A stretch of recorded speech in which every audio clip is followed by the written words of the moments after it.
The House will come to order. Prayer by the chaplain.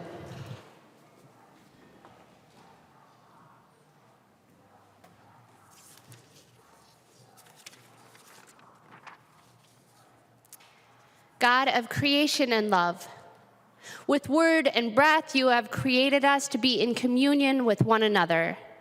When we stand upon the soil, we know that it too has life and richness. The trees in our yard and in our forests provide protection, oxygen, and sustenance. Make us mindful of our own consumption. Guide us in caring for our earth, which, although voiceless, continues to cry out, reminding us to be mindful stewards and advocates on its behalf. You have empowered the people in this room to speak up for the rights of their community and to care for people throughout the state of Minnesota. I ask for you to give each person the courage to make decisions that will benefit those living on the margins of our community. Open our eyes to see those who are struggling to be seen and heard, especially people suffering from domestic violence, for the most vulnerable in our midst, like children, those with mental illness, and those who struggle daily to find food and shelter. God, unite us. You unite us in relationships, calling us into community with one another. Help us to listen to people who are different from us, not in order to promote our own agendas, but instead so that we might truly learn from each other. Our children and youth today continue to struggle with anxiety and depression, and we lift up these concerns to you, loving God, asking for you to guide our community of leaders in hearing the voices of our young people. Direct us so that we might respond to their cries for help. We ask especially for you to be with all members of family members, friends, schools, and teachers who are mourning the death of a young person to suicide. And we ask for you to be with any person today who is feeling unseen and ask that you would lead them in getting help. Open our eyes so that we might respond to the needs of those hurting around us. Thank you for calling us to be leaders. Give us humility in our service, patience in our work, hearts of compassion, and a willingness to be vulnerable. We lift up these prayers to you, O God, asking for you to listen to our hearts and longing for healing for our community and world. We pray this in your name. Amen.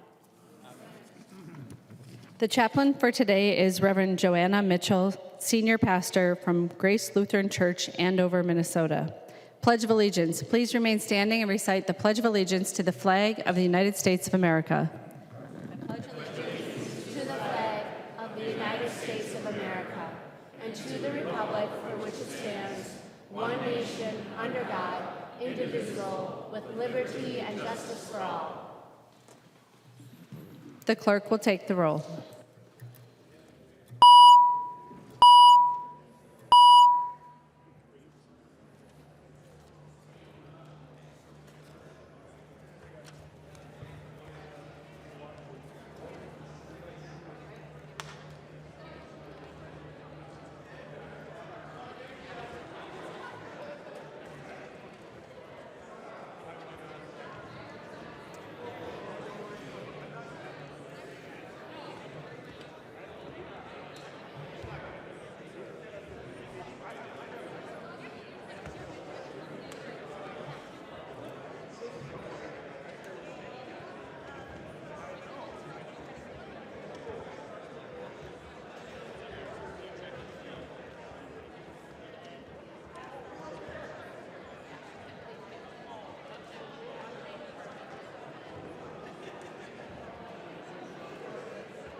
The clerk will close the roll. 8, yep.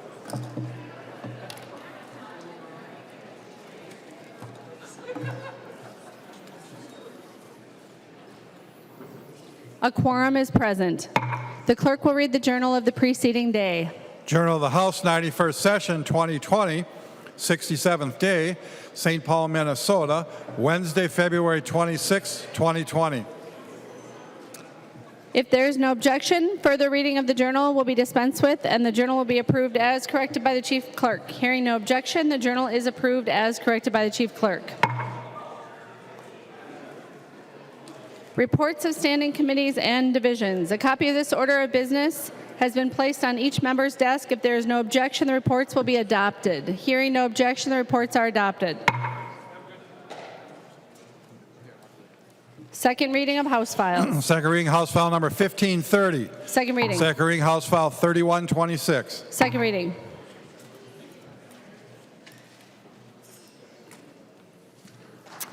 Introduction of bills. The following House files have been offered for introduction today. The chief clerk will report the House files and give them their first reading. Introduction and first reading of House Files 3872 through 3932. First reading, House Files 3872 through 3932. Calendar for the day. The first bill on the calendar for the day is House File 8. The clerk will report the bill. House File number 8, number 1 on the calendar for the day, an act relating to public safety requiring criminal background checks for firearm transfers, the first engrossment. I recognize the member from Ramsey, Representative Pinto, to describe the bill. Thank you, Madam Speaker, and members. Members, I don't think that it would be any surprise to any member of this chamber that our nation is quite unusual in the rate at which we lose our residents to firearms, a rate of death that equals some countries that are even at war, and much higher than any other country would wish to compare ourselves to. Members, that's a reality. It is also a reality that thousands and thousands of our friends and neighbors and many people in this chamber use guns responsibly for hunting, for sport, as a hobby. Members, we can do more to keep guns out of the hands of people who have shown themselves to be dangerous, while still upholding the rights of those many, many Minnesotans who use firearms responsibly. We can do both. We are being called by the residents of Minnesota to do both. We must do both. And the bills before us today, House Files 8 and House File 9, do both.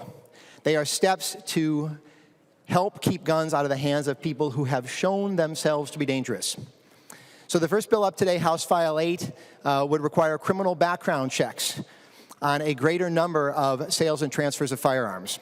And I know we have a number of amendments we're going to be going through, but I want to take just a minute, if I can, to just make sure we're very clear about the mechanics of this bill. Because right now, we have decided as a state that certain people are not allowed to possess firearms. They've shown that they are a great danger in doing so. Included among that group are violent felons, felons who've been convicted of a crime of violence. There are others as well. And we already have background checks on sales from some kinds of sellers. Some people, when a gun is handed over to others, there is a background check that applies. Those people are dealers, federal firearms licensees. But there's another set of people for whom there's not that requirement. Private sellers, people who are not dealers. All this bill does is require that there be a background check done in the form of a permit to purchase or permit to carry when a gun changes hands from a private seller, and to have that person verify that the person receiving a gun is not themselves a violent felon. The seller and the buyer would have to keep a record of the transfer, and if there were a law enforcement investigation, that would be available if that situation occurred. And there are many, many exceptions in the bill for the transfers among immediate family members, of course, if people are out hunting at the range, and a number of other exceptions as well. So I really want to make sure that as we have the discussion over the next little while, that we're talking about the bill that is actually in front of us and the proposals actually in front of us, with the support of the Minnesota police chiefs and sheriffs and county attorneys and our frontline police officers. These are programs, and this is a proposal that is in use in states all around the country where it is keeping the residents of those states safer and working quite well. As members, we'll get a chance to talk quite a bit, but I want to make sure that as we do, we are looking at the actual bill as it works and as it is proposed. And with that, I will move on to amendments. Thank you, Madam Speaker. There is an amendment at the desk. This is one. The clerk will report the amendment. Johnson moves to amend House File Number 8, the first engrossment as follows. The amendment is coded A27. The member from Isanti, Representative Johnson. Madam Speaker, members, Amendment A27 deals with the availability of transfer permit applications. I thought there was only one, John. Current law requires the chiefs and the sheriffs to make these transfer permits forms available throughout the community. In today's world, everybody goes to the internet to get the things they need, including government forms. I believe that the transfer permit should also be available on the internet so people don't have to search for them. I believe this amendment to I believe there is an amendment for the A27 amendment as well. There is an amendment to the amendment. The clerk will report the amendment to the amendment. Pinto moves to amend the Johnson amendment to House File Number 8, the first engrossment, as follows. And the amendment to the amendment is coded A34. Representative Pinto.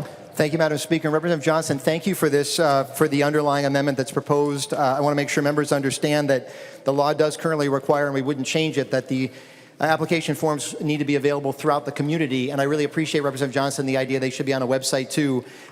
This secondary amendment, as members know, secondary amendments need to be relate directly to the underlying amendment, and in this case, I have heard from police chiefs there is a concern that there's a small number of agencies in the state that do not have a website. I've actually called every police department in the state through some different work I've done in human trafficking training, and I do know there's a few where it's like 1/3 of an officer. So this A34 amendment simply imposes the requirement if the agency maintains a website. They almost all do. So I would urge members to support this, and I will be certainly supporting the underlying amendment as well. Thank you. Discussion to the amendment to the amendment. Any discussion? Hearing none, all those in favor of the amendment to the amendment, please say aye. Aye. Those opposed, please say no. The motion prevails. The amendment to the amendment is adopted. Representative Johnson. Thank you, Madam Speaker. Representative Pinto, I agree with you that the form should be available to the public wherever they can get them. And I'm hoping that the police departments that have internet and the sheriff's office that have that capability and have their departments online will put those things on there. But I'm not going to force them to, so I'm going to withdraw the amendment. There is another amendment to the amendment. The clerk will report the amendment. He just withdrew the amendment. He withdrew the amendment. Yep. So that's gone, right? Representative Johnson, I'm sorry, I couldn't really hear you. So if you I could believe repeat. there's another amendment to the amendment. Okay. The clerk will report the amendment to the amendment. Heinzman moves to amend the Johnson amendment to House File Number 8, the first engrossment. The amendment to the amendment is A32. The member from Crow Wing, Representative Heinzman, to your amendment to the amendment. Thank you, Madam Speaker. The A32 is about ensuring that a person who law enforcement believes is a danger to themselves or others is given immediate psychiatric care. Under current law, a police chief or sheriff can only deny a transfer permit if the applicant is prohibited from possessing a gun. This bill adds a dimension of discretion to the transferee's permit process. Chief law enforcement officers who believe an applicant is a danger to themselves or others can deny the permit, but the bill does not require them to address the person's mental state. The A32 amendment puts the application for the permit on hold and requires the chief law enforcement officer to place that person in an emergency 72-hour civil commitment hold. I'd ask for support and request a roll call. Representative Heinzman requests a roll call. Seeing 15 hands, there will be a roll call. The member from Ramsey, Representative Becker-Finn. Thank you, Madam Speaker. Point of order. State your point of order. Point of order under Rule 3.21B, an amendment to amendment on the House floor must relate only to the primary amendment without introducing a new subject. Madam Speaker, I can give advice. State your advice. The underlying amendment, Johnson Amendment, has to do with posting a form on a website. The A32 amendment would invoke an entire new section of statute, 253B, related to civil commitment. Any Republicans offering advice? The member from Olmsted, Representative Quam. Thank you, Madam Speaker and members. And frankly, if the determination by law enforcement for the reason to deny the activity is law enforcement under their professional judgment decides that there is an issue, then law enforcement should go forward with that, because don't we trust law enforcement's judgment? So this is directly relational to the reason why law enforcement would be denying the permit. Therefore, it's implicitly included in the language.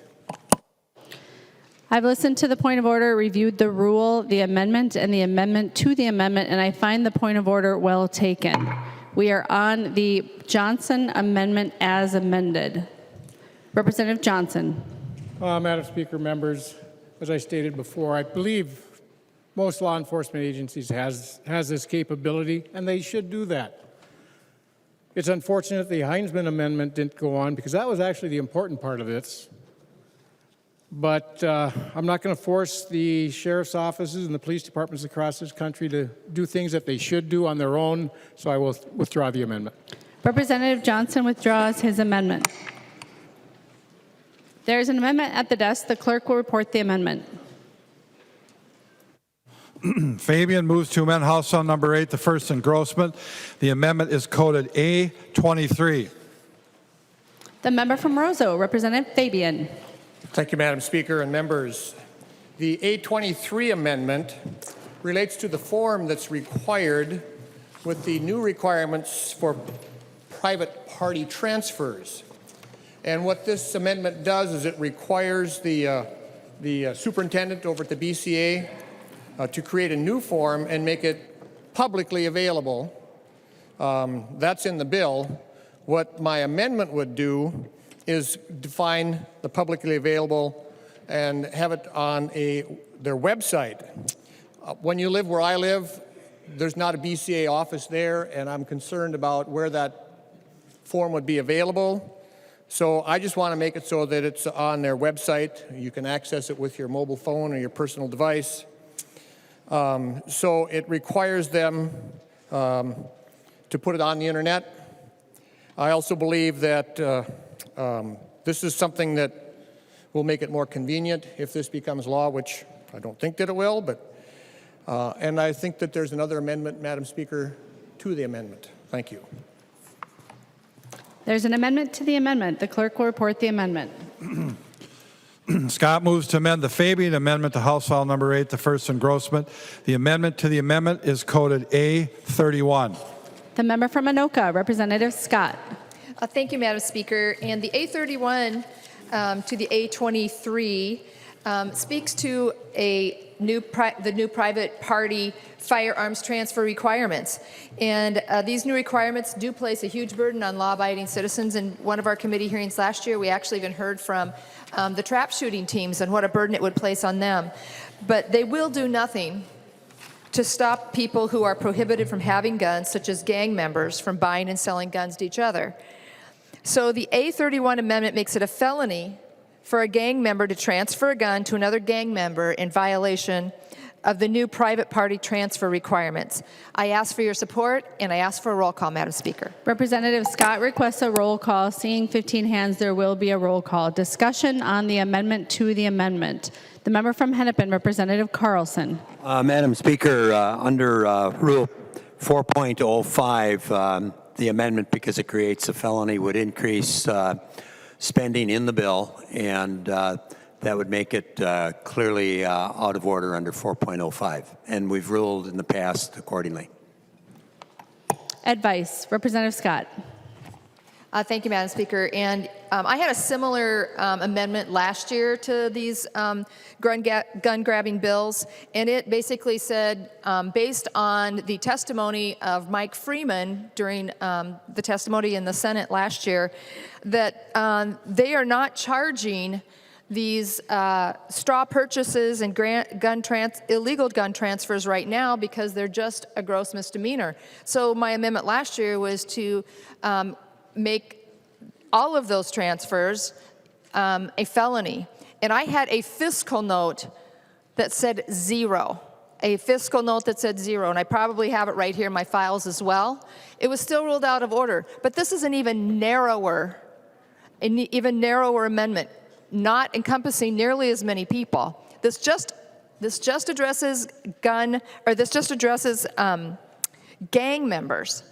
And I would hope that for whatever small fiscal note that you may think that they would have, that you would certainly want to pass this amendment to keep guns out of the hands of gang members, because they just pass them around and use them from one crime to the next, folks. So I would urge, I guess I'm speaking in favor. Madam Chair, help me. Or Madam You want Speaker. me to find the point of order not well taken? I do. Thank you. Thank you, Representative Scott. Having listened to the point of order and reviewed Rule 4.05, and it is the custom and practice of the House to find that new felonies cost money, I do find that point of order well taken. On the underlying Fabian amendment, Representative Pinto. Thank you, Madam Speaker. Representative Fabian, thank you for bringing this forward, and I would urge members to support it. Thank you. Representative Fabian. Well, thank you, Madam Speaker. I'm disappointed that the Scott amendment didn't go on here. There's so many law-abiding gun owners in my part of the state, and quite frankly, I don't want them to have to search for a form in any way, shape, or form. So with that, Madam Speaker, I'll withdraw my amendment. Representative Fabian withdraws his amendment.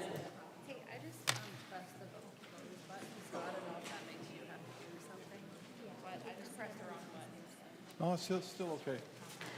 There is an amendment at the desk. The clerk will report the amendment. Johnson moves to amend House File Number 8, the first engrossment, as follows. The amendment is coded A22. The member from Isanti, Representative Johnson. Madam Speaker, members, the A22 amendment reduces the amount of time a record of the private party transfer must be kept from 20 years to 7. Now, people are only required to keep their income tax filings for 7 years. And if you lose or destroy by accident your tax records, it's not a crime.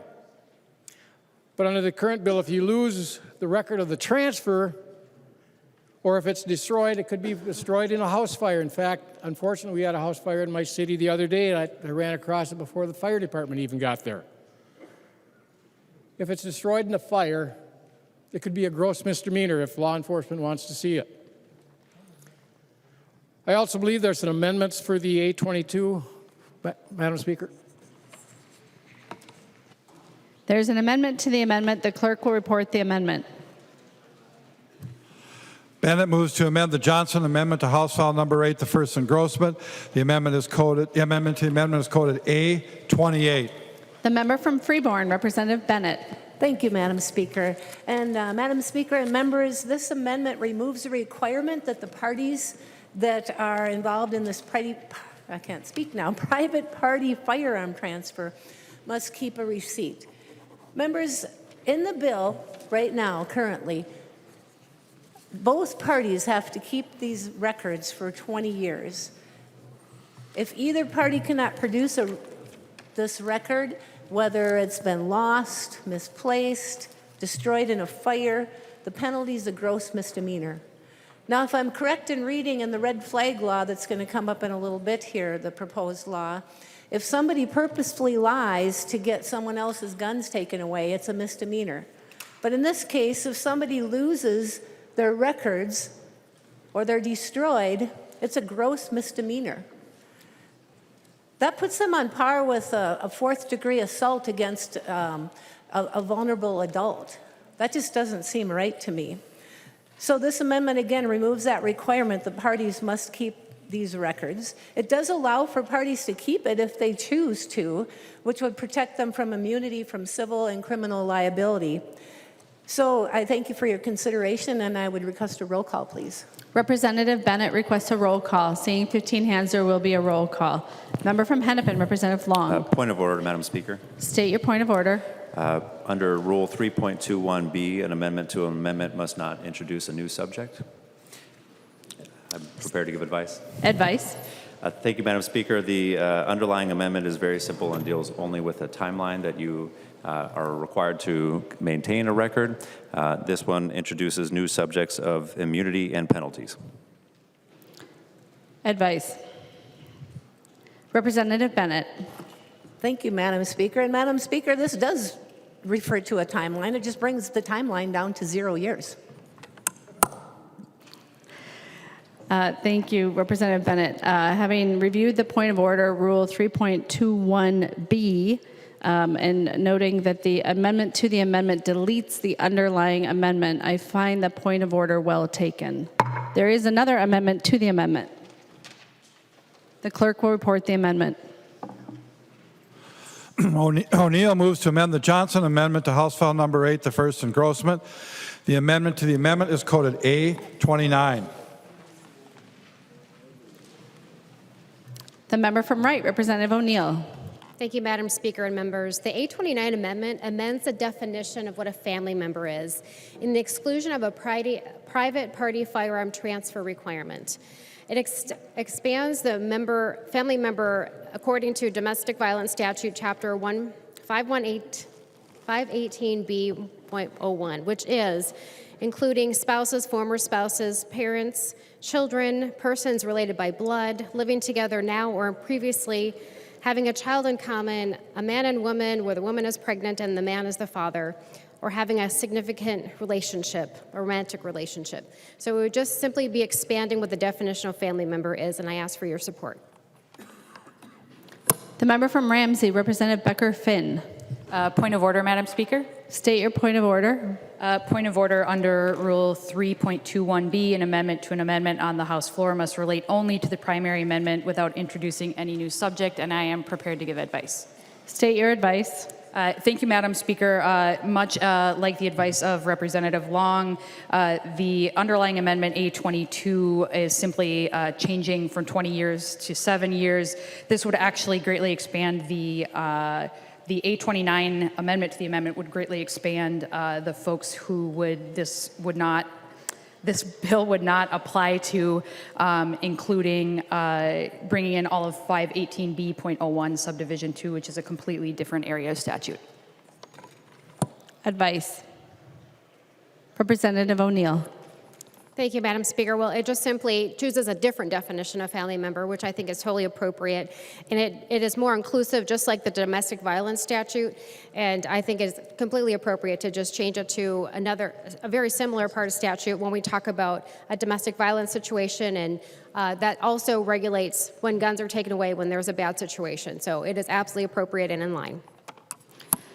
Having reviewed the point of order and Rule 3.21B, germaneness on amendments to the amendment, which is a very tight germaneness standard, I find that point of order well taken. There's another amendment to the amendment. The clerk will report the amendment. Albright moves to amend the Johnson Amendment to House File Number 8, the first engrossment. The amendment to the amendment is coded A33. Representative Albright. Thank you, Madam Speaker. Members, the A33 amendment amends the definition of family member in the exclusion of the private party firearm transfer requirements. Just expands the family member in the same way the author has also done so in the paid family leave bill, as it defines family member in that case as well. Member from Hennepin, Representative Long. Point of order, Madam Speaker. State your point of order. Rise to a point of order under Rule 3.21B. An amendment to an amendment must relate to the primary amendment and not introduce a new subject. Advice. Madam Speaker, the underlying amendment, as I stated, is simple and only deals with the timeline for record keeping. This deals with the definition of family member and is on a new subject. The member from Scott, Representative Albright. Advice. Thank you, Madam Speaker. Well, Representative Long, if an employee should be eligible to use sick time to care for a family member as defined in House File 11, the same person should be allowed to transfer a firearm to a family member under that definition without having to fill out a transfer form and keep it for 20 years. Thank you, members. I've reviewed the rule and the amendment to the amendment and the underlying amendment, and I find the point of order well taken. To the Johnson amendment. Representative Johnson. Madam Speaker, members, again, we tried to make this amendment better, and we were unsuccessful, so I will withdraw the amendment. Representative Johnson withdraws his amendment. There are no further amendments at the desk. The clerk will give the bill its third reading. Third reading, House File Number 8. Third reading. Discussion to the bill.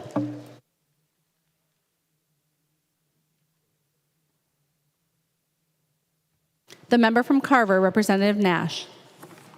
Well, thank you, Madam Speaker. Well, members, here we are again. We had this on the floor in the omnibus bills last year, and didn't go so well when it got over the fence to the Senate, but I want to talk about some of the onerous things that Representative Pinto has put in here. Members, if you really want to affect the outcome in the state of Minnesota around gun violence, and I'm sure we all do, this will do nothing, not one thing. Well-intended, I'm sure. I've heard Representative Pinto go on about this for years now, but this is not going to do a thing, and here's why. Representative Pinto, you'll remember the study I shared in committee last year. It's the Department of Justice's study on where do criminals that use them in the commission of a crime get the guns that they use in committing those crimes. And Representative Pinto, if you'll remember, 89.9% of those guns are obtained illegally. So they're either stolen or they're through straw purchases, and you'll remember that those are illegal. 89.9% of those guns used in the commission of a crime are obtained illegally. And that is a notable thing because even in St. Paul Chief of Police Axtell said in an interview last year that they are most fearful of guns that have been obtained illegally. He actually referenced that in a WCCO interview. Representative Pinto, I'm sure you remember that. And he said illegal guns and those that are transferred illegally, straw purchases, are one of their primary concerns. So members, if you're trying to get something fixed, Representative Pinto, this does nothing. One when we talk about what this does to the people who will go through it, we're only going to affect the people who are law-abiding citizens. And Representative Pinto, my favorite analogy, and I think you love this along with me, and I'm sure you all loved hearing me talk about the old gas and sip, but when you think about how a transfer of stolen guns goes down, it's somebody who has obtained those guns illegally, perhaps meeting somebody behind a gas station. For example purposes, we'll call it the gas and sip. And they go down the road of consummating that transfer. And do you think for a minute that somewhere along the way, those people say, hold on, citizen, we have to have a background check before I sell you these illegally obtained guns for cash that may have been obtained in a drug deal? Do you think for a hot minute that they're actually going to slow down?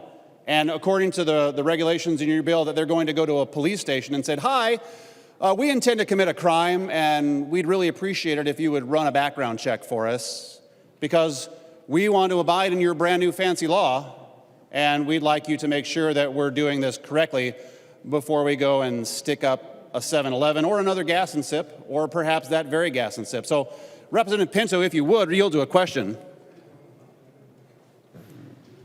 I'm sure he will. He will yield. Representative, He's good about that. He's good Representative Nash. I always look for a nod.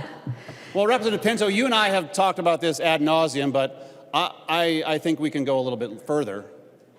In that scenario that I've just described, can you tell me what your bill will do to curb the transfer of illegal guns among criminals that we've already seen, according to the DOJ, 89.9% of all weapons used in the commission of a crime have been obtained illegally? If you would, Representative Pinto.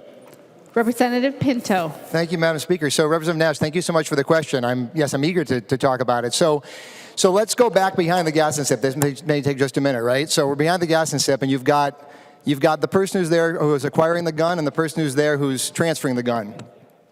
So the person acquiring the gun, under this, we're assuming this person is not allowed to have access to the gun, and under your scenario. And one would think, well, why would this person go through a process that could, where their violent past would be found and they'd be prevented from having a gun? And what's crazy is that the current background check system we have through dealers, 35,000 times in Minnesota, someone with a violent felony on their record has actually gone to a dealer and gotten prevented from getting a gun when they've gone through a dealer. So if they're doing that, how much more often is it that they're going to a place where there is not a background check and they know that there will not be anything that stops them there? Now, the person who shows up at the gas and sip with the gun, here's the thing. Responsible gun owners, I believe, take the steps to make sure before they hand over their gun, they want to make sure that they're going to give it to somebody that person is actually allowed to have it. And we know that they take those steps as being a responsible gun owner. What this bill is really focused on is that person, and say, if you have that gun, which you're apparently allowed to have at this point, then we want to make sure that we impose on you the requirement to be sure the person who's receiving it is actually eligible to receive it. Because you make the reference to straw purchases. The straw purchase crime requires the person handing over the gun know that the person is ineligible to have it. So you walk into that transaction blindfolded. You don't want to know what's going on with that other person, whether they're a violent felon or not. Under this bill, we make sure that you are, in fact, required to do so. And I have this question, too. How do they even end up behind the gas and sip? How do they find one another? Well, right now, the seller can post an ad online, can be in some other place, and can say, hey, let's meet back there. No need to have a background check. Under this, we want to make sure that they do, in fact, have a background check. So, Representative Nash, we are imposing on the person who has the gun right now to say, make sure you do what responsible gun owners are already doing, which is to make sure that that person is eligible to receive it. And if you do not, then we will, in fact, hold you accountable for doing so. Thank you. Representative Nash. Well, thank you, Madam Speaker. And Representative Pinto, you didn't address the question, but we'll just keep moving on. When you have two criminals that are intent on committing further crimes, they're not going to slow down. They're not going to stop midway. They're not going to do that. And in many ways, you've conceded my argument, but maybe I can ask some other people. Would Representative Tabke yield to a question? Representative Tabke will yield. Representative Nash. Why, thank you, Madam Speaker. Representative Tabke, I have been to your district many times. I've never seen a gas and sip, but I've seen other gas stations and other places that illegal gun transfers can be made. Can you tell me how this bill, were it to become law, would affect the transfer of illegal guns behind some other gas station or some other place that criminals might want to meet up? And would they actually submit to the background check? The member from Scott, Representative Tabke. Thank you, Madam Speaker, and thank you, Representative Nash.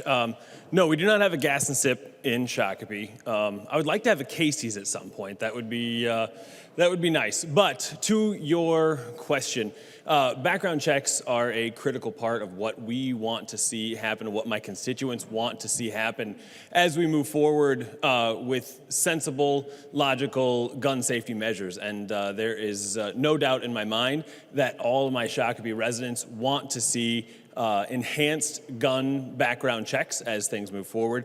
And that is very clear to me as I door knock and talk to a lot of different folks, that this is critical to our communities, that people want to see and want the clarity around background checks, that the right people, people that we want to have guns not infringing upon rights, not infringing upon what people can and can't do with guns, but making sure they stay out of the hands of the people that we do not want them. The member from Carver, Representative Nash. Thank you again, Madam Speaker. Well, Representative Tabke, you didn't answer the question, and I'm sure you know that. I'm sure you know that, because the question was, how will this bill change the outcome of an illegal gun transfer behind some gas station? And I'm not going to use any reputable gas stations' names, so we'll continue to call it the mythical gas and sip. Maybe we can open up a gas and sip together, but you'll agree that you didn't answer the question, or at least a lot of us have recognized the fact. Once again, I'm going to ask it real slow. How will this change the outcome of people who are going to make an illegal transfer? How will this bill make people stop midway and say, oh, hold on, guys, we got to go get a background check before I sell you these illegal guns for a bag of cash that I have obtained through perhaps skeptical means? So if you would, answer that question. I appreciate that. He will yield. Representative Tabke. Thank you, Madam Speaker. And again, Representative Nash, to your question, we all understand that background checks are not going to be 100% perfect. They're not going to be 100% where to keep the guns out of every single person's hand that we want to keep them from. But we do know that this will make a difference. We do know where this has happened in the past, that this, in other states, that this has improved, making sure that we are working and making progress in keeping guns out of hands of people that we do not want to have guns. And I'm sure that you will agree with that as well, that there are many other states where this has been successful, and we know that there's progress being made. And so I am very happy to vote for this bill today. My constituents know where we're at on this, and this is moving the needle on helping to keep guns out of hands of people who should not have them. Representative Nash. Thank you again, Madam Speaker. Well,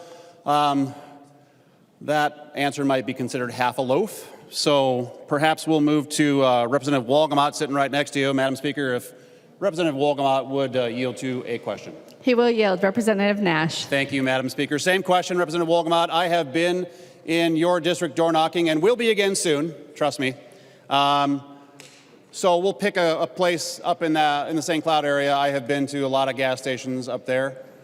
How will this bill change the outcome of people who are intent on transferring stolen guns for cash in your district? Representative Wolgamott.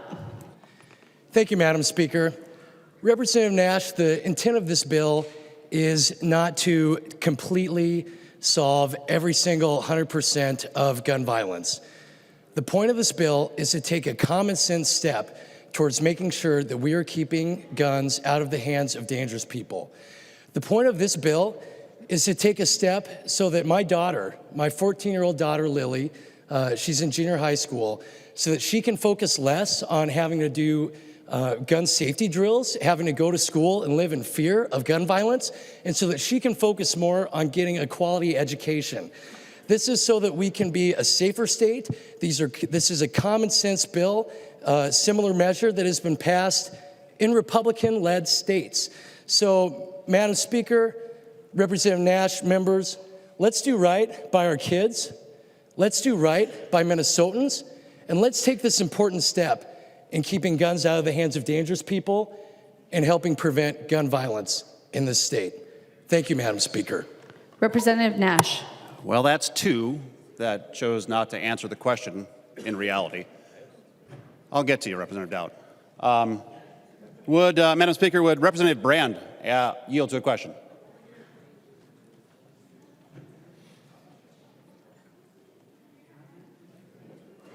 Representative Brand is off the floor. Representative Nash. Well, that makes me sad. Okay, perhaps Representative Purcell would yield to a question. I do see him here.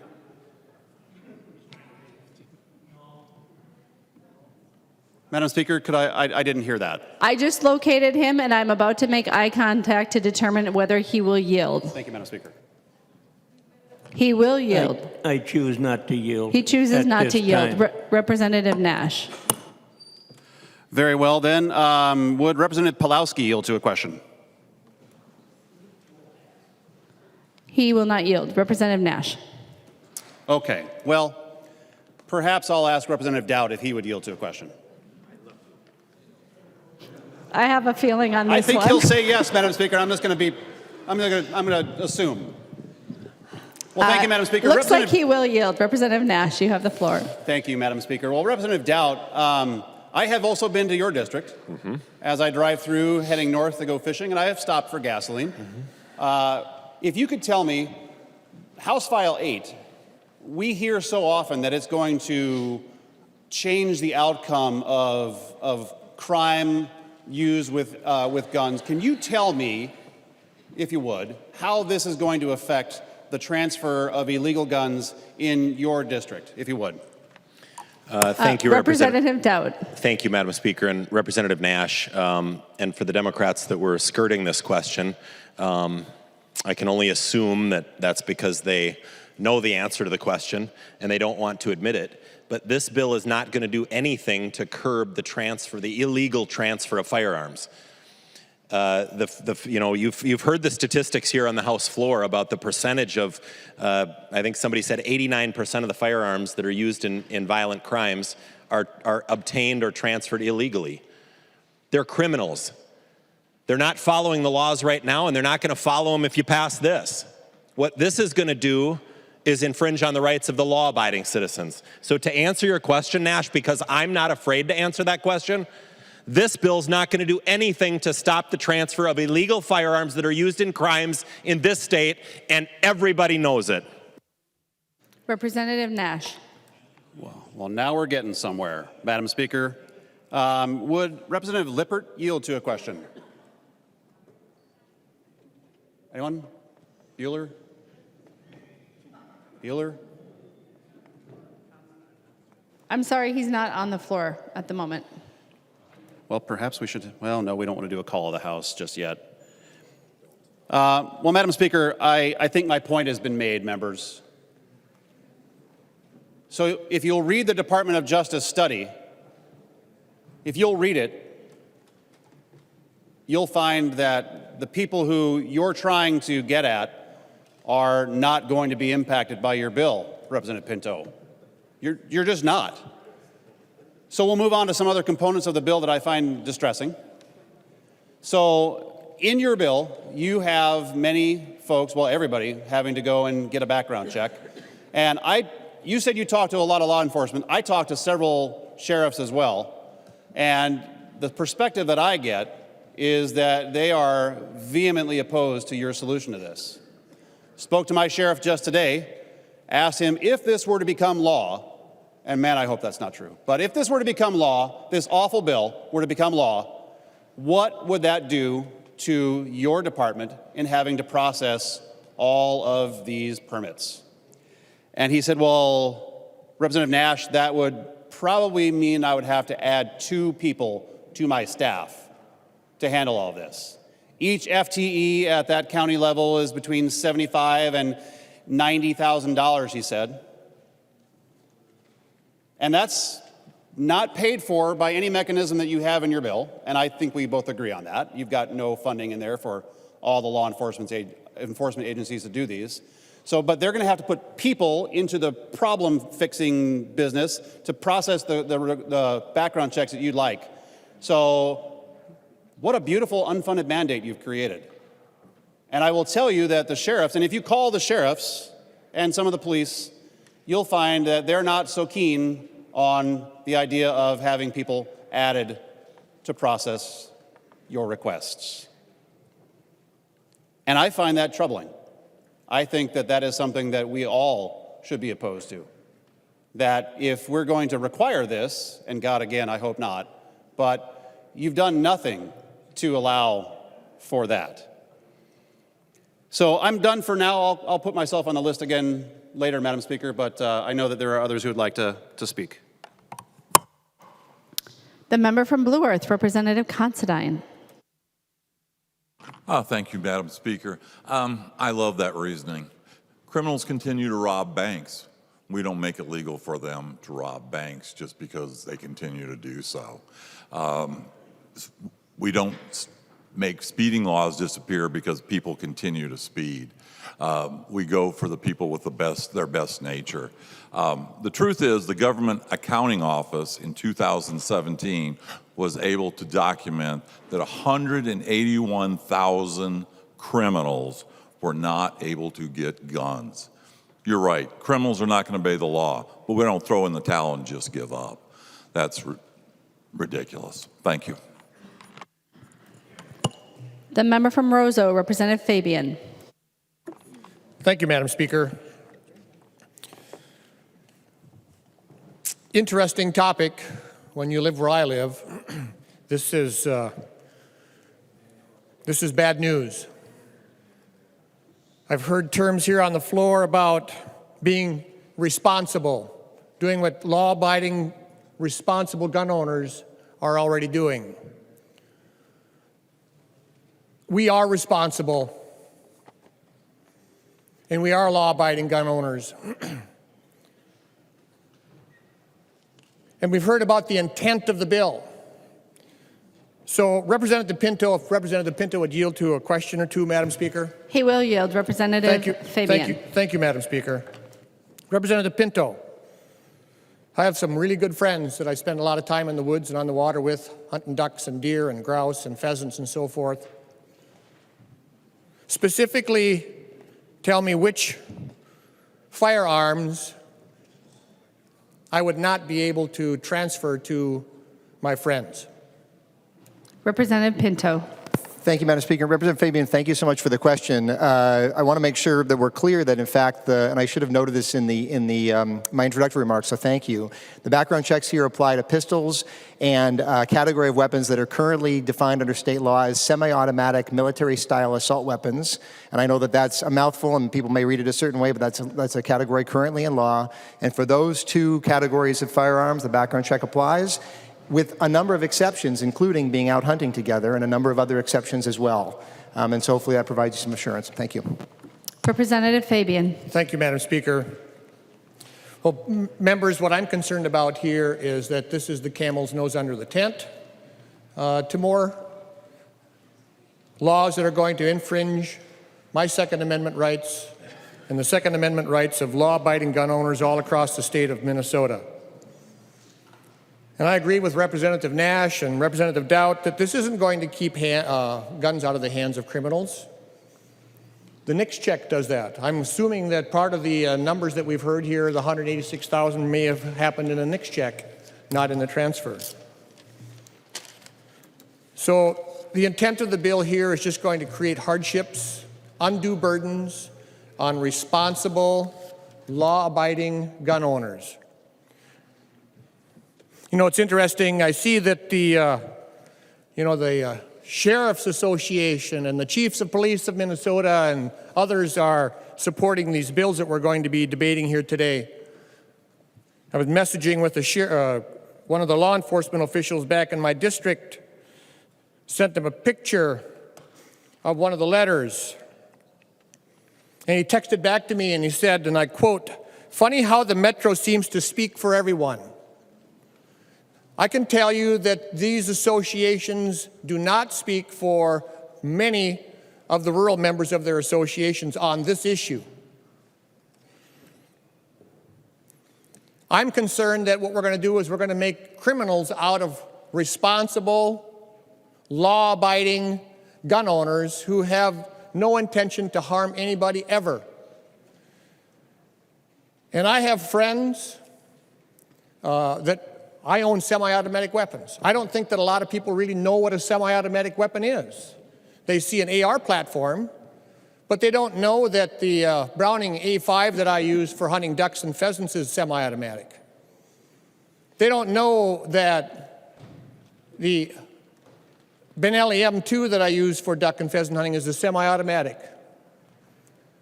There are lots of people that I know that use an AR platform semi-automatic rifle, and it functions exactly the same as my Browning BAR 270 that I use for deer hunting. Exactly the same way. The function is the same. And I know of some of my friends, they use that AR platform in either the 223 or the 308 in the AR platform for deer hunting. Because it looks different, we want to single that one out. It functions exactly the same as a Remington semi-automatic deer rifle. And if someone is out deer hunting with a friend and something goes wrong with their rifle and they borrow an AR platform 308 from another friend that they've known for 42 years, now we've created a criminal. This isn't what this bill should be intended to do. This isn't going to solve those problems the way I see them. They're going to make criminals out of law-abiding, Second Amendment defending, responsible gun owners. Please vote red. The member from Ramsey, Representative Becker Finn. Thank you, Madam Speaker. I am a gun owner. I own several guns. As many folks know, I've talked about hunting a lot on this House floor.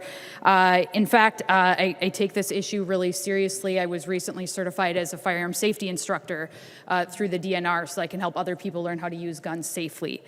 And I hunt deer, sometimes birds. Sometimes my husband and I go to the shooting range or shoot clays up north.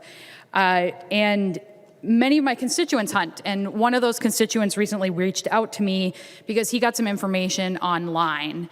And he knew that I was a hunter, and he knew that I was also a co-author on this bill, and it didn't make sense to him, based on the information that he got online, why I would be an author of this bill. And so, because we'd had conversations in the past, he reached out to me to say, something's not making sense here, can you make sense of this? And the thing that needed to be clarified was that the information that was being pushed out online was full of misinformation. Let's actually call it what it is. There were lies being pushed out to people in our communities, our constituents, about what's actually in this bill. And so what I wanted to make clear, and this was touched on a little bit by Representative Pinto in answering one of the questions, was that there really are quite a few really 2 pages of exceptions to this bill. And the specific scenario that my constituent was wondering about is, I was going to take my brother out hunting. He doesn't really hunt very often. He doesn't own a gun. The thing I got online said, like, I'd have to fill out a piece of paper when I'm out hunting with my brother. Is that correct? That is not correct.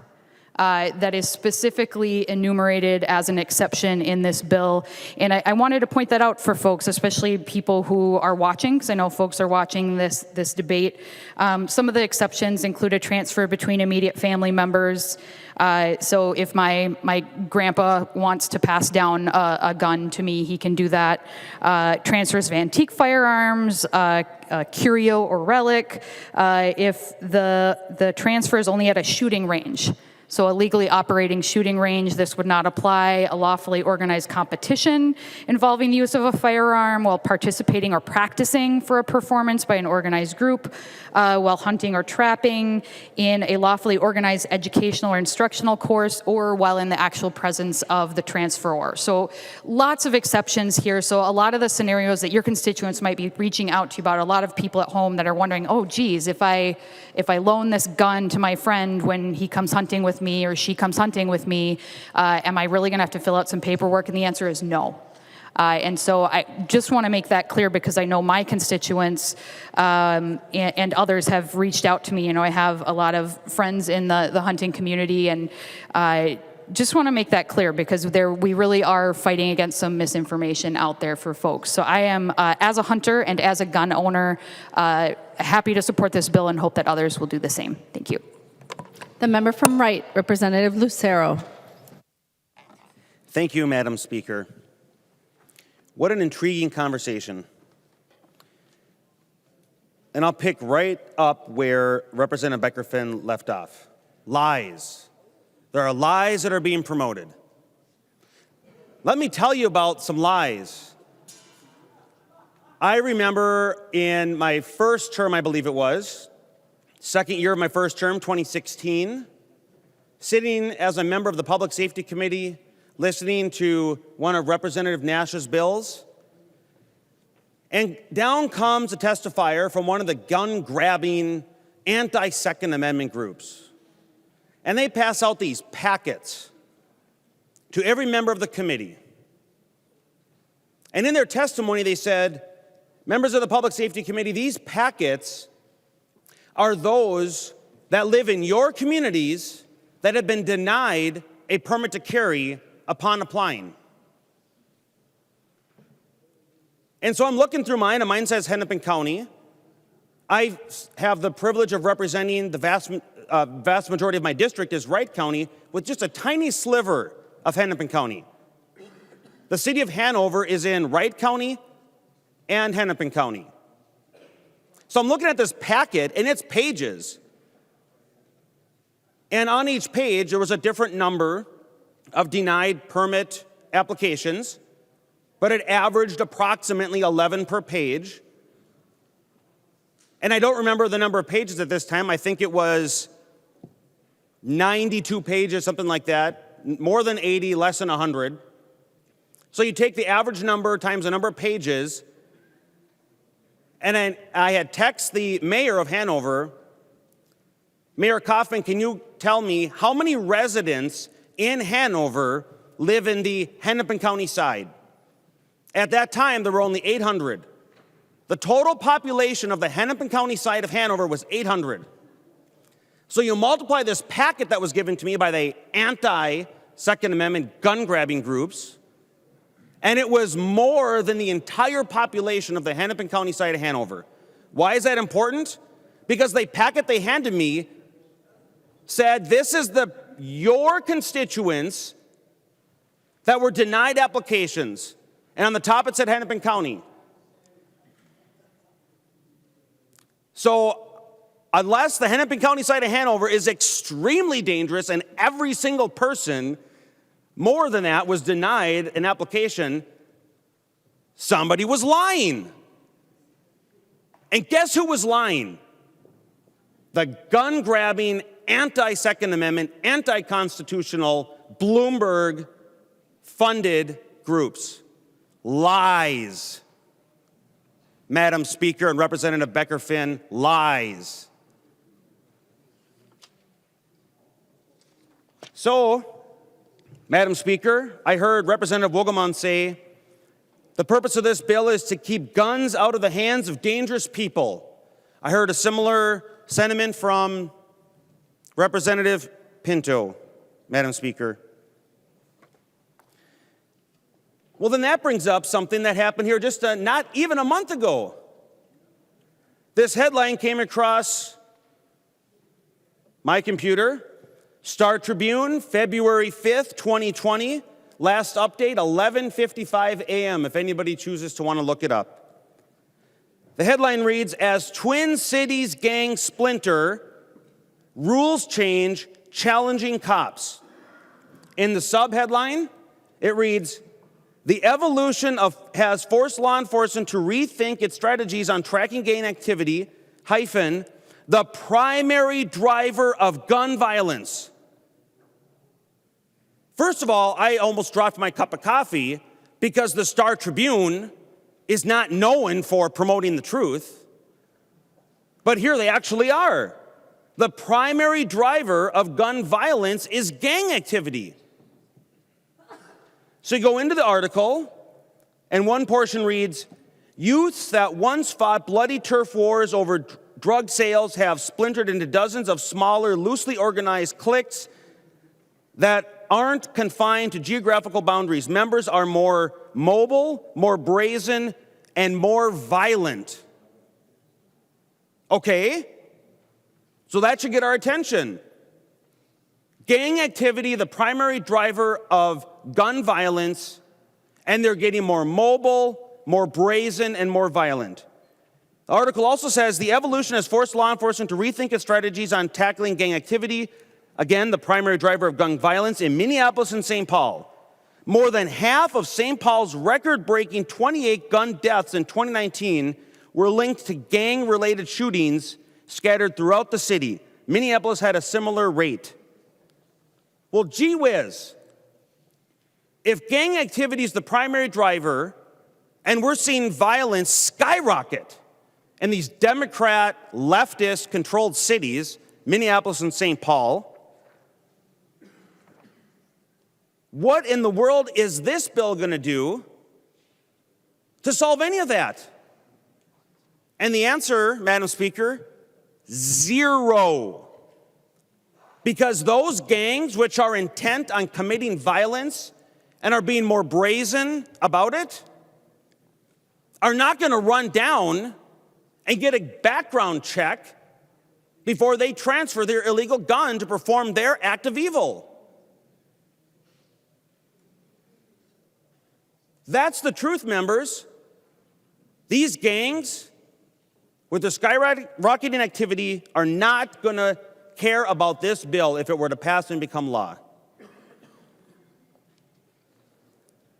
It's so unfortunate that with this reality being reported by the Star Tribune, that Minneapolis and St. Paul mayors and city councils have not adequately responded to police chiefs' requests for additional resources. So they're turning a blind eye. These Democrat-controlled cities turn a blind eye to the gang activity and skyrocketing violence, while at the same time, you have members of the legislature wanting to pass bills that'll do nothing to address it. How is that logical? How does that make any of us safer? It doesn't. Because, Madam Speaker, I will actually disagree with my friend, Representative Fabian. He said that the intent of this bill is not to go after law-abiding citizens. I actually believe that it does. I believe this bill was designed to go after law-abiding gun owners and thrust more gun control on their backs, making it more difficult for them to live their law-abiding lives. Members, please vote no to this terrible bill. Thank you. The member from Meeker, Representative Erdahl. Thank you, Madam Speaker. Would Representative Pinto yield for a couple of questions, please? He will yield. Representative Erdahl. Thank you, Madam Chair and Madam Speaker. And Representative Pinto, will we still need lockdown drills in our schools if this goes into effect? Representative Pinto. Thank you, Madam Speaker. Representative Erdahl, thank you for the question. As has been referenced, I think, by some of my colleagues, no one measure will prevent all instances of gun violence. But I will say that with this measure and with the Extreme Risk Protection Order bill that we're going to be considering, in the many, many states throughout our country that are using these measures, those states are safer. Those states have lower incidences of violence. I can't measure the number of lockdown drills happening in those states versus our own. I wouldn't be surprised if the number is lower. But Representative Erdahl, this is we need to take a public health approach, and this is really important to do. Thank you. Representative Erdahl. Thank you, Madam Speaker. And just to be clear, Representative Pinto, did you say that we would need to change or not change the lockdown drills in Minnesota? Representative Pinto. Thank you, Madam Speaker. Representative Erdahl, obviously I don't control that, but I would certainly hope that in the course of taking these steps, we reduce the number of guns in the hands of dangerous people. I will say, we've gotten in this mess over quite a while, right? We know that our rate at which we're losing our residents is so much higher than other countries, but we also know that taking these steps is going to reduce that number. We just know this from other states, at least somewhat. But Representative Erdahl, I obviously can't speak to exactly what an individual school or district is going to be doing. Thank you. Thank you. Representative Erdahl. Thank you, Madam Speaker. And I would just caution that there are still other dangers that will be present in our schools, even if this happens. The first school killings in Minnesota happened when a custodian set off a bomb. So this danger, unfortunately, will still remain. One other question would Representative Pinto yield? He will yield. Representative Erdahl. Thank you, Madam Speaker. And perhaps Representative Becker-Finn touched on this, but I just want clarification. Will antique weapons, Civil War era, Revolutionary War era weapons be subject to this transfer rule? Representative Pinto. Thank you, Madam Speaker. Representative Erdahl, I'm so glad you pointed that out. Among the many, many exceptions here this is line 11.15 in the bill, is a transfer of an antique firearm. There's a particular definition which is already in law for that. And also the next exception as well, transfer of a curio or relic. And there's a number of exceptions there too. So I want to make sure to note that. I do also just, as long as you had brought me in, I just want to make sure to note regarding your question regarding lockdown drills, just to remind you and the body that our chiefs and our sheriffs who oversee public safety in our communities, including our schools, are both strongly in support of this, and you'll have the letter in that support as well. Thank you. Okay, thank you, Representative Erdahl. Thank you, Representative Pinto. The member from Washington, Representative Detmer. Thank you, Madam Speaker. Would Representative Christensen please rise for a question? She will yield. Representative Detmer. Thank you, Madam Speaker. Representative Christian, we share borders and everything. What statute are we amending today in this bill? Representative Christensen. Thank you, Madam Speaker. I don't have the answer to that right now. Representative Detmer, I'm sorry. Okay. Thank you. Representative Detmer. Yes, thank you, Madam Speaker. It's right in the bill, and I think if you read the bill, you will know what statute we are amending,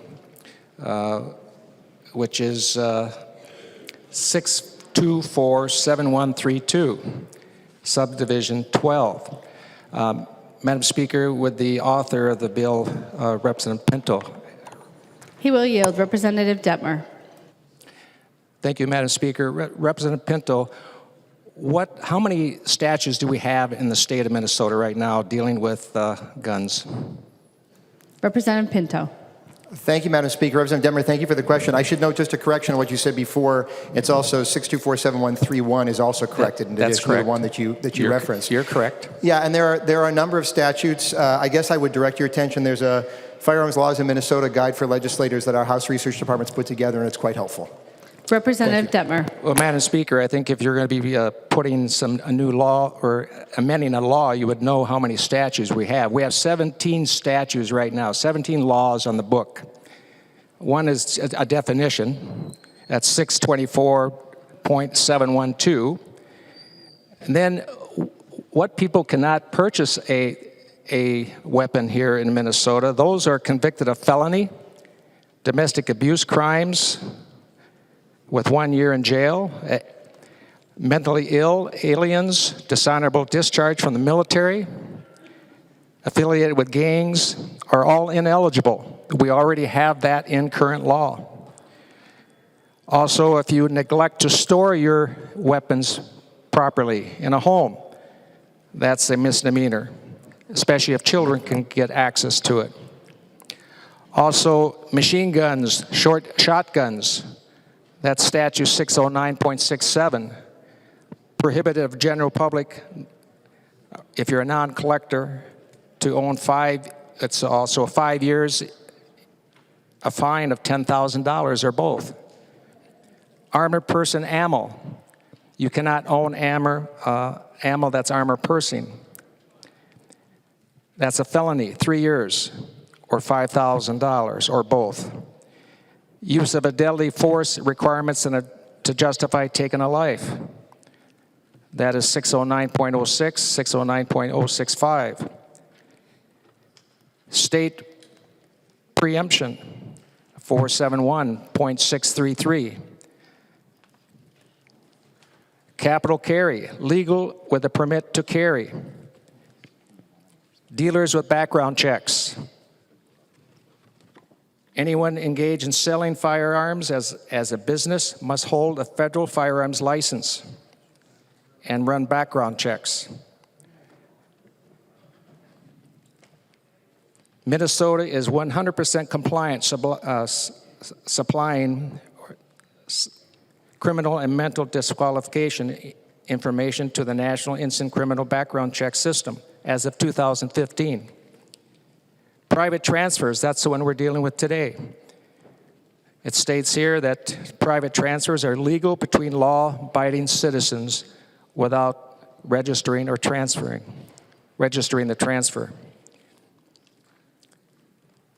It's a felony if you purchase a handgun or assault weapon, if the transferee uses the weapon within 1 year after the transfer, and further a felony crime of violence. Permit to purchase, free from LEOO, required to buy a handgun or assault weapon. Permit to carry, which probably many of us have a permit to carry. To carry a firearm in public, one must take a class from a certified instructor, pay an application fee to a sheriff, and undergo criminal background checks annually. Permit is good for 5 years. Carrying in schools. Permitted at a K-12 public school with written permission of a principal or person of general control. 72-hour holds. Persons at danger of causing injury or to self or others can be held for 72 hours for evaluation. Members, we have 17 laws in the book already. And if we go ahead and just amend the transfer law, it's not going to stop the people we don't want to have weapons from getting a weapon. Now, I have 25 years experience in the military. My twin sons, one is in Turkey right now with 4 or 5 deployments.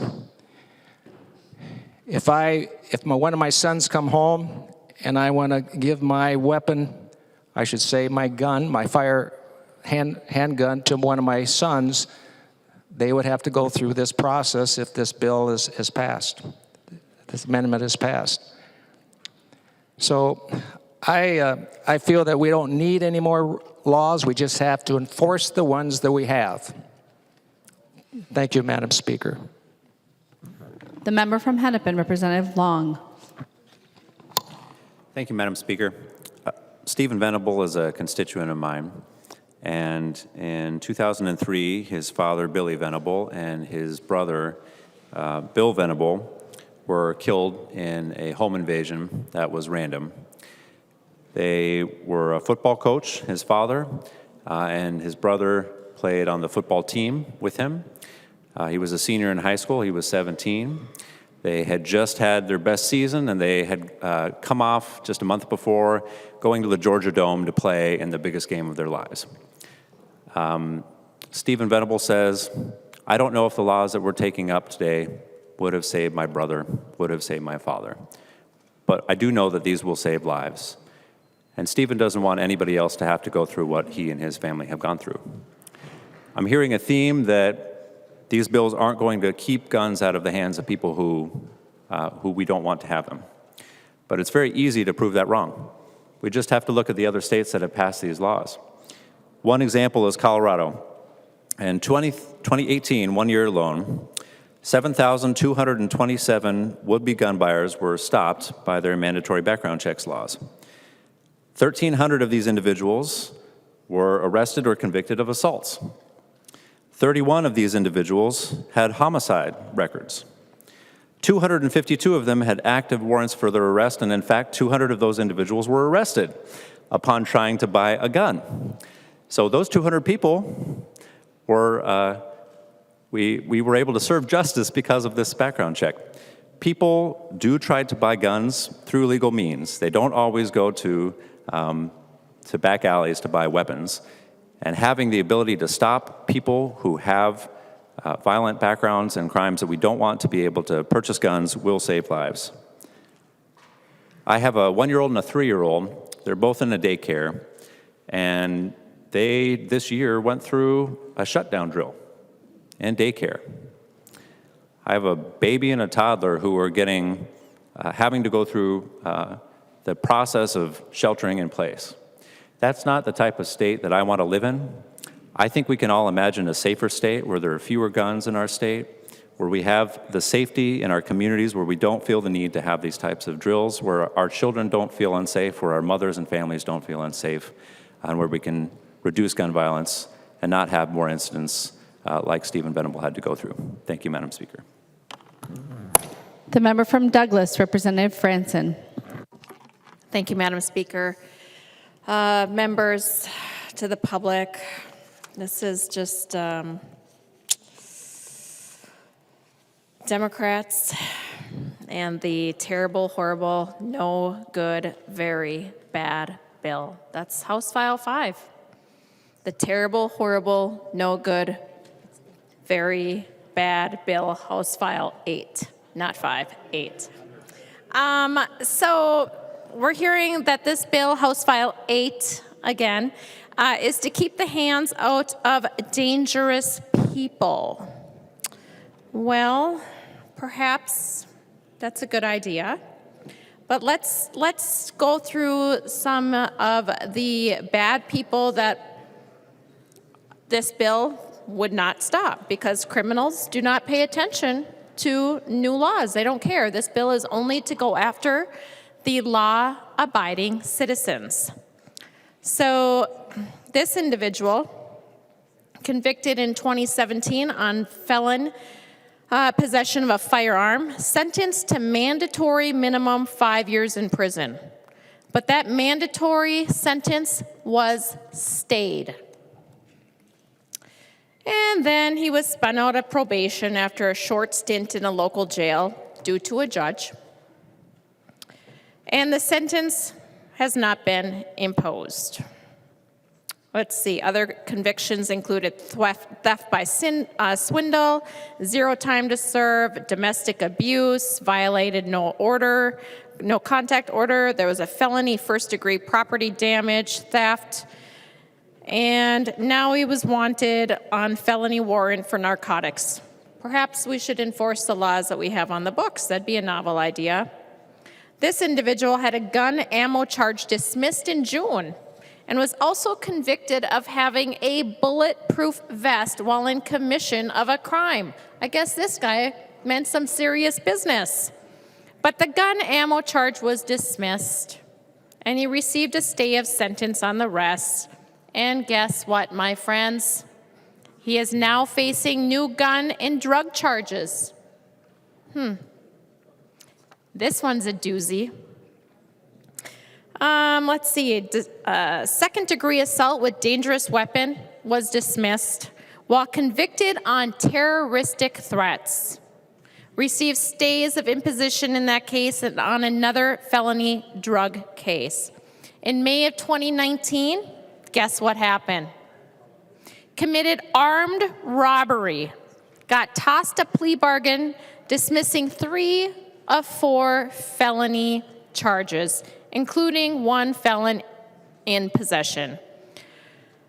He was eventually released from custody to await sentencing. And then, while he was awaiting sentencing, guess what he did? He committed another robbery. You can't make this stuff up. This is an issue with judges. This suspect was jailed twice in weeks before murder. Hennepin County Jail records show this individual was arrested and booked into jail on October 22nd on the warrant as well as probable cause charges of being a felon in possession of a firearm. Once again, Laws not being enforced.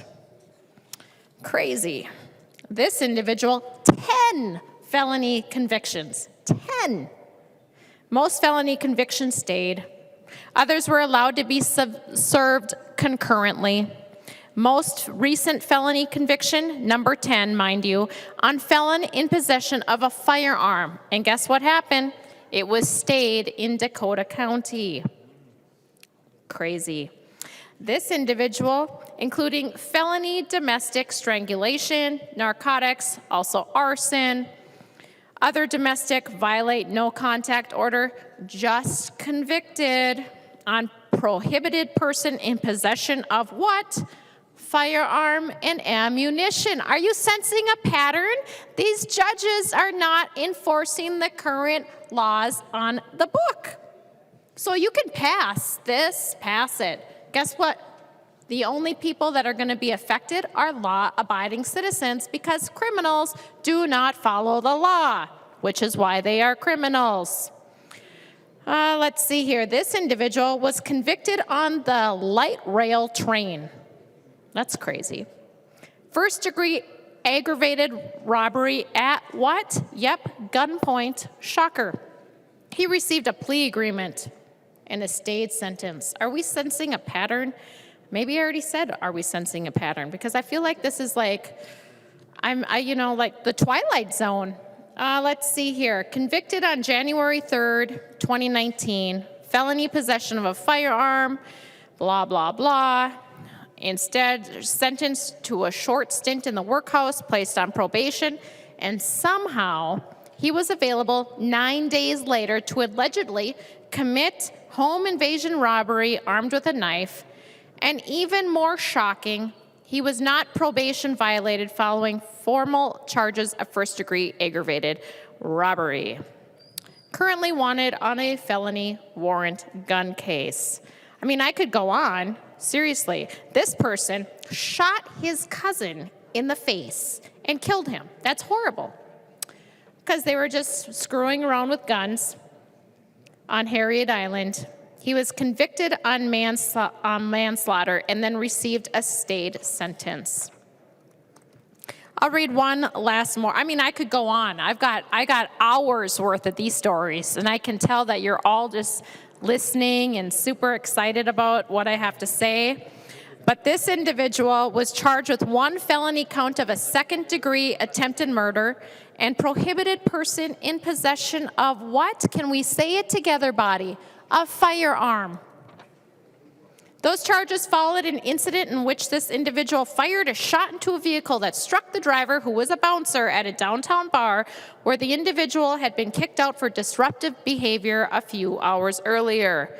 When the case shook out a few months later, individual pled guilty to only one count of first-degree assault in a plea agreement that dismissed several charges, including the felony charges of second-degree attempted murder, prohibited person in possession of a firearm, and another felony charge of a drive-by shooting.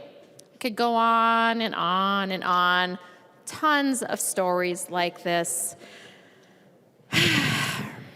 You know, the public sees exactly what this is. This is probably why that nice little poll done by the Minnesota House Democrats was taken down regarding the background checks. Remember that? It was like overwhelmingly, the public said, nope, we don't approve. And then shockingly, the Twitter poll disappeared, the Facebook poll disappeared like it never existed. But the internet is forever, and so are screenshots. So, yep, Minnesota is on to what the gun grabbers are doing here in this body. And I also, before I close here, my friends, I know it's a little difficult that Bloomberg, who is running for president and will lose because he will, donated some money. And I know that's, you got to do the bidding of the Bloomberg, but you can vote against this bill, vote for the Constitution, vote for the Minnesotans that also know that this is a very bad, terrible, horrible, no good gun bill. And I'd also like to thank Crime Watch Minneapolis for all the work they do alerting us to the gun laws that are no longer being enforced by radical judges who just let these people walk free, putting us all into danger. But yet, it's us here in this body and all the other law-abiding citizens that are ones that have to suffer for the poor choices of these judges that do not enforce the law. Thank you. The member from Scott, Representative Albright. Thank you, Madam Speaker. Members, I'll make my comment short, but I do have a couple questions. I've heard on this floor this afternoon that the attempt of this bill, House File 8, is to keep the guns out of the hands of dangerous people. I've also heard that 90% of violence, including a gun,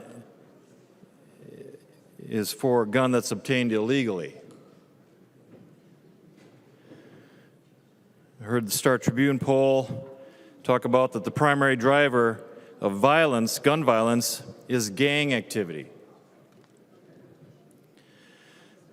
So with that in mind, I share a seat in Scott County with another individual, and Madam Speaker, I'm wondering if Representative Tabke would yield to a question. Representative Tabke is not on the floor. Representative Albright. Thank you, Madam Speaker.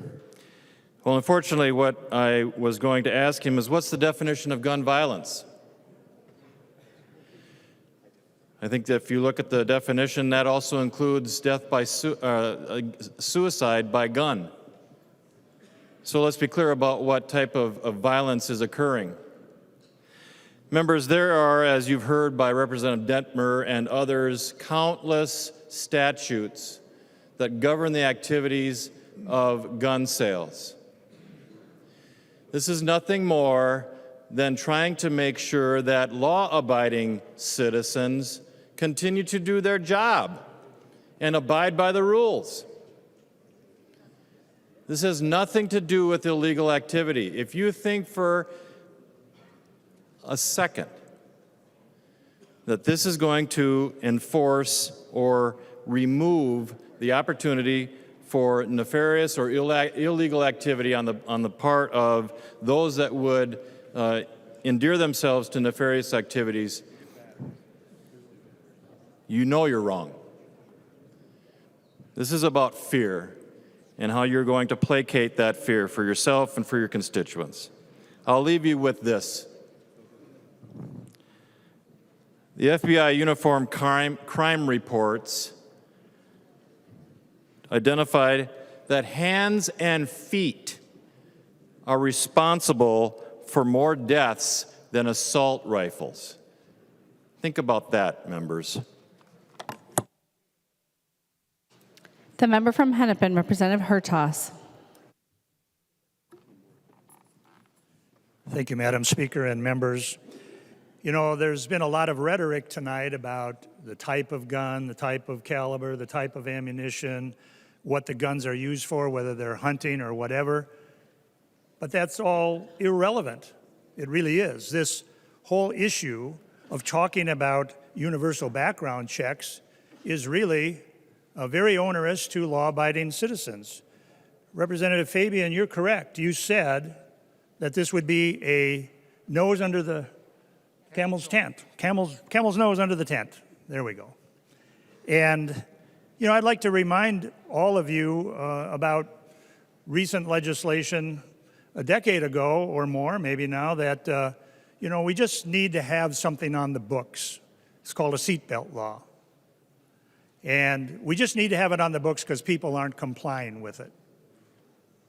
And then the next legislative session, well, you know, that's helped quite a bit, and, you know, we seem to be getting some compliance, and maybe it's doing some good, maybe it isn't, but we would like to see greater enforcement, so let's put a small fine on it, $25. And then the year after that, it became 50, and then 100. Then it became probable cause to pull you over because you don't have a seatbelt on. Now, granted, I agree, driving is a privilege. Owning a firearm is a constitutional right. Would Representative Long yield for a question? He's not on the floor. Representative Hertas. Well, Representative Long did make a comment about Colorado and about all of the effects that it had and the positive effects, enumerating thousands of people that were intercepted. But while he was talking, did a little check here, and we find out that a study was done in 2017 stating that Washington State, Colorado, and Delaware, that the law had no measurable effect whatsoever. That's the latent effects of having passed the law. Gun transfers in this bill is the camel's nose under the tent, because it's really a backdoor to gun registration system. That's the truth of it all. And folks have been cleverly disguising, marketing this as though it pertains to sales of firearms. Universal background checks, and most people think it's sales of firearms. But it's not. It's a simple transfer between friends, between me, between you. It can happen anywhere. Representative Nash had asked of one member how many gas stations were in their community. And I guess in my community, I don't have to worry because we only have one, and it's very visible. In fact, we don't even have a police department. We do contract with the county for coverage. There was a discussion with the county sheriff whether or not we should have more coverage. And the county sheriff assured us that we have one of the safest communities in all of Hennepin County because its citizens are armed.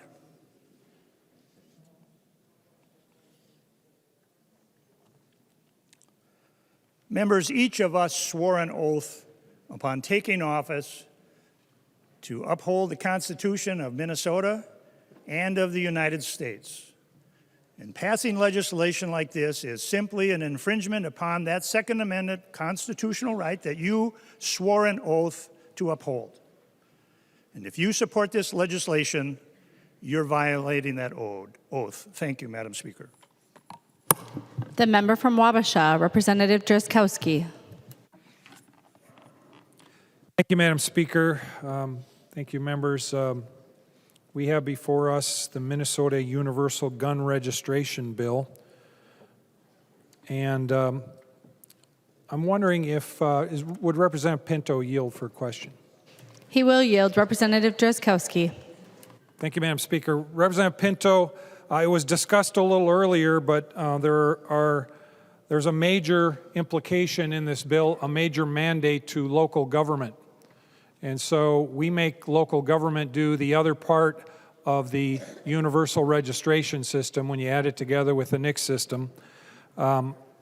So have we, what provisions have there been to provide funding for or relieve local government of this mandate that you place on them in this universal gun registration bill? Representative Pinto. Thank you, Madam Speaker. Representative Drazkowski, thank you for the question. And actually, far from a mandate being placed on them, I really want to call your attention of others to the letter from our state's chiefs, our state sheriffs, our state's county attorneys, and our frontline law enforcement officers. They are begging for what they call a critical public safety measure, calling for this. So in fact, they are urging us to adopt this as swiftly as possible. Representative Drazkowski. Thank you, Madam Speaker. Would the author continue to yield? He will yield. Representative Drazkowski. Thank you, Madam Speaker. Representative Pinto, I have the fiscal note here. It says local fiscal impact, and the yes column is checked. That means it is going to cost local government. Your bill is. It's going to be a mandate to them. The question is there any funding to relieve that mandate that you have provided to them in this Minnesota Universal Gun Registration Bill? Representative Pinto. Thank you, Madam Speaker. Representative Drazkowski, one challenge with those fiscal notes is that they may show the immediate cost from a bill, like that box being checked, but they don't show, of course, the benefits that flow. I can only assume that the chiefs and the sheriffs, in providing support for this, are recognizing that their communities will be better off and may well be fiscally better off in doing this. They have the infrastructure in place, and they are urging us to take action. And so there's no specific funding there. As I say, they're not calling for it, and I think, presumably, they've made the calculation that actually this is going to be a great benefit to them. Thank you. Representative Drazkowski. Thank you, Madam Speaker. Would he continue to yield? He will yield. Representative Drazkowski. Thank you, Madam Speaker. Well, Representative Pinto, you can just say no. That's what you're trying to say for people here. So how about a local impact note? Have you or the chair of the committee requested a local impact note so at least that counties can understand what kind of unfunded mandate you're giving them? Representative Pinto. Thank you, Madam Speaker. Thank you, Representative Drazkowski. No. Representative Drazkowski. Thank you, Madam Speaker. Well, Representative Pinto, I appreciate your forthrightness this time. So we have no's, double no's. And so what they are saying, members, Madam Speaker, the people in Minnesota watching this important debate, is that this legislature in this Minnesota Universal Gun Registration Bill is going to place a mandate on local government, which is going to cost local government money and provide local government the pressure to have to increase property taxes on people in order to pay for it. So, Madam Speaker, members, people of Minnesota watching, we talk to our county commissioners all the time, and they talk about the frustrations with this body sending unfunded mandates to the local government and not providing the money to go along with that direction, with that order that the legislature gives to the counties. And so essentially, not only are we not giving them the money to relieve it, we didn't even ask them how much it was going to cost so we could find out what it is we're doing to them. That's what the bill author and the chair of the committee and a bill like this would normally ask local government what that impact is. That question has not even been asked. So if we look at the bill, Madam Speaker, members, we take a look at it, and it takes away the ability of 18 to 20-year-olds to purchase or transfer firearms. So if you're in Minnesota, you're serving in the military, guess what? You can do your duty in the military, but you can't own a shotgun, you can't transfer one, because this new prohibition in the Minnesota Universal Gun Registration Bill takes away that right of yours to be able to do that. Whether it's a handgun, a long gun, or any sort of firearm. It removes the ability for our permits to carry. And members, one of the things I will argue is this bill makes it more difficult and provides a disincentive for those of us, and there's a number of them in this chamber, thank God. This is one of the safest places in St. Paul today. I want you to know that. And it takes away people's ability and their incentive to do the right thing if they're law-abiding citizens and carry that extra burden with them to bring along with them protection for themselves and those around them. It's going to make it more difficult for the good guys and gals to do the right thing. And I agree with Representative Lucero. I think this bill was actually written to take away the rights of law-abiding citizens. So members, continuing on what the bill does, it takes away the rights of 18 to 20-year-olds to own and transfer guns. It makes it so your permit to carry can't be used for firearm transfers as it can now. And it creates a brand new state side to the firearm registry, if you will, that's created when that is coupled with the national NICS database. Additionally, it creates a new gross misdemeanor if a law enforcement person asks you as a firearm owner to provide your paperwork to show your record of purchasing or transferring that firearm. So guess what? If you don't have that paperwork on you, it's a gross misdemeanor. No court order, just the request of a law enforcement officer asking for the paperwork. Now, members, the U.S. Constitution says the right of the people to keep and bear arms shall not be infringed, period. So I challenge you. The description I gave you of the highlights of what this bill does this infringe upon the rights of a gun owner to own or transfer a firearm? Would Representative Brand yield for a question, Madam Speaker? He will yield. Representative Drazkowski. Thank you, Madam Speaker. Representative Brand, you've heard the description of the bill. In your opinion, does it infringe upon the Second Amendment rights guaranteed by the U.S. Constitution for people to carry or people to own and bear arms? The member from Nicollet, Representative Brand. Thank you, Madam Speaker, and Representative Drazkowski. I think that's a matter of opinion. I'm a proud gun owner myself, and I don't feel that this actually infringes upon my gun rights. Representative Drazkowski. Thank you, Madam Speaker. Would Representative Brand continue to yield? He will. Representative Drazkowski. Thank you, Madam Speaker. Well, Representative Brand, do you have any 18 to 20-year-olds in your district, and are they your constituents? Representative Brand. I'm sorry, I didn't hear the bill. Can you repeat it? Representative Drazkowski. Thank you, Madam Speaker. Representative Brand, do you have any 18 to 20-year-olds in your district, and would you consider them constituents? Representative Brand. I would. Representative Drazkowski. Thank you, Madam Speaker. Thank you, Representative Brand. Well, Representative Brand, you're taking away the ability of 18 to 20-year-olds in your district, if you vote for this bill, to be able to keep and bear arms. I don't think anybody in here would refute that. That's what this bill does. It's plain language clear. So now you're saying that this bill doesn't infringe upon their rights. I don't think you're being truthful, Representative Brand, if that's what you're saying.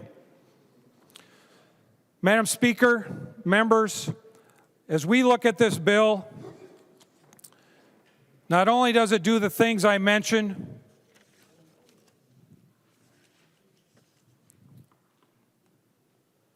and not only does it cover sales of firearms, but it also covers transfers. So we can't even transfer firearms to a friend to go hunting, to defend themselves, to protect themselves and those around them without the government interceding. So it was brought up earlier, and both Representative Pinto and Representative Detmer pointed out that we have a publication put together by Minnesota House Research Department. Members, it's 113 pages long. It weighs about 1.5 pounds. 113 pages of current state and federal laws that limit the ability of people to keep and bear arms in Minnesota. Ostensibly, that provides direction or law, if you will, that says what type of people are not allowed to own or possess firearms. And I'm going to read you those, part of the 1975 Minnesota Gun Control Act. Youth under the age of 18, of course there's exceptions if they're under the guidance of their parents, etc. Convicted felons can't own firearms. Mentally ill individuals can't own firearms. Illegal drug users, chemically dependent individuals, peace officers admitted for chemical dependency treatment, people charged with crimes of violence, domestic violence offenders, fugitives, illegal aliens, those dishonorably discharged from the armed services, and people who have renounced their citizenship. Madam Speaker, would Representative Hewitt yield for a question? He will. Representative Drazkowski. Thank you, Madam Speaker. Well, Representative Hewitt, you heard the list of people in this 113 pages of all the laws and regulations directing and limiting the ability of people to own firearms in our state, ostensibly in the public's interest to protect them from bad people. Now, you heard the list. Who else should be on this list, Representative Hewitt? Representative Hewitt. Madam Speaker, Representative Drazowski, could you give me a copy of that list, or where is this referred to? I'd like to see it, and then I could give you a decision. Representative Drazkowski. Thank you, Madam Speaker. Representative Hewitt, it's available on your computer. Representative Pinto sits in front of you. You got a copy, and I got a copy, and I'll read them again. Youth under age 18, convicted felons, mentally ill individuals, illegal drug users, chemically dependent individuals, peace officers admitted for chemical dependency treatment, people charged with a crime of violence, domestic violence offenders, fugitives, illegal aliens, those dishonorably discharged from the armed services, and people who have renounced their citizenship. Representative Hewitt, who else should we have on the list? He will yield. The member from Dakota, Representative Hewitt. Madam Speaker, Representative Drazowski, I think this is a pretty fulfilled list here. I would be interested in your opinion who we should have on this list, as long as you're asking. Representative Drazkowski. Thank you, Madam Speaker. Thank you, Representative Hewitt. And Representative Hewitt, I agree with you. This is an exhaustive list. Madam Speaker, members, all of these people in Minnesota are prohibited from owning and possessing firearms. And even the Democrats agree, at least Representative Hewitt does, that we've pretty well outlawed firearms for those people who shouldn't have them. 113 pages, pound and a half. There it is. Now, members, we're bringing forward the Minnesota Universal Gun Registration Bill to bring yet more regulations on top of this 113-page, pound and a half handout that even the Democrats agree covers all the prohibitions of people that shouldn't own and possess firearms. There's no need, members, for more bills. You want to just pile another one on top of this? We need to enforce the laws we have, members. Here they are, 113 pages, federal and state laws. I think many members outlined that earlier very well. We have plenty of laws on the books, and that leads me to agree with Representative Lucero. Members, Madam Speaker, this bill simply provides inhibitions and prohibitions for law-abiding citizens who oftentimes, almost always, are acting on behalf of the law and acting legally in this state. This isn't going to keep these people who violate these laws from following them. Representative Pinto, there's already laws there. It's already illegal. And you want to make it, what, illegaler?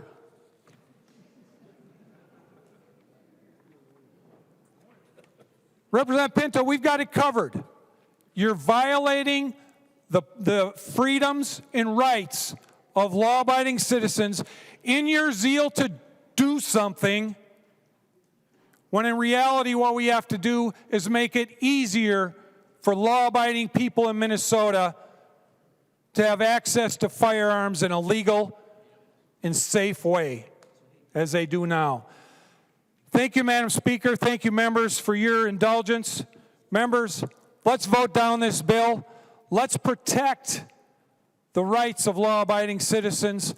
Let's not inhibit the ability of law-abiding citizens to do what they're doing today, the right thing, to protect them and the people around them, which would only make our state less safe. Thank you, Madam Speaker. The member from Anoka, Representative Heinrich. Thank you, Madam Speaker. I was going to ask Representative Tabke to yield, but he's off the floor right now, so I'll ask Representative Long if he would yield for a question. He will yield. Representative Heinrich. Thank you, Madam Speaker.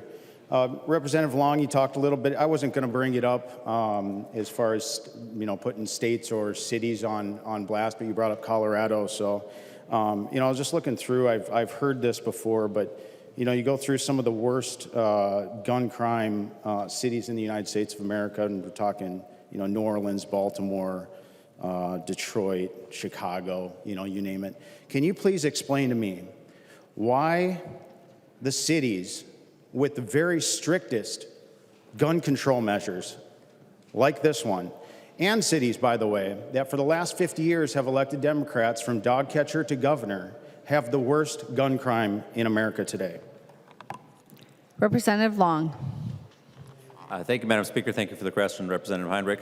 Well, I think if you are interested in reducing gun crime, then we should listen to the police officers and whose job it is to help us reduce gun crime. And police officers are telling us, law enforcement is telling us that this will save lives and that this will reduce crime and that this will reduce gun violence in our streets. So those are the folks who I trust most.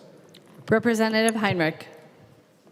Thank you, Madam Speaker. Representative Long, you didn't answer the question. I was wondering why it is that in the cities where these types of laws and these strictest gun laws have been enacted by Democrats for the last 50 years, we see the worst gun crime today in all of America.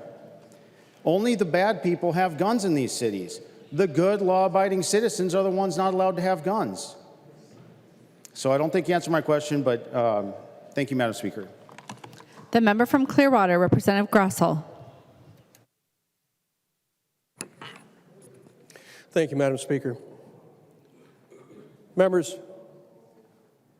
I'm going to use one of Representative Liebling's favorite sayings. Here we go again. We got the same garbage bill coming forward as you presented last time. Representative Pinto, we've had conversations over and over as far as legislation that I bounced ideas off of you and such. And you've always said you don't want to have these unintended consequences. That's good advice, very good advice. And doesn't matter whether we are our DFL, GOP, we got to take that advice. And we got to take our own advice from time to time. And in this legislation, I have to tell you, you might want to take your own advice on this, unintended consequences. If your intent was to work on violent crime and to stop violent crime, I would say you'd have to make sure that that's what you're doing. Because with this, when I read through it, and like I say, I took an oath to protect the Constitution and uphold it, as did all of us. You're not doing that.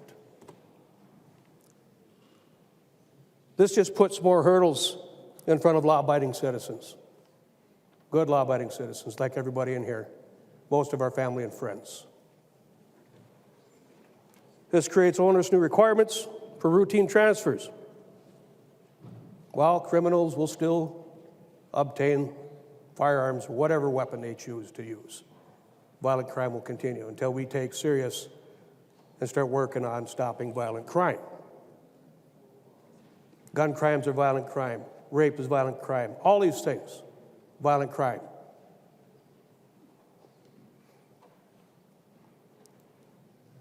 These won't reduce gun violence. According to a 2016 U.S. Department of Justice study, less than 1% of criminals obtain their guns at gun shows. The vast majority of criminals acquired their guns illegally, stealing, trading for narcotics, etc.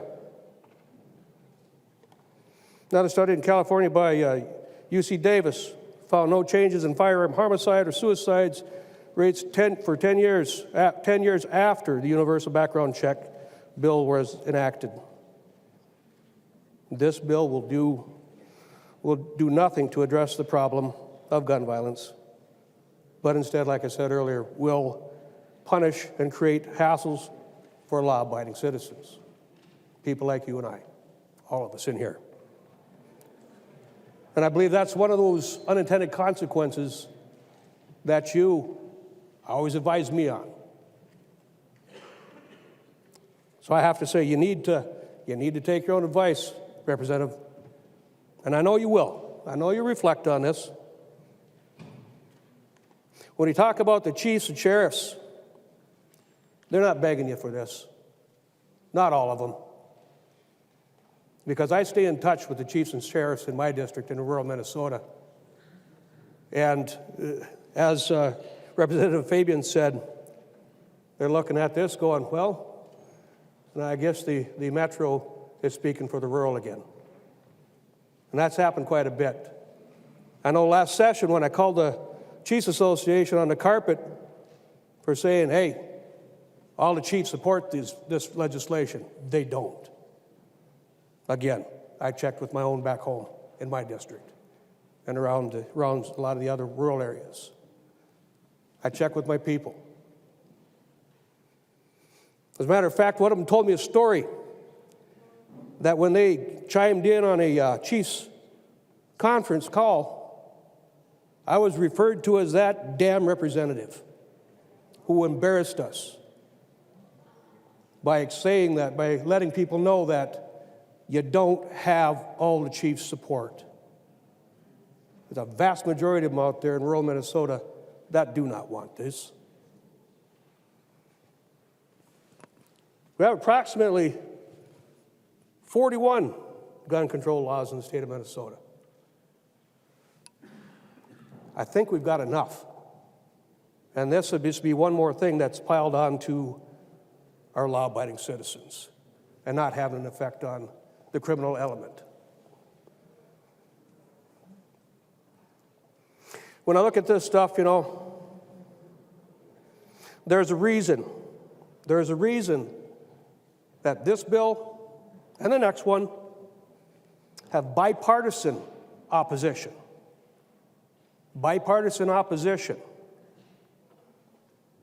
That means we've got GOP and DFL saying that these are no good.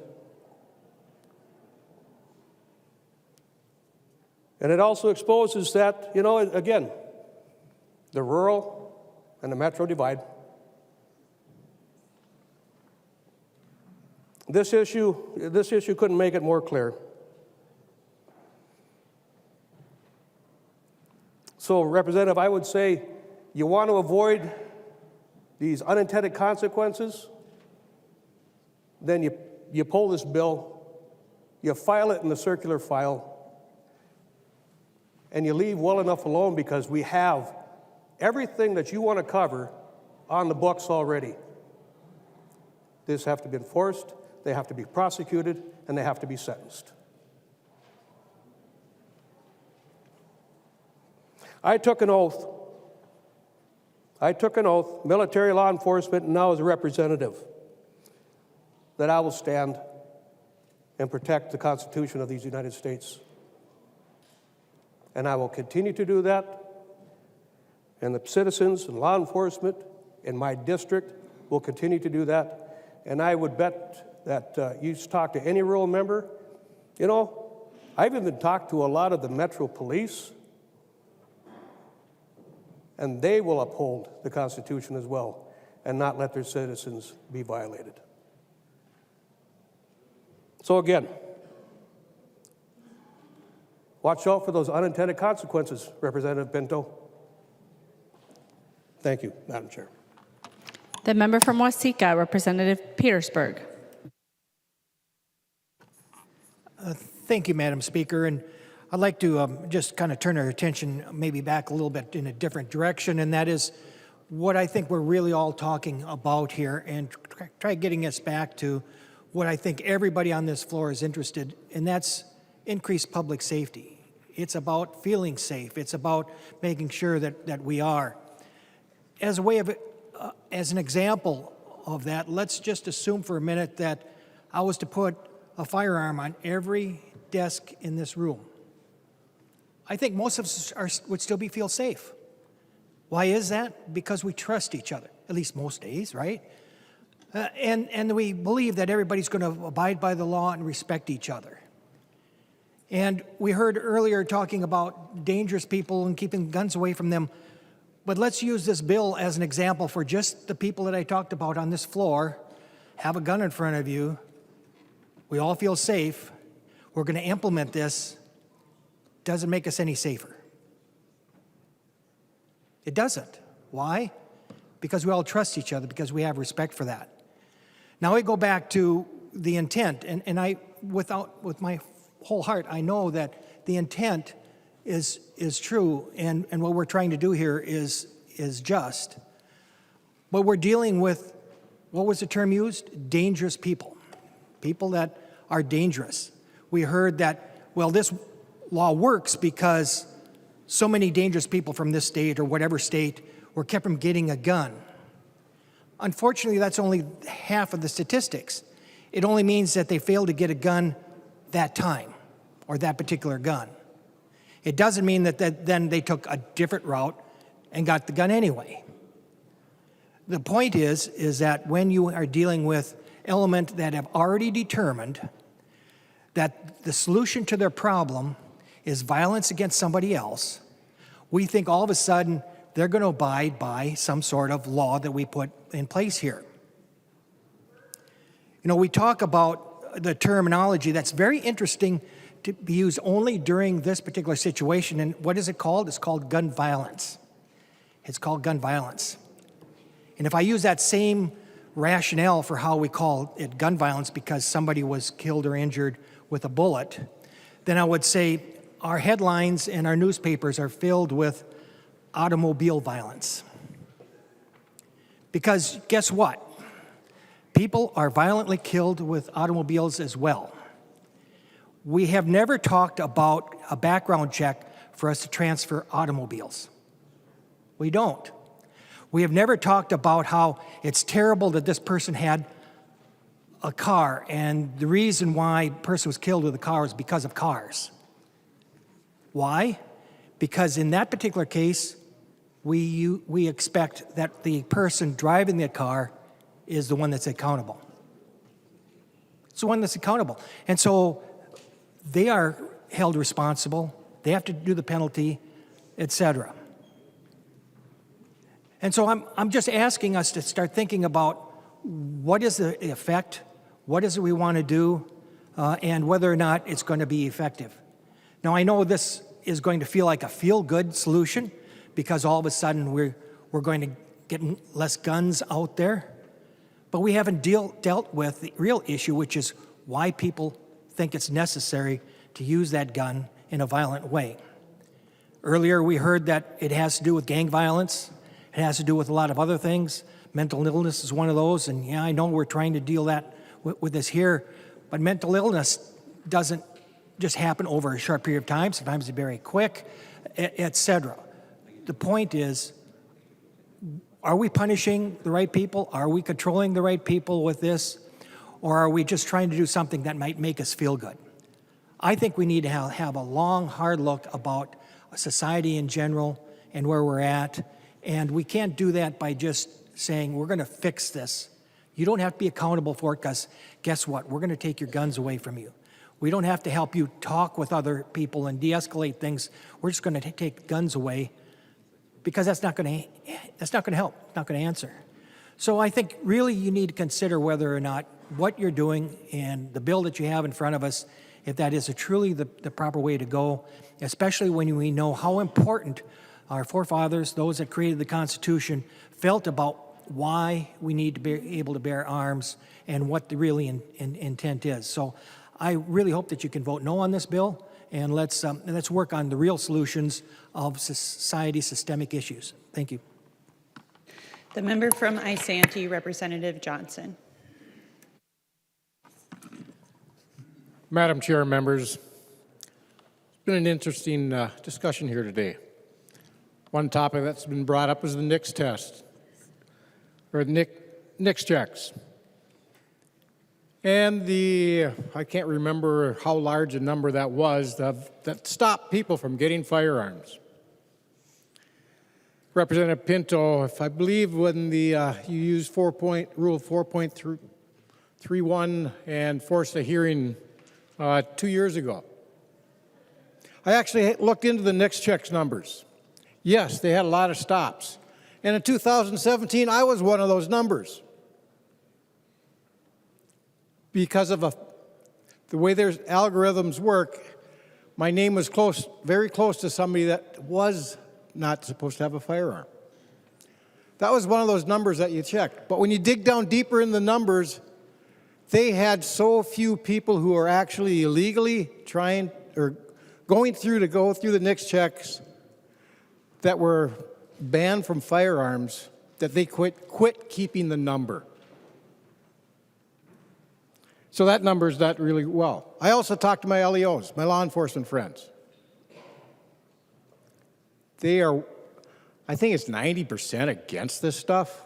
They trust the people on the street in my community. I've talked to my sheriff or one of my two sheriffs and a couple of my police chiefs. I can't use the words they describe these bills on this floor. The guys I work with on the line, same thing. But next time I talk to my sheriffs and my chiefs, I might have to call them by a different name. In this bill, it gives the sheriffs and the police chiefs unbelievable power. It says the chief of police or the sheriff, based on documented past contact with law enforcement, not through the court system, but just with law enforcement, can deny a permit to acquire or a permit to purchase. That's removing somebody's civil right, a constitutional right. Only a judge can do that. So next time I see my Sheriff Kalk, I'm going to have to call him Judge Kalk. Or Chief Baumgard, I have to call him Chief Baumgard. Or Judge Baumgard. This bill has constitutional issues, besides being bad in the first place. Representative Pinto, I am disappointed that you're bringing this bill forward because this is not going to solve anything. I've worked the streets.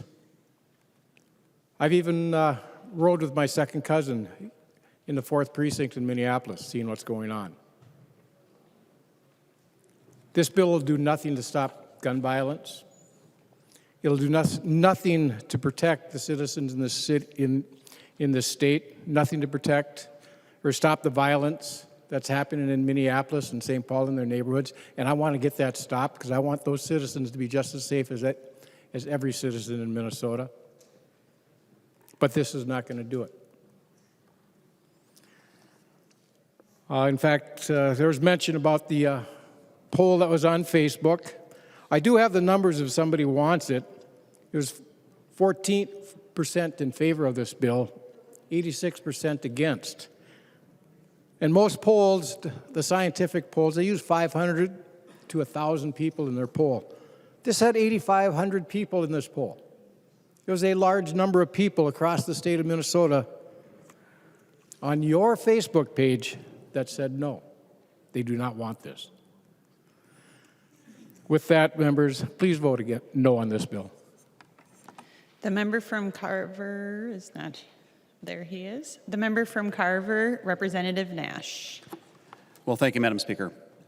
I was listening to Representative Becker-Finn talk about some of the permissible transfers, and I don't think it was intentional, but there were some inaccuracies that Representative Becker-Finn made, and I'm going to ask ahead of time if you'd yield, Representative Becker-Finn. So, Representative Becker-Finn, you said a little bit ago that you could transfer to uncles and other parts of your family. And I wanted to read in lines 11.10 through 11.12 who you can transfer to. The bill says a transfer between immediate family members, which for the purposes of this section means spouses, domestic partners, parents, children, siblings, grandparents, and grandchildren. That's the bill. No uncles, no aunts. That's in the bill. That's the bill. No mother-in-laws, and for some that might be strategic. Thank you. But I have a concern that what you represented is really not what's in the bill, and we might want to deflect to Representative Pinto. But in lines 11.10 through 11.12, that's not in the bill. If you would help us illuminate what you had said earlier about loaning a gun to somebody who's maybe your uncle, your aunt, or something like that, because that's not the bill. Representative Nash, was there a question? I had in there? asked her to yield. She will yield. Representative Becker-Finn. Thank you, Madam Speaker. There was not a question there. I never said the word uncle or aunt. You're making that up. You can go back and listen to the tape. Did not say that. I was reading straight from this when I went through, and I didn't list, I guess. I mean, I did pass over some of them in the interest of time, but I could go into those now. There's even more peace officers, member of the U.S. Armed Forces, National Guard, federal law enforcement officer, security guard employed by a protective agent. There's 2 full pages. I encourage the public to go up and look those up if they do have questions. But it would be a misstatement to say that I used the word uncle. That is not a word that I used in my previous testimony or words on the floor. Representative Nash. Thank you, Madam Speaker. And it tripped my thought because I did hear it, but so let's expound on that. So in the bill, the way it's written, if I have some of my nephews come in from out of state, I can't loan them one of my guns. That's the bill, folks. My nephews and nieces who all like to hunt, if they come to visit their Uncle Jim, or as some call him, my fun uncle, I can't loan them a gun according to your bill, Representative Pinto, and I've known them their entire life. I'm their godfather for some of them. I've known them their whole life. But Representative Pinto wants to eliminate that. Again, the mother-in-law, maybe. But members, this is a very, very prescriptive, very prohibitive bill. That is one of the components that I find to be troubling. And if Representative Pinto, if you would yield. He will yield. Thank you, Madam Speaker. Representative Pinto, and I'm flipping to it, so give me a second, but in your portion of the bill where you talk about the acquisition of a permit to purchase, if we could get there. That's line 7.29, 7.30. Oh, sorry, wrong one. In your provision around the peace officers, what happens if somebody goes to their sheriff to get a permit to purchase and they are denied? Could you tell us what happens then? Representative Pinto. Thank you, Madam Speaker, and thank you, Representative Nash. And I want to make sure not to forget, I'm going to get your question. I did just want to reassure you that Cousins coming out of town, there we go, that there is an exception for while hunting or trapping. If that's legal, it's on line 12.6. So just for your family members coming in, as long as you don't have reason to believe that they're prohibited, that is in fact an exception under the bill for you to be able to loan out to the family members. That's on page 12. But regarding your question, Representative Nash, give me 1 second here. I had to flip to multiple pages.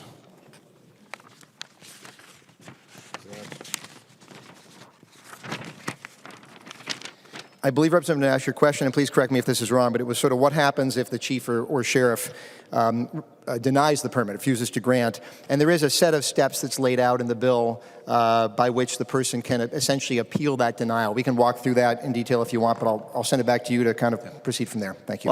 So thank you, Madam Speaker. Nash. And we'll continue to go. So Representative Pinto, they've got 7 days to issue that permit to purchase, correct? He's nodding yes. We'll just go faster that way. And if it takes longer than 7 days, Representative Pinto, what happens from there? Are you asking the member to yield? I am. I'll just be asking him to continually yield for a series of fun questions. He will yield. Thank you, Representative Nash. You're testing me just a little bit, Representative Nash, here, and I suspect you've got an answer to your question. I'm just quickly getting my brain back up to speed. Why don't we do this? I'm going to continue looking here and make sure that that I've got all my details down. But you may well have an answer that you can provide, and then we can go from there. But I'll send it back to you, and you can send it back to me if necessary. Thank you, Madam Speaker. Representative Nash. Yeah, thank you, Madam Speaker. Well, it's 7 days, and if they are denied that period, or if that's denied at the end of 7 days, they have to make an appeal, and they may go through a progressional session of making these appeals, and they may eventually, Representative Pinto, if you would agree to this, they may have to hire a lawyer to finally get their permit to purchase. Is that correct? Representative Pinto. Thank you, Madam Speaker. Representative Nash, I understand why I was so confused before. I thought you were asking me what happens if they don't make a decision within the 7 days. And of course, the Chief of Sheriff is required to make a decision within the 7 days. But I think your question now is if it's denied, what happens? And the person certainly can hire an attorney, but as we know, there are certainly options that can be used as well without hiring an attorney. If they do hire an attorney, then it's true often attorneys do charge. Well, Representative Nash. Thank you, Madam Speaker. And that's my point, Representative Pinto, is let's say a sheriff that may be on your list of people who don't want members to or the public to have guns may act a little capriciously, and they may not want to grant a permit, and it takes several appeals, and they choose to go down the road of hiring a lawyer. Representative Pinto, in your provision and in that scenario, does the state provide representation for that member of the public who is trying to make an appeal to get their permit to purchase? Representative Pinto. Thank you, Madam Speaker. Representative Nash, thank you for the question. There is a right to counsel in criminal cases in Minnesota. There is not a right to counsel in civil cases. I will say that in general, having that right makes a lot of sense to me. I'd love to work with you on it. But in civil cases, which this would be, and you can be evicted from your home, you can have a variety of significant consequences in civil cases. And in those cases, the state does not provide an attorney in civil cases, and that's true of all civil cases, although, as I say, many can have quite significant consequences. Thank you.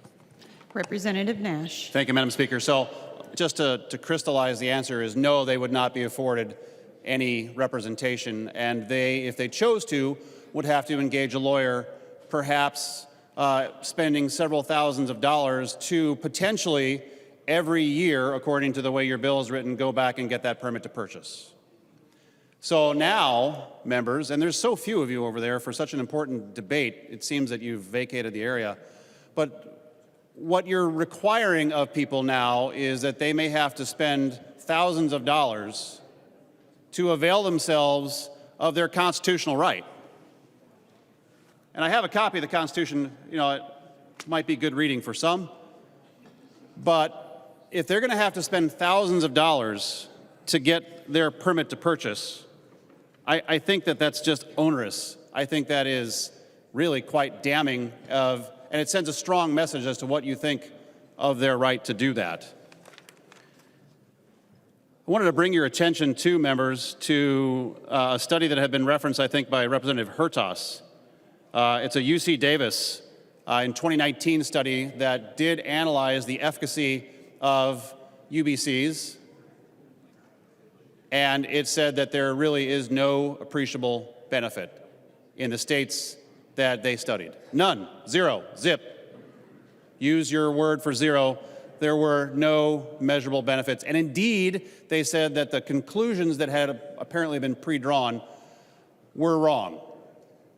So I would draw your attention to that. I can send you the link, Representative Pinto. But November 19th, 2018, UC Davis. So members, we're drawing close to the end of this. I want to go down the road that I had started on earlier. This bill is not going to do anything to curb the behavior of people who are intent on committing a crime. And yeah, I've beaten the gas and sip to death, but I'm going to beat it a little bit more. If you really understand what the criminals are doing to obtain their guns, and you understand the method in which they do them, there's nobody coming forward. Nobody coming forward and said, hey, I'm going to go sign up for a background check so I can buy a gun to go and commit a crime. I'm going to go buy an illegal gun. Nobody. No one does that. But you think, naively, I think, that that's going to have an impact. You want to make the people of Minnesota believe that somehow by enacting this piece of legislation that they're going to be saved from something. that it's going to stop crime. It's going to stop people like Chief Axtell was worried about who are using guns illegally. He said in that interview, we have a lot of illegal guns, straw purchases, or the stolen guns that are being purchased behind the gas and sip. And for those of you that actually had the temerity to answer my questions, I commend you, but you didn't give me an answer that really was worth a whole lot. Because you couldn't. You can't answer the question accurately unless you say it will have no effect at all. It does nothing to change the behavior of the criminal. So if it makes you feel better for your elections to pass this bill, to lull people to sleep, to think that you're going to somehow swoop in on a big white horse and save them from gun violence by passing this restrictive bill, depriving people of their God-given rights, their constitutional guaranteed rights, go ahead. But it is a farce that you're conducting. It is ludicrous to think that people behind the old gas and sip, Representative Pinto, that they're going to slow down and volunteer for a background check.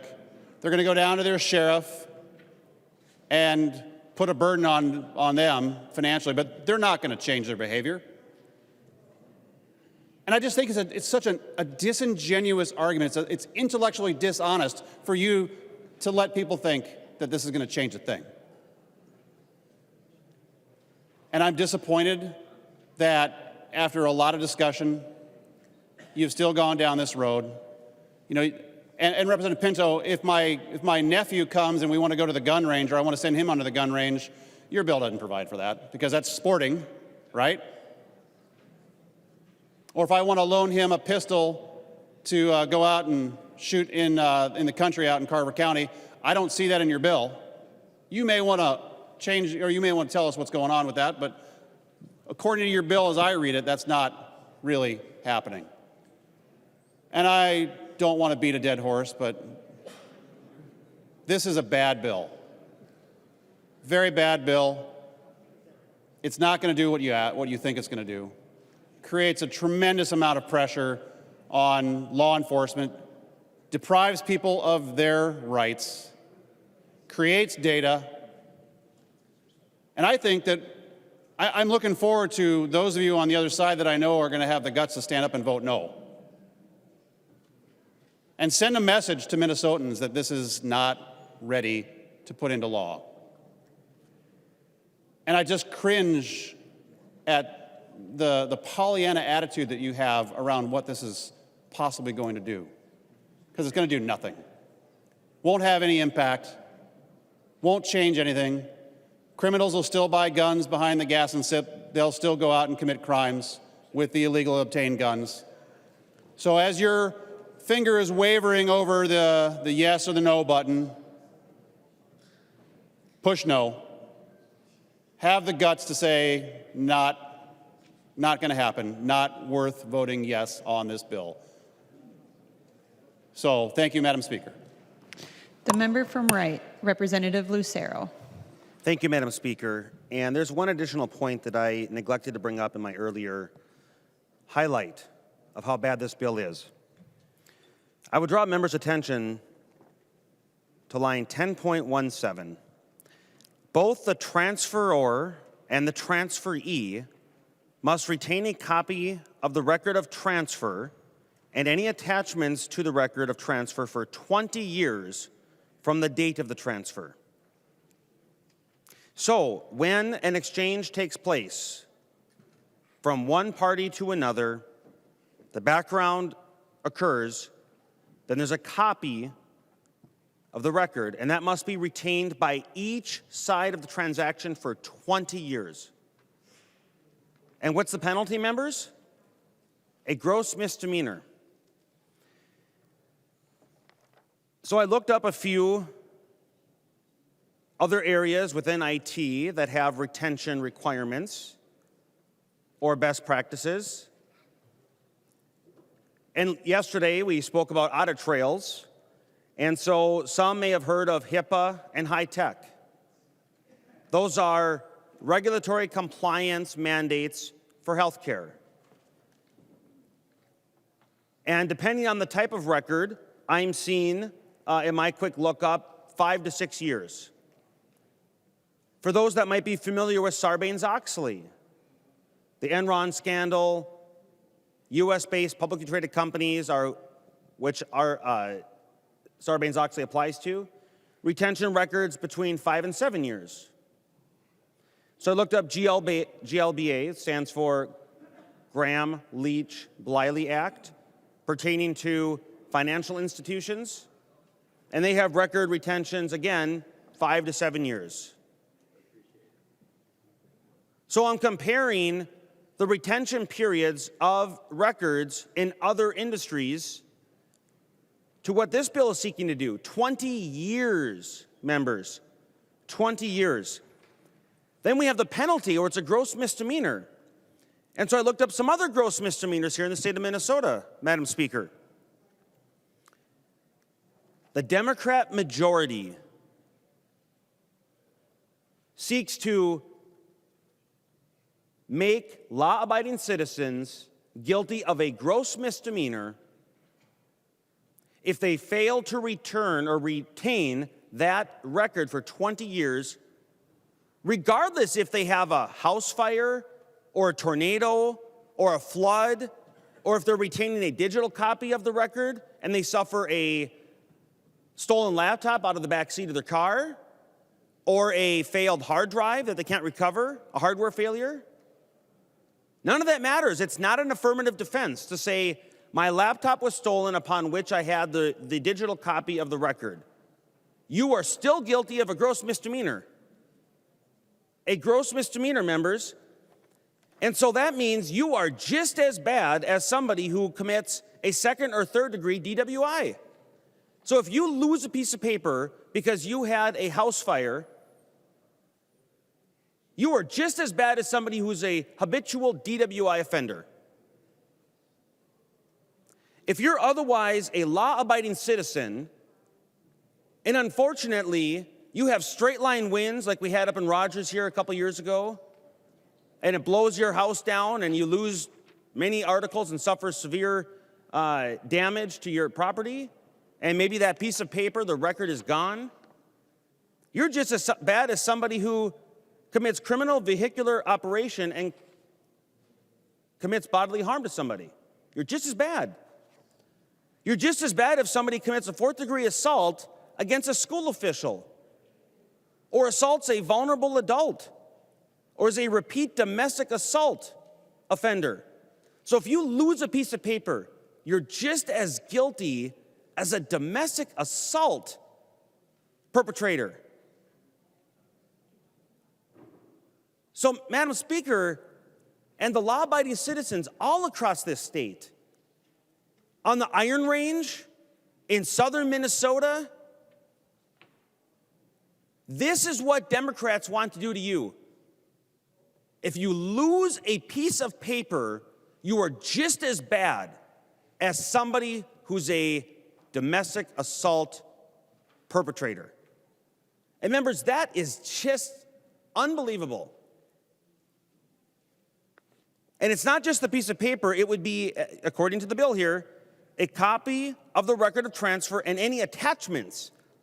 So let's say there are 5 pages. If you lose page, if it becomes unstapled, and you lose the 5th page, but you have the other pages, you don't have a complete set there, you're guilty of a gross misdemeanor. Madam Speaker, I've been married for about 23 years or so just over 20 years.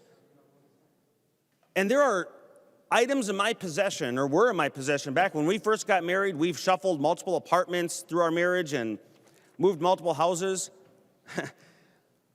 If I had lost a piece of paper, I'm now guilty of a gross misdemeanor. If I've done nothing else than lose a piece of paper. Members, this is absurd.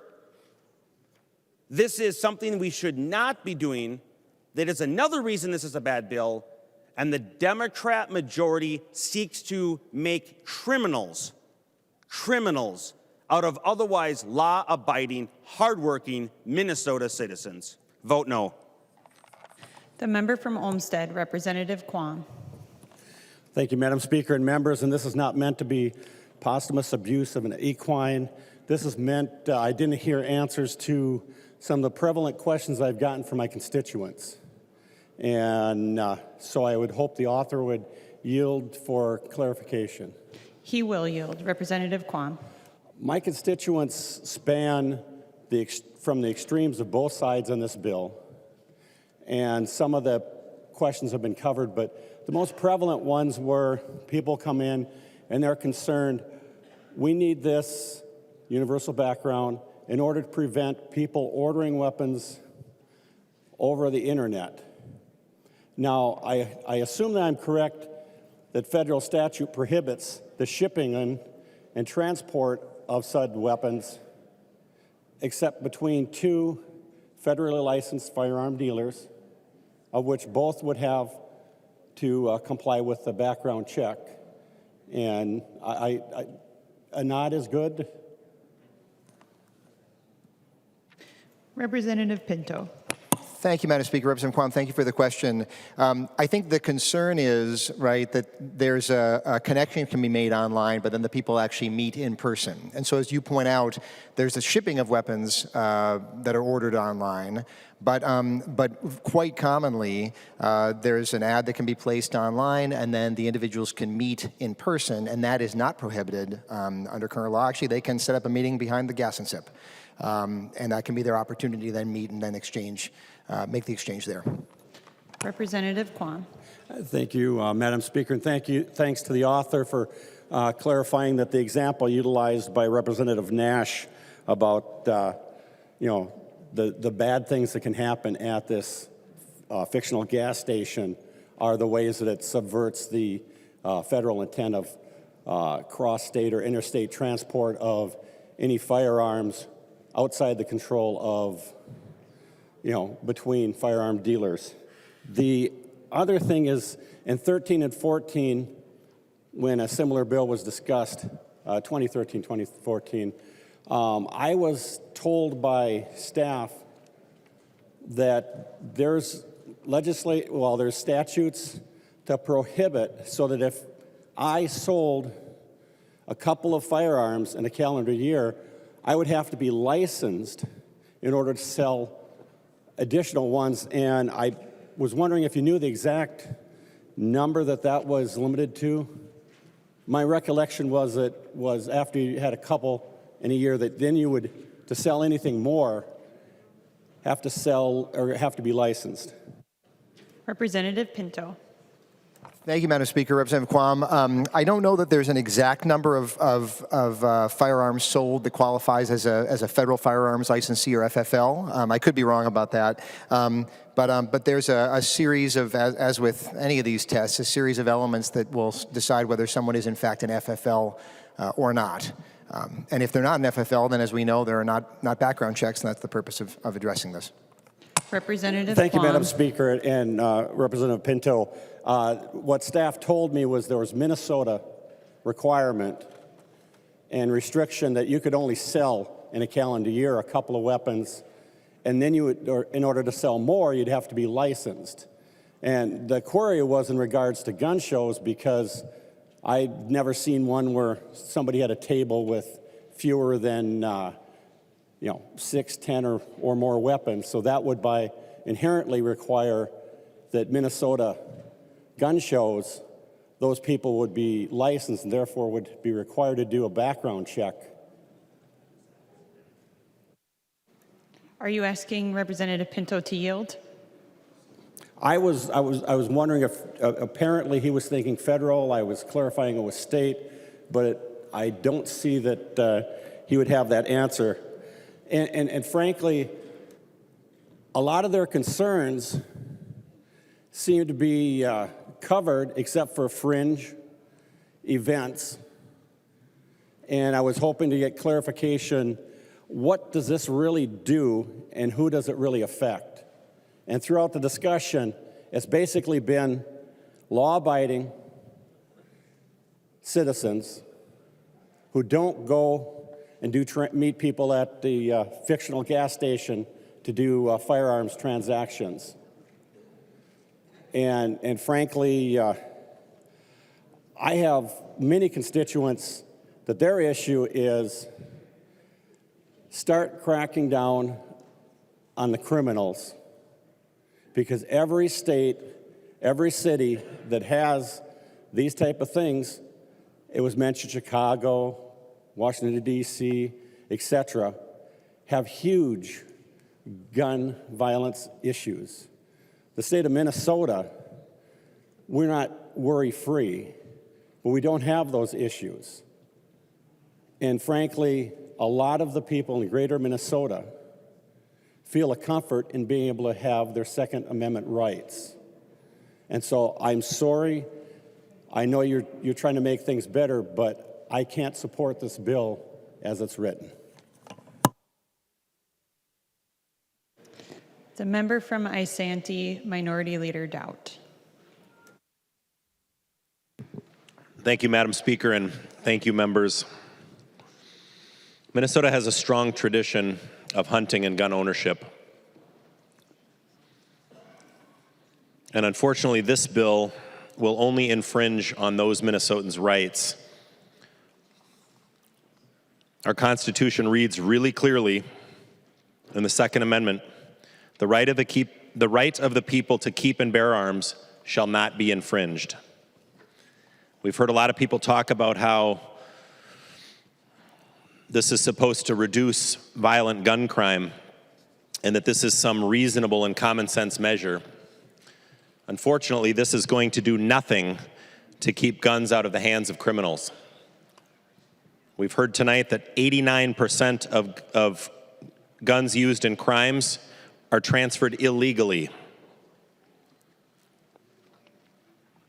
And if you wonder how reasonable this bill is and how reasonable Democrats are about this issue, in the Minnesota House, when you don't want to take somebody else's ideas, you vote them down.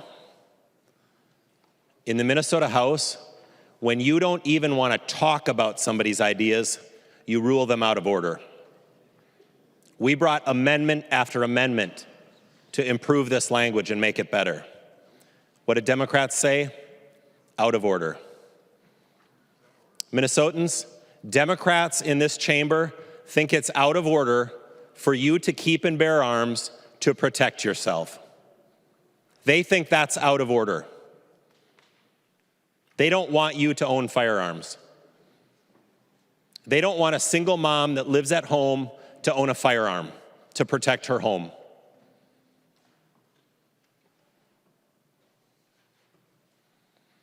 This bill will do nothing to keep guns out of the hands of criminals. You know what we could do? We could enforce our existing laws. Hennepin County Attorney Mike Freeman admitted that he is not charging straw purchasers who provide guns used in crimes by individuals already prohibited from owning a gun, and in domestic violence situations where only a small percentage of court orders are actually carried out. This bill will violate the rights of law-abiding gun owners and won't stop criminals who don't follow the law. This bill is so unreasonable that it will have bipartisan opposition. But this bill isn't designed to solve a problem. This bill is designed to be a talking point for an election. If Democrats wanted to solve a problem, they would stand with and behind our law enforcement officers. Representative Long said earlier that we should listen to police officers.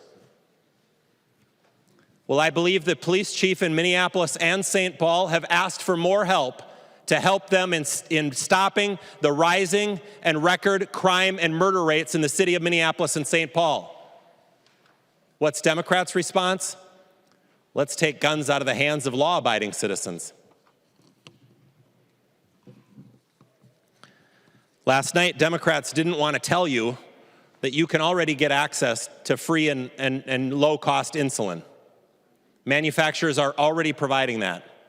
And tonight, I'm sure they don't want you to know that every Minnesotan has access to background checks if they want it. If I was transferring a firearm to somebody that I didn't know, I can ask that that person go to the sheriff's office or police station in any county or any city in this state, and they can get a background check. And if they have a permit to carry or a permit to purchase, I know that that person has had a background check, even though I don't know them. The law in this state already says that it's illegal to transfer a firearm to somebody that cannot legally own one. That's a crime. I'm not going to expose myself to become a criminal by transferring a firearm to somebody that I don't know. But I do have the right in the Constitution to sell a firearm to my cousin that I've gone up north hunting with for 20 years. I know him. I don't need to ask a background check on him. And your bill will make it more difficult for law-abiding citizens, while it will do nothing to take guns out of the hands of criminals. Why is it that you don't actually want to solve the problem? Amendment after amendment out of order. You don't even want to talk about it. You want to make it more difficult for the law-abiding citizens who exercise their constitutional right.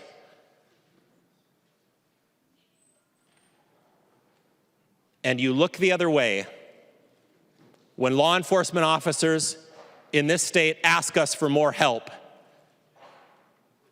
to stop the people who are committing crimes with guns in Minneapolis and St. Paul, who are obtaining them illegally right now. This bill will do nothing to keep guns out of the hands of criminals. Nothing. And you all know it. But you'll mislead people and write your lit pieces for the next election. People are smarter than that.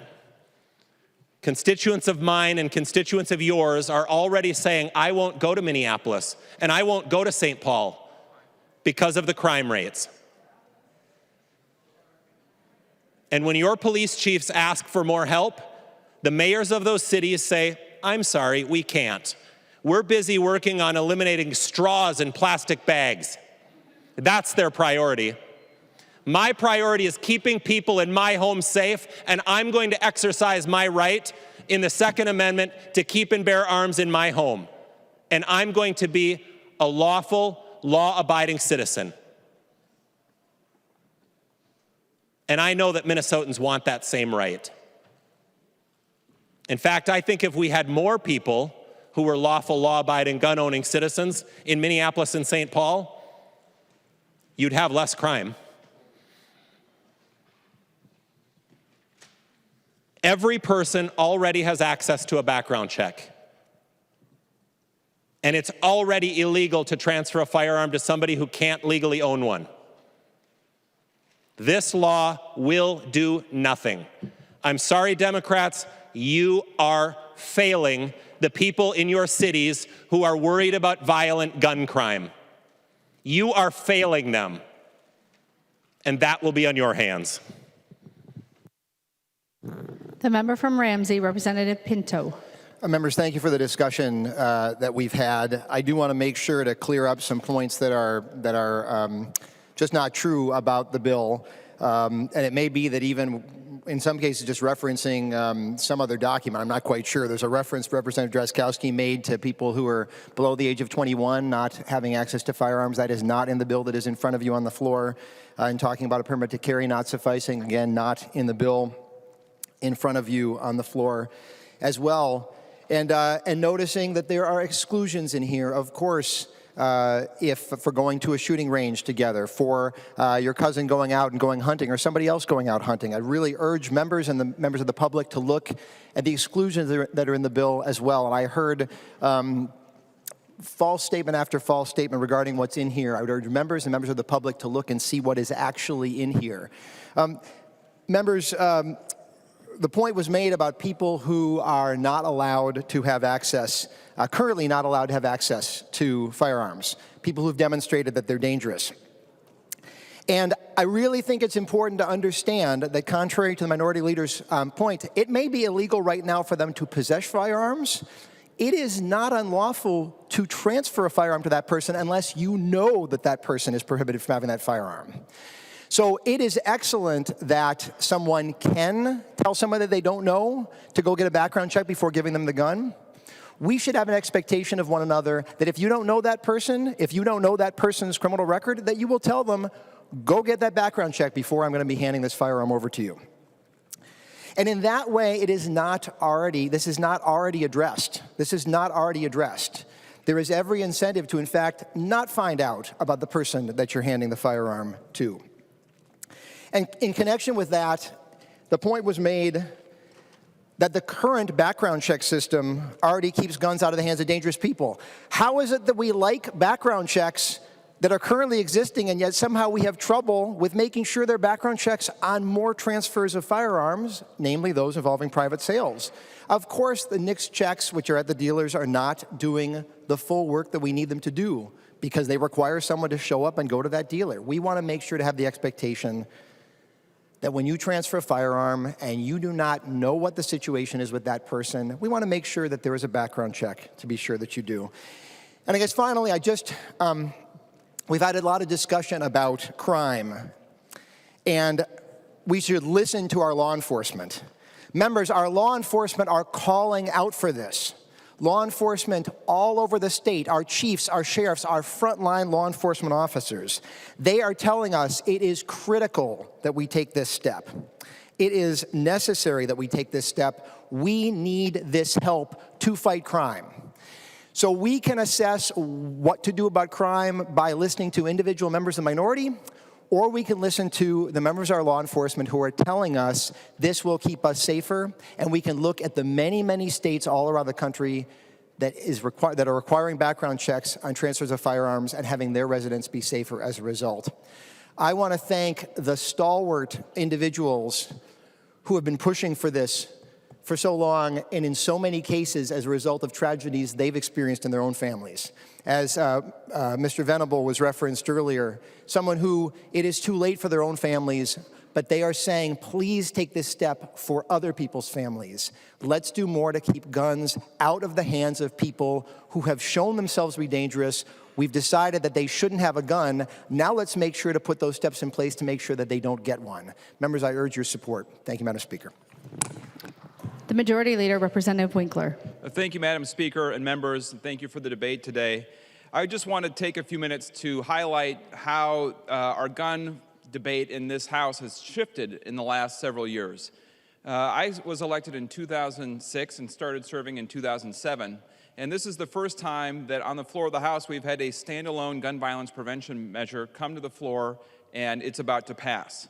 We were challenged last year to say, put it on the floor on its own and see if it'll pass. Don't put it in the public safety bill. We're bringing it to the floor as a standalone, and it's going to pass. And for those who have been advocating on this issue, that's a significant victory. You have shifted the politics of this issue on behalf of gun violence prevention, on behalf of public safety of the citizens of this state, and in fact, for the citizens of the whole country.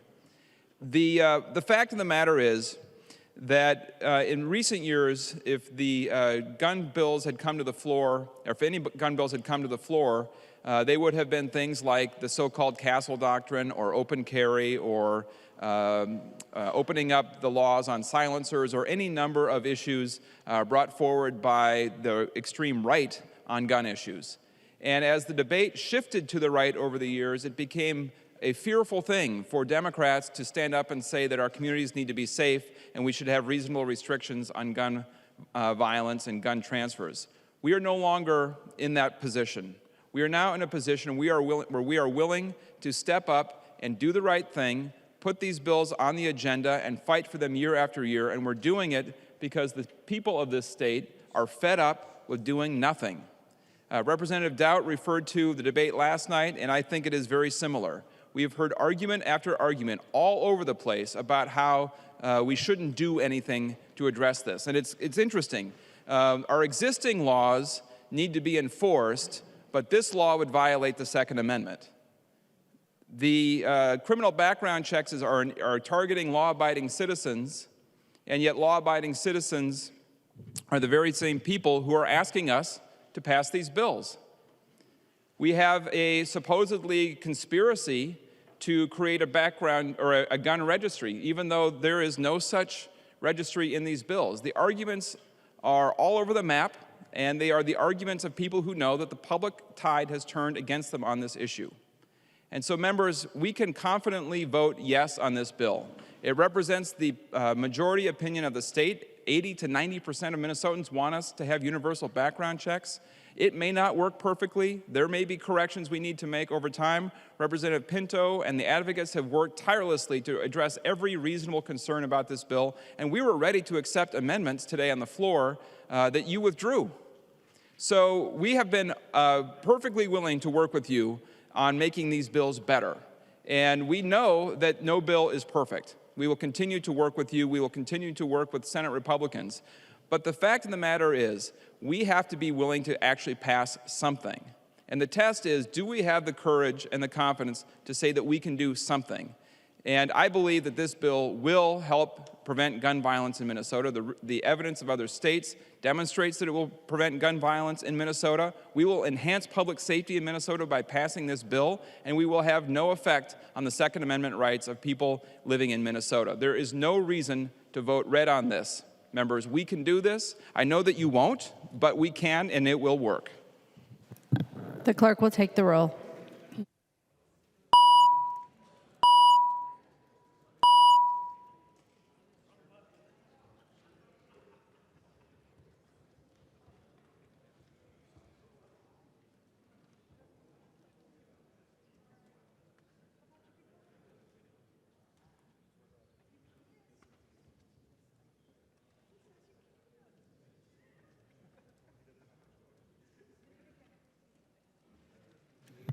The clerk will close the roll.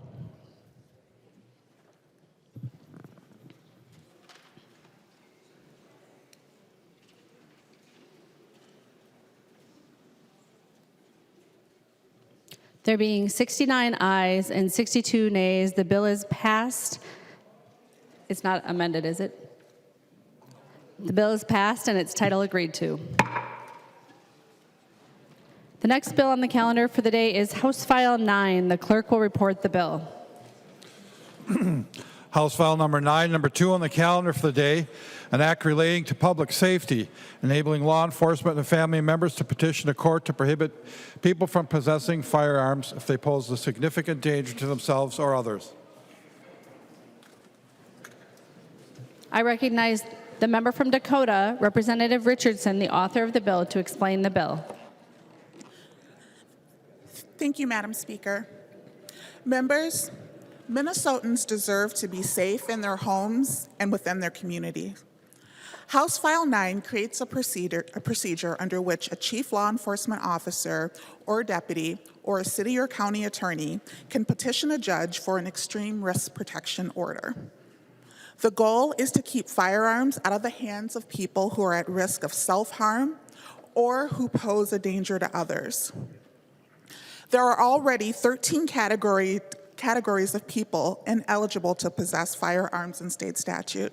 This bill adds a 14th category. Red flag laws are not new. The sad history of red flag laws is that they are often enacted after horrific tragedies. The first law was enacted over 20 years ago after a tragedy in Connecticut, where 4 state lottery workers were shot and killed. More recently, Florida passed a red flag law after 17 people were killed and 17 others were injured. 17 states and the District of Columbia have enacted red flag laws. Red flag laws have been passed in both Democratic and Republican-controlled majorities, and red flag laws have also saved lives by creating a mechanism to act when warning signs are clearly there before it can escalate into a tragedy. It's important to recognize here in Minnesota that we are facing a public health crisis. 4 out of 5 gun deaths in Minnesota are suicides. And when you think about 4 out of 5 deaths being people at risk of self-harm, we know that we have the opportunity to save lives. And in the 17 other states that have passed red flag laws, they can point to lives that have been saved. With that, Madam Speaker, if we could move on to amendments. There's an amendment at the desk. The clerk will report the amendment. Nash moves to amend House File Number 9, the first engrossment as follows. The amendment is coded A26. The member from Carver, Representative Nash. Thank you, Madam Speaker. And there is an amendment to the amendment as well. Would you like to explain the amendment at all? Yes, Madam Speaker. The amendment is to, and there's a, if the pages would pass out something as it comes to your desk. The A26 would require law enforcement agencies to take due care of firearms received under this section to ensure that firearms are not damaged. And I'll speak a little bit while the pages are getting that. Many folks who may fall prey to a red flag seizure are owners of very fine and valuable firearms. It is my concern, and I've expressed this to the author in committee and to others, that if law enforcement agencies do not have the ability or do not take due care, that those items will be returned to the individual, if ever, in a damaged state. So that is the A26, Madam Speaker. There is an amendment to the amendment. The clerk will report the amendment. Nash moves to amend his amendment to House File Number 9, the first engrossment. The amendment to the amendment is coded A28. Representative Nash. Thank you, Madam Speaker. To further that, this says that law enforcement agencies will have to be liable for what happens potentially damaging to the items that they are entrusted with under red flag seizures. And Madam Speaker, I've spoken to a good number of sheriffs, police, and what you'll see in the picture that's being passed out to you is from the Star Tribune. It is a picture of the Minneapolis Police Department's evidence room. And that's obviously they are not taking due care, but during the conversation, I actually had hoped that Representative Novotny might yield to a question to accentuate the need for this amendment, Madam Speaker. He will yield. Representative Nash. Thank you, Madam Speaker. Representative Novotny, you're a police officer, and I would appreciate it if you could tell us what many evidence rooms are like, and if you feel, as a current serving police officer, if you feel that the evidence rooms are sufficiently designed to take on a good number of these guns that will be seized and put into the evidence locker. The member from Sherburne, Representative Novotny. Thank you, Representative Nash. I am a member of the Sheriff's Office, and I'm a Sheriff's Deputy, currently a Patrol Sergeant. Previously, I was the supervisor of the evidence room, and in that capacity, we would have one of the responsibilities would be that after a firearm that had been seized as a result of a crime or for other reasons needed to be destroyed, we would take that firearm out of evidence, and in our evidence room, it was in climate-controlled conditions and boxed up. Some of these firearms are 4, 5, 6 years before they are cleared for disposal. A firearm in a climate-controlled box condition very often would have a condition of almost being destroyed. A simple sweaty palm print on a gun left for 4 or 5 years unattended will destroy that classic gun. It also creates storage problems. As Representative Pinto pointed out earlier in discussion on the previous bill, when you get to the rural departments, they just don't have the capacity or the storage capabilities to be able to properly store these weapons. And I've been in that vault at the Minneapolis evidence room, and that is an accurate representation of the conditions that are there. Representative Nash. Well, thank you, Madam Speaker, and thank you, Representative Novotny. That's exactly the case that I've been making for a very long time. Under this bill, and Representative O'Neill will point out some of the many, many deficiencies, but if somebody were to, I'll just use myself as an example, if somebody were to issue a red flag warning against me and I were deprived of my Second, Fourth, and Fifth Amendment rights, and my guns were taken, I have a couple that are really quite valuable. And I have grave concerns that if put into evidence, they would come back relatively worthless. So that is my amendment, Madam Speaker, and I would request a roll call. Representative Nash requests a roll call. Seeing 15 hands, there will be a roll call. Discussion to the amendment. Representative Richardson. Thank you, Madam Speaker. Thank you, Representative Nash, for bringing forward this amendment. I understand the goal of ensuring that people's property is protected, and that's why within the bill,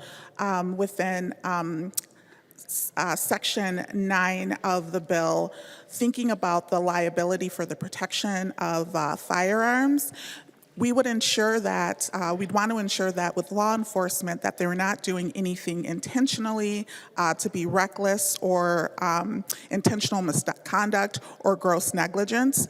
And so with that, if they were to act in a reckless way, they would not be immune. So I would ask for a no vote from members. Discussion. Representative Nash. Well, thank you, Madam Speaker. And to the author, well, that's not really getting at the issue. You heard from Representative Novotny that a single fingerprint on a firearm stored in evidence can and will create rust on a firearm and put it in a shape that is really creating a worthless gun. And for those of us that have some fine firearms that have great value, if that were to happen, if I were to be deprived of my Second, Fourth, and Fifth Amendment rights under your bill, and some of my guns were taken away, they're going to come back worthless. So what you just said isn't what I'm trying to get at. So, members, I would urge a green vote. Thank you. Seeing no further discussion, the clerk will take the roll on the amendment to the amendment.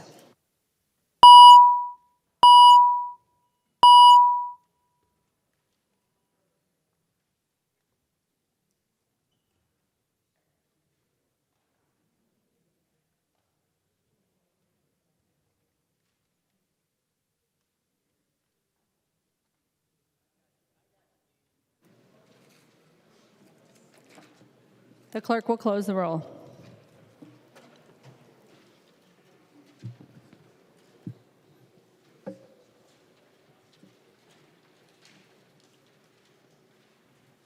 There being 58 ayes and 72 nays, the motion does not prevail. The amendment to the amendment is not adopted. There is another amendment to the amendment. The clerk will report the amendment.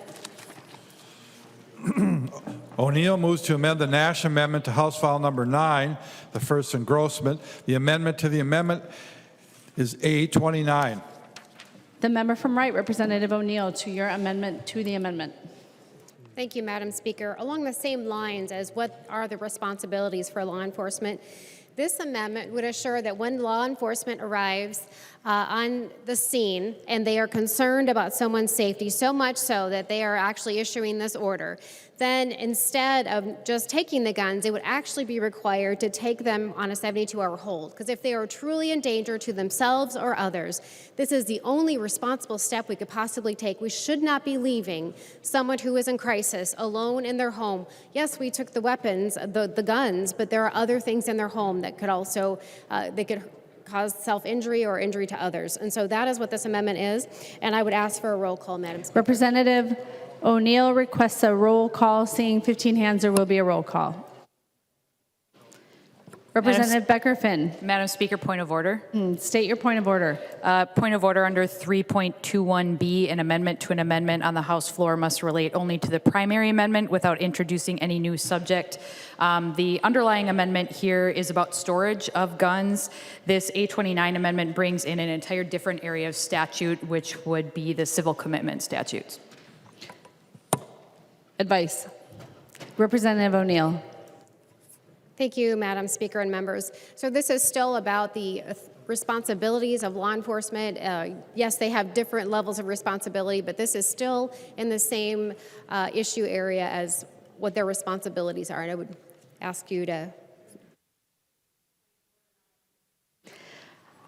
Having reviewed the point of order, the rule 3.21B, the amendment to the amendment and the amendment, I find the point of order is well taken.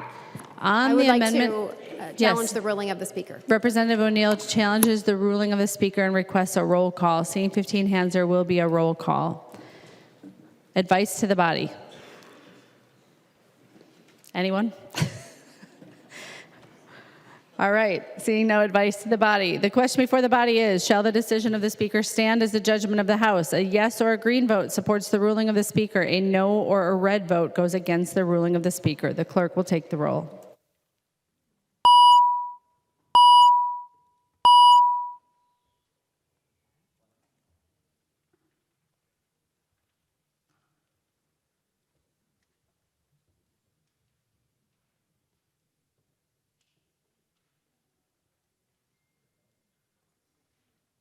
The clerk will close the roll.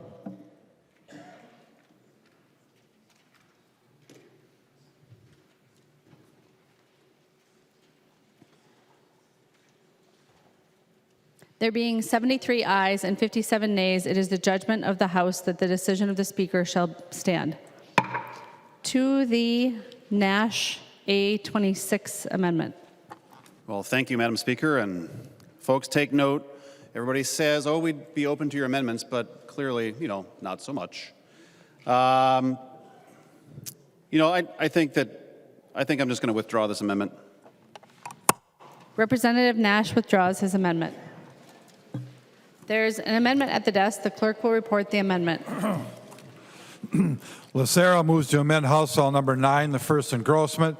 The amendment is coded A27.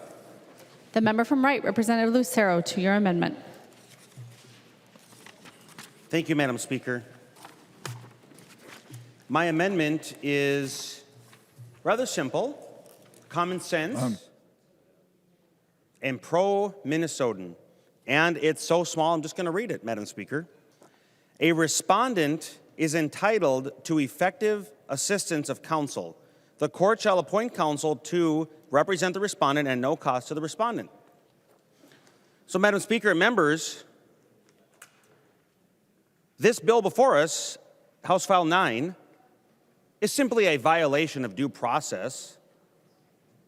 It's a violation of multiple constitutional protections, as Representative Nash enumerated.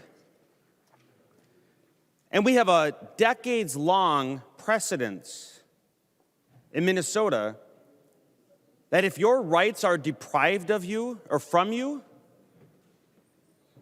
and you don't have the ability to afford counsel to represent your interests, that you're afforded counsel at no cost to you.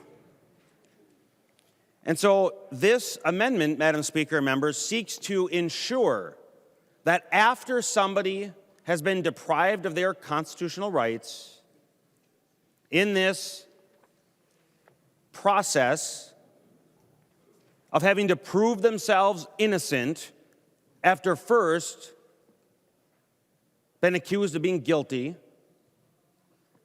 that they would be able to have counsel and representation in their battle to maintain their constitutional rights and get their firearms back.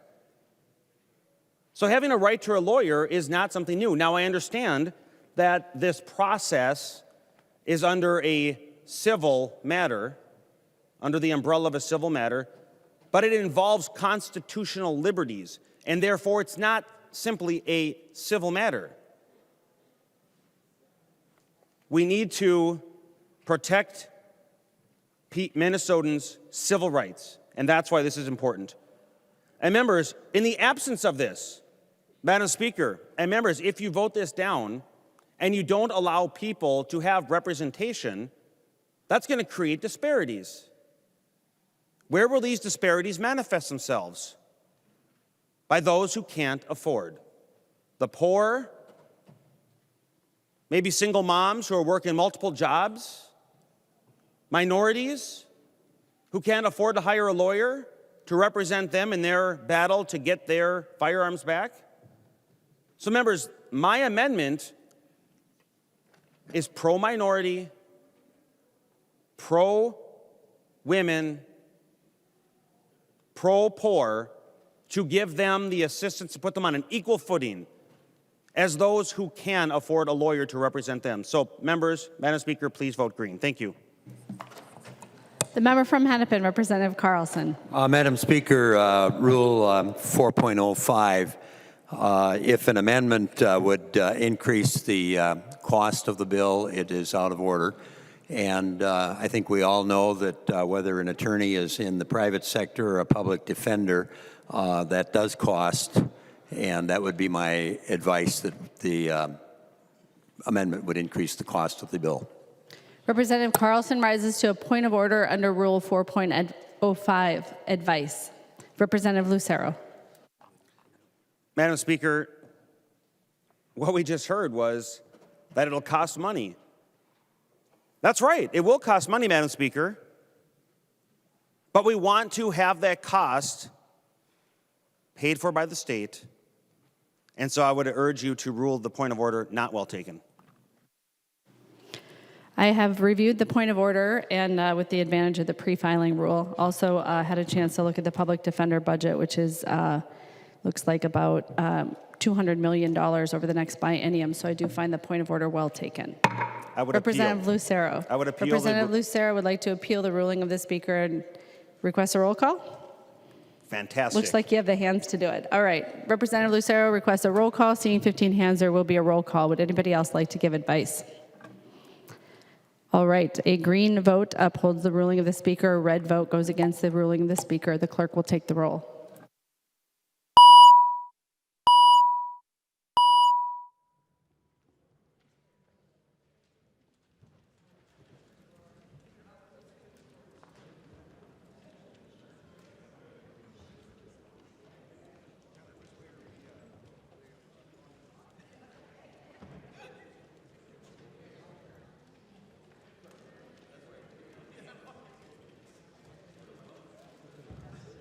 The clerk will close the roll.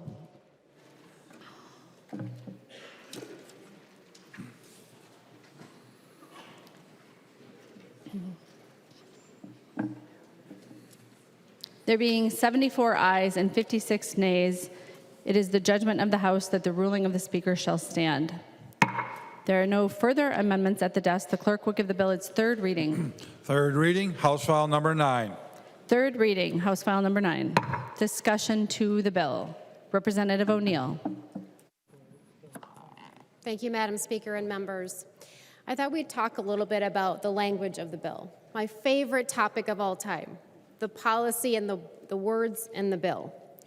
So I know Representative Richardson kind of gave you a synopsis of the bill, but I want to give you a little bit different understanding and maybe a little simpler understanding of what this bill is actually doing. Let's start at the very, very beginning.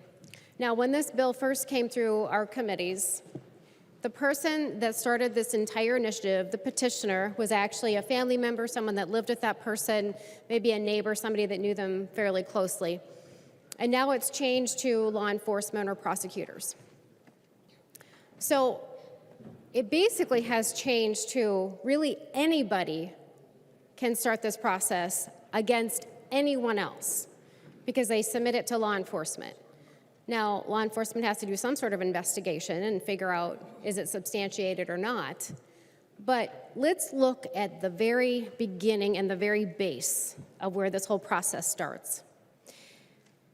It says that if we think that that person is in danger of inflicting bodily harm on themselves or someone else, then this process can start. Well, let's look at what the definition of bodily harm is. We haven't talked about this yet. Now, one of the definitions of bodily harm is causing someone physical pain. So this entire process could start if I was afraid, if I was in fear that someone was going to step on my toes, kick me in the shins, slap me on the back, grab my arm too hard. That's where this process starts. That's what bodily harm means. Bodily harm does not mean that you caused a bruise. Bodily harm does not mean that you cut somebody. Bodily harm does not mean that you broke someone's arm. It doesn't mean that you pulled a big chunk of their hair out. Bodily harm means you cause somebody physical pain. It's the lowest standard when we talk about assault. So that's where this process starts. So first of all, anybody could launch attacks or accusations against anybody else, and that goes to law enforcement. And the base at which they have to start the investigation is, do we think that this person is a risk to themselves or someone else to cause them physical pain? Now, when you get to court, there's two different options when you get to court.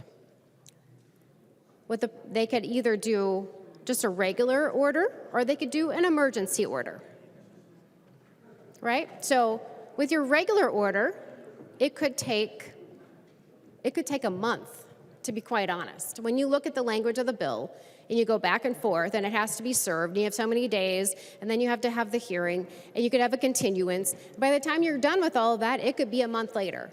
So how emergent really is it after a whole month passes? Or, so that's one option, or it could be an emergency order,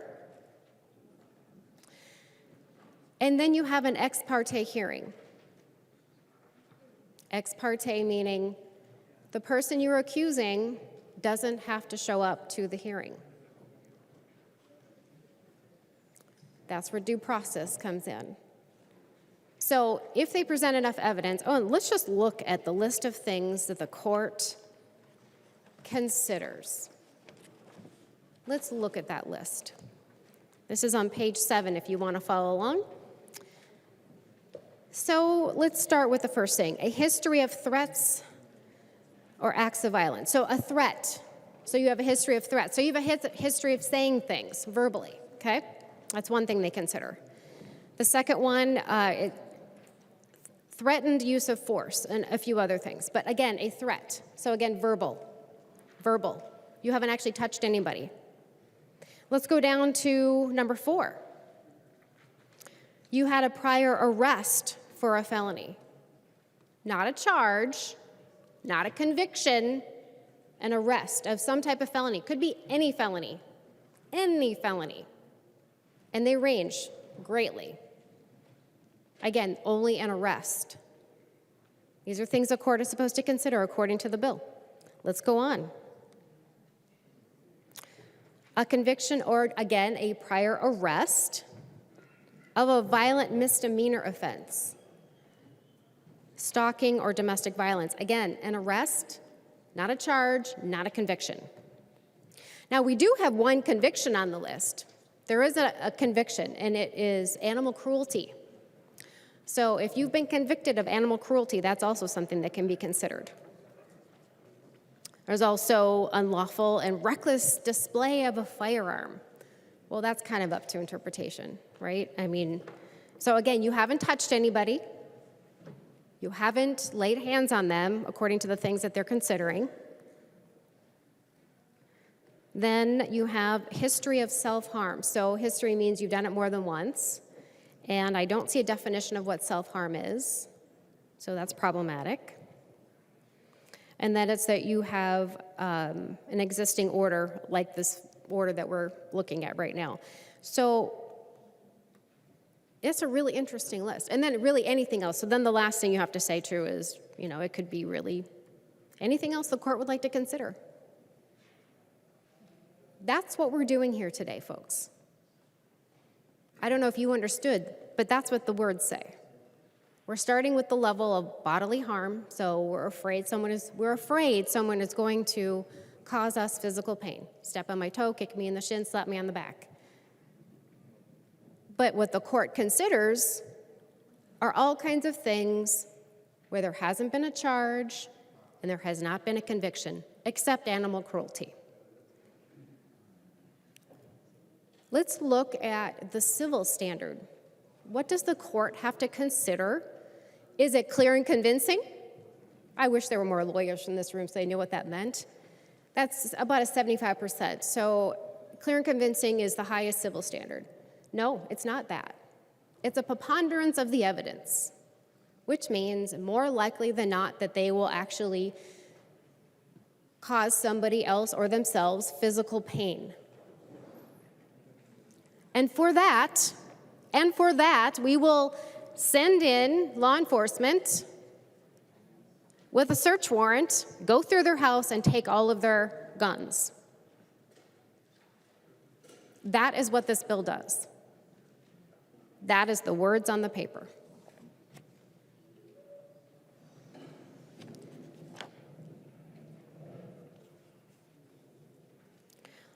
Let's talk just a little bit about how much time. So once this order has been issued, how much time do you think a person has to turn over the gun? So remember, the first order is, it could take a month by the time you get done with your serving, because there's a whole bunch of different ways to do service. Continuance and other things. But once that order has been issued by the court, how much time do you think that person has to turn over their guns lawfully? Have you read the bill? It's 24 hours. You have 24 hours to lawfully turn your guns over to either an FFL, law enforcement, or a trusted friend, I believe is still in there. Now, the second order, where it's an emergency, and it's ex parte, so you don't even know that it's happening because you're not there. As soon as that order is issued, you also have 24 hours to lawfully turn over your weapons. And also, law enforcement is given the authority to have a search warrant, go into your home, and take them all. Now, here's a problematic thing. What if you have roommates? I asked this question multiple times in committee, and I got no answer. So I'm going to ask Representative Richardson, would you yield?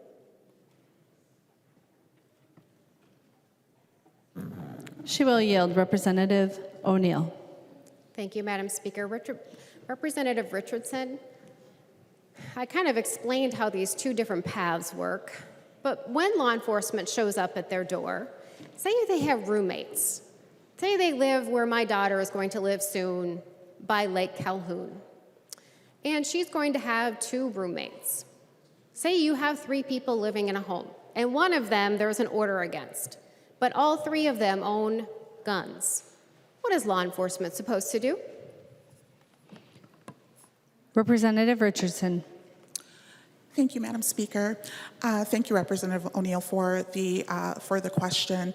In terms of how police can respond, it doesn't necessarily need to be at the home. And in fact, with many of the orders that have been done in many cities, oftentimes it's not necessarily them going to the home. So there are different ways that the guns can be transferred. And I would also add, with the history of red flag laws, because we have a 20-year history, there is information about how roommates have been dealt with within other cities, and that there are processes that have been put in place to determine ownership of guns, to determine whether a gun would be subject to a red flag order. Representative O'Neill. Thank you, Madam Speaker. Well, Representative Richardson, if you would turn to page 11, it says clearly right here that the court shall issue a search warrant for local law enforcement for the agency to take possession of all firearms in the resident's possession as soon as practicable. Now, I don't know how they're supposed to determine who owns what. And how is that person that is in crisis, in a home that still has guns in it, how does that make them any safer if she would yield? She will yield. Representative Richardson.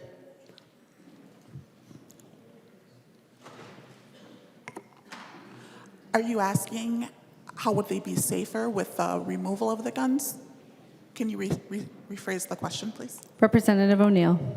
Thank you, Madam Speaker. I'm saying that if all 3 roommates have got weapons, they all have guns, and law enforcement comes in, first of all, they have to figure out who owns what. But if there are still guns in that home, how is that person any safer with only their own weapons being taken away? Representative Richardson. Madam Speaker, Representative O'Neill, in terms of what would happen on a case-by-case basis, with what we know from the research that we've seen, oftentimes when an order has been issued, in most of those cases, people are not necessarily staying in the home. They may be being transported for a 72-hour hold. If there's an underlying crime that has been potentially committed, they may be being arrested. So in terms of how police would respond or how roommates would respond would really be a case-by-case basis. Representative O'Neill. Thank you, Madam Speaker. So we don't know. The answer is we don't really know, and I don't see how they're any safer when there are still weapons in the home. And I appreciate the fact that you mentioned the 72-hour hold, because that certainly would be a lot more common sense than what we have in front of us right now.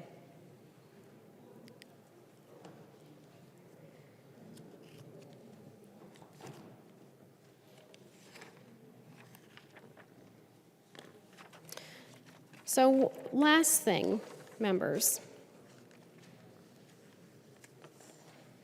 let's talk just a little bit about the penalty for falsifying information as written in the bill. And I have pointed this out on multiple occasions, so this should come as no surprise. I find it very odd that law enforcement and county attorneys would be charged with a misdemeanor when most likely they were given false information. I find that very curious. Again, that's on page 12. That's 12.2 through 12.5. And I know that this has gone through a whole bunch of changes, and maybe this is just an error in drafting, but it certainly raises some eyebrows. So, Madam Speaker and members, there are multitudes of problems with this bill. And yes, it has made some progress, but it has foundational issues. It has Second Amendment issues. It has Fourth Amendment issues. It has Fifth Amendment issues. And I certainly can't be the only one in the room to see that. Thank you, members. The member from Sibley, Representative Gruenhagen. Thank you, Madam Speaker and members. Would Representative Richardson yield for a question? She will yield. Representative Gruenhagen. My question is kind of a follow-up on Representative on the previous question on page 12. Is there any liability, Representative Richardson, for a person who falsely makes a claim against another person and starts this process of investigation and ultimately the confiscation of the guns, and then it's found out that it was a false claim? I know Representative O'Neill said that the county attorney and the law enforcement would be guilty of a misdemeanor, but what about the person who brings the accusation? Is there any consequence in the bill? I don't see any. Representative Richardson. Thank you, Madam Speaker. In terms of thinking about making statements to the court and doing that under oath, if the penalty for falsifying information under oath would be considered a perjury. Representative Gruenhagen. So I'm to assume then if someone makes a false claim against myself or another citizen and it turns out to be false, that they would be charged with perjury? Is that correct, if Representative Richardson would yield? Representative Richardson. According to the, thank you, Madam Speaker. According to the law, if you make a false statement under oath, that would be considered perjury, correct? Representative Gruenhagen. Oh, thank you, Madam Speaker. Thank you, Representative Richardson. I don't really see that in the bill, but be that as it may, we'll go from there. Members, based on the previous testimony of the previous bill and also the upcoming on this one, I think we've got a lot of laws on the books. Representative Drazkowski, also Representative Detmer, both listed off the 17 or more laws we already have on the books. There's federal laws also. And then on top of that, what we have, and Representative Franson did an excellent job on this, we have our judges, some of them, I'm not going to paint with a broad brush, not enforcing our laws and just turning these people back out onto the street. That's a real problem, members. Doesn't matter what we pass if that's going to be the attitude of our judges. So I do think we need to look at how we can remove or bring into accountability these judges that are not enforcing the laws of the state of Minnesota. I think that would go a long ways to ending some of this criminal gun violence. The other thing, members, I was asked to write an article for the Minnesota Physician this past interim between sessions. And during that time, I co-authored an article. The Minnesota Physician is a periodical that goes to all the medical professionals in the state of Minnesota. I co-authored it with a Dr. Chris Foley. I will just make a few quotes from Dr. Foley's part of the article. Most of you know what my position is on that. And by the way, Dr. Chris Foley has a pretty impressive pedigree.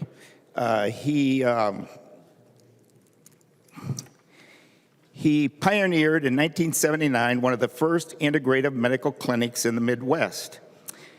He is a former, no, 1995, sorry, members. He is a former instructor of the University of Minnesota Medical School. Dr. Chris Foley is also a former lecturer at the College of Pharmacy of the University of Minnesota. So he and I co-authored an article, and I've asked it to be distributed to all members, on the use of psychotropic drugs on our children in the school and gun violence and the high rate of suicide that we see in our society with our young people. Members, here's a couple of things that he said. He said, there is more than apparent evidence that inappropriate overprescribing of psychotropic drugs for children, often by physicians who have not adequately examined the child. Now, that's not my opinion. That's Dr. Chris Foley's opinion. I'll go on. Many drugs used to manage children's mood and behavior have very little scientific basis or have a very high undesirable risk to benefit ratio. That's Dr. Chris Foley. Then he goes on, he said the evidence, in fact, or just a minute, that there's very little validated evidence that these psychotropic drugs are safe or effective in children. In fact, there is a boxed warning regarding both homicidal and suicidal ideations on several of these drugs that are used on children, members. And we had testimony in the ed policy on gun shootings in our schools and gun violence in our schools. And the people who made a presentation, I disagreed with some of their conclusions, but they said that one of the characteristics of school shootings is that the shooter has suicidal and homicidal beliefs. And yet that's one of the consequences of the excessive labeling and drugging of our children in the school. Members, if you, Dr. Foley goes on, a recent expose disclosed that the majority of mass shootings that have been perpetrated by individuals taking these drugs, so the majority of shooters in our schools were on psychotropic drugs, members. We are excessively labeling and drugging our children. France labels and drugs 0.5%. We in this state and nation are between 10 and 12%. And most of it is based on subjective information. Nothing shows up in an x-ray. And we know, members, that if you're on psychotropic drugs past 12 years old, you cannot get into the military without a medical waiver. The Army's loosened up a little bit on that based on the recruiter I've talked to. but the rest of the branches are holding firm. And one of the reasons for that is when you have long-term use of psychotropic drugs on developing children, one of the negative results is violent outbursts of uncontrollable rage. Do you want somebody with a loaded weapon in the military with a violent outburst of uncontrollable rage? You probably don't want that, members. By the way, the use of psychotropic drugs on our children is a $7 billion industry a year, members. $7 billion. There's a lot of money in this. Just a couple more comments. The interesting thing that Dr. Foley brings out is that both in 1994 and in 2017, the Diagnostic and Statistical Manual of Mental Disorders, which is the Bible of psychology, were both adjusted and altered to make it easier to label and drug children. So the people that make up the DSM, it's called, of psychology, which is the Bible of diagnostics in that field, they altered the information in that manual to make it easier to label and drug children. Now they've even come to the point where we are to label and drug our preschool children. Think about that, members. Powerful psychotropic drugs used on 3 and 4 years old. Is that what we stand for in this state and in this legislature? That's child abuse. France labels and drugs 0.5%. We're at 10 to 12% and growing. Members, Dr. Foley goes on to implicate the medical community and say, they're doing the quick, easy labeling and drugging, which brings in money, rather than doing an adequate examination of the child and the reason why the child is having problems. Now that gets to the bottom of the problem for children, not the quick solution of labeling and drugging. Members, if we want to solve a big piece of the shootings in the schools in this nation and even our state, we need to address the psychotropic drug use and abuse of our children. Okay? If you look at Littleton, Colorado, you look at Florida, you look at Sandy Hook, every one of those situations, the shooter was on psychotropic drugs. Do your own research. This is child abuse, and we need to stop it and have a well-vetted study group on why this is being done. Members, oh, by the way, the study about Harvard did a study on the labeling and drugging of children under 5 years old.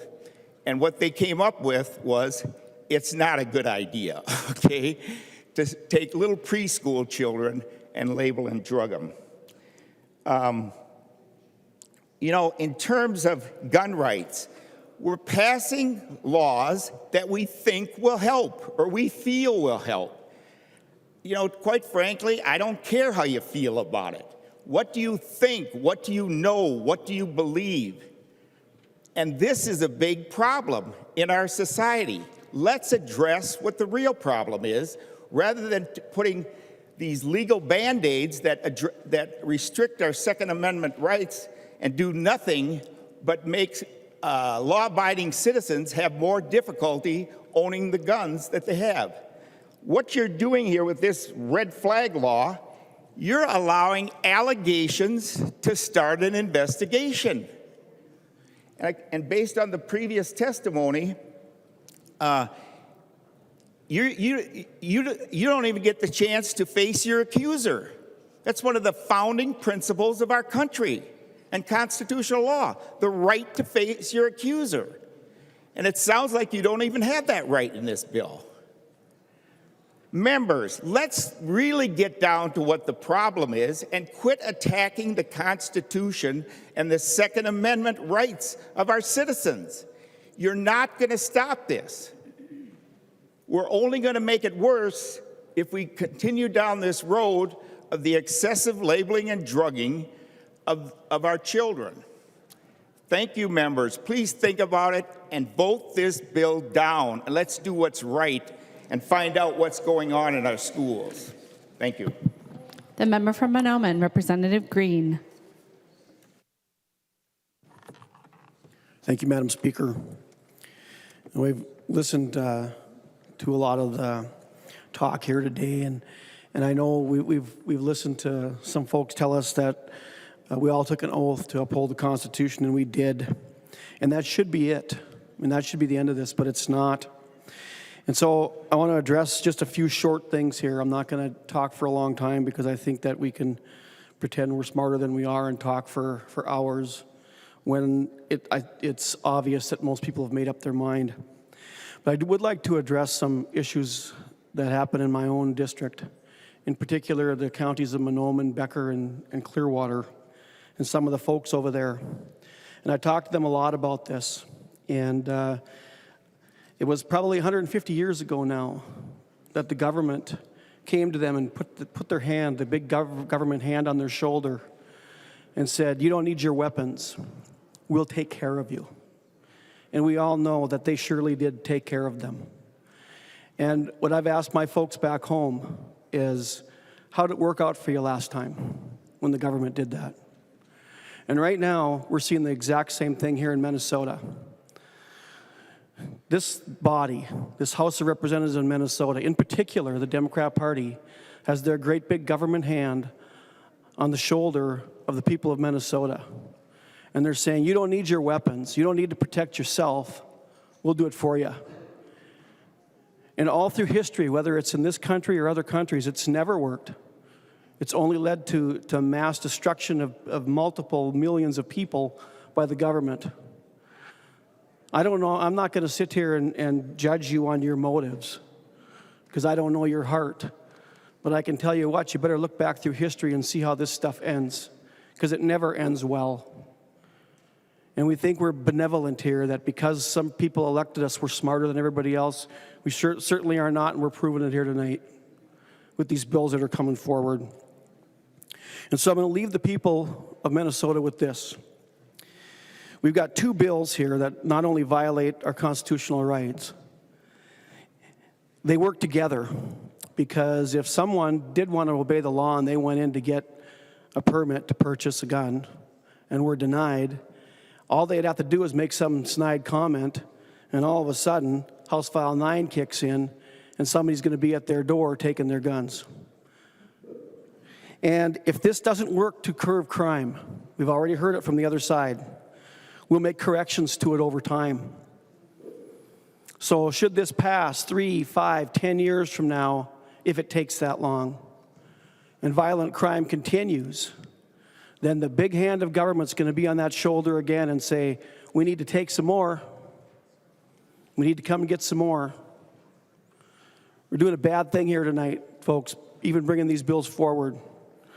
And so I hope the folks back home, if you're bored enough to be watching these proceedings, when this board lights up, take a picture of it and remember it in November. The member from Anoka, Representative Scott. Thank you, Madam Speaker. And members, I wanted to hit on a couple of things. First of all, you have a letter from a former constituent of mine. It's an email that she sent to me. Her name is Joy Orvis. And she was a victim of domestic abuse. And she tells a little bit about her story there. And I underlined some really poignant remarks that she made in this email. And one of the things that I think is really apropos to this particular issue of this particular red flag law is in the bottom of the front page, and it's underlined, it says, as you must know, many women like myself suffer from PTSD, depression, anxiety. And I fear the universal background check law will make it no longer safe for me to own a gun. And I want us to think about victims of domestic violence who have been traumatized by what has happened to them. And not only could they be when they're having a bad day and PTSD is kicking into them, could someone come back and take their firearm away from them? And maybe that firearm has provided a sense of security to them. And so this bill would leave them feeling very, very vulnerable and very insecure. And I've talked to Chair Mariani a little bit about hearing a bill that I have that has been introduced. And it is a bill that I think would actually help in situations where someone has been had an OFP filed against them, an order for protection. They've had the hearing. A judge has said, yes, we believe that you are a danger to yourself or others. And we have that law right now where it says that that person has to turn over their firearms either to a family member or to law enforcement. But we've found, the news, the media has found, that in 96% of the cases where that firearm is ordered to be turned over, there's no follow-up on it. So my bill would provide for an expedited hearing to make sure that that happens, and if that person is unsafe, then the firearm is taken away. Now that's a bill that actually will save lives. In fact, the news story that broke this statistic that 96% of the time that those cases aren't being followed up on, the news story that broke was because a woman was killed as a result of this. We had the law in place where this OFP, he was found to be a danger to himself or others. He was ordered to turn over his firearm, and that never happened. So here we are, it seems to me, trying to pass bills that, once again, may not be enforced. Or, as Representative Richardson said, we just don't know how it's going to play out on a case-by-case basis. And I don't think that's secure enough for the public, law-abiding citizens. That's not much of a guarantee. Well, we'll just wait and see how it plays out. And I want us to think long and hard about this issue of restricting someone's civil rights to due process.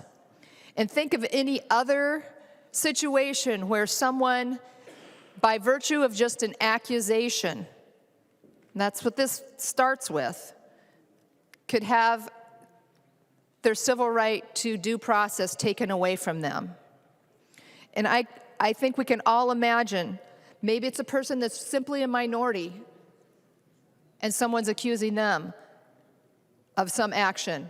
And would we ever, ever consider taking away their right to due process?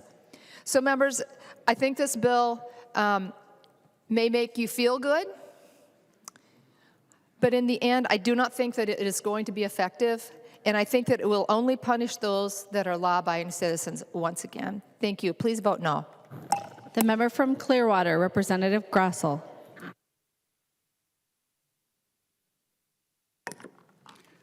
Thank you, Madam Speaker. Members, again, here's another one.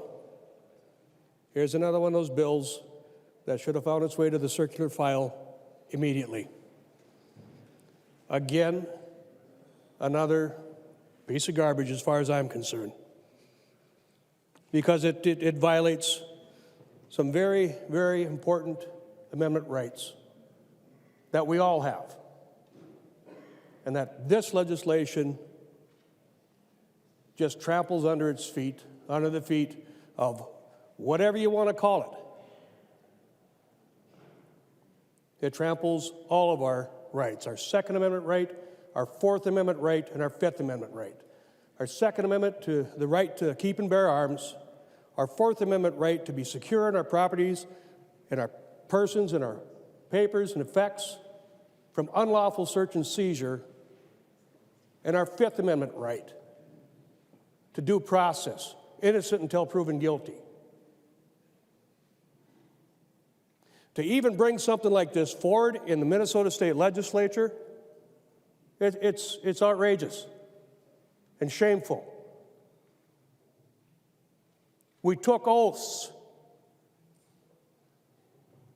We took oaths to uphold the Constitution of the United States. and yet you want to destroy it. You want to tear it apart. You want to start to chip away out of it until you start to disassemble the whole thing. That's the wrong answer. Look at other countries that have taken their rights away from their people. It's a mess.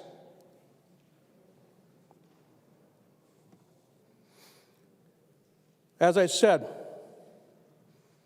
this bill violation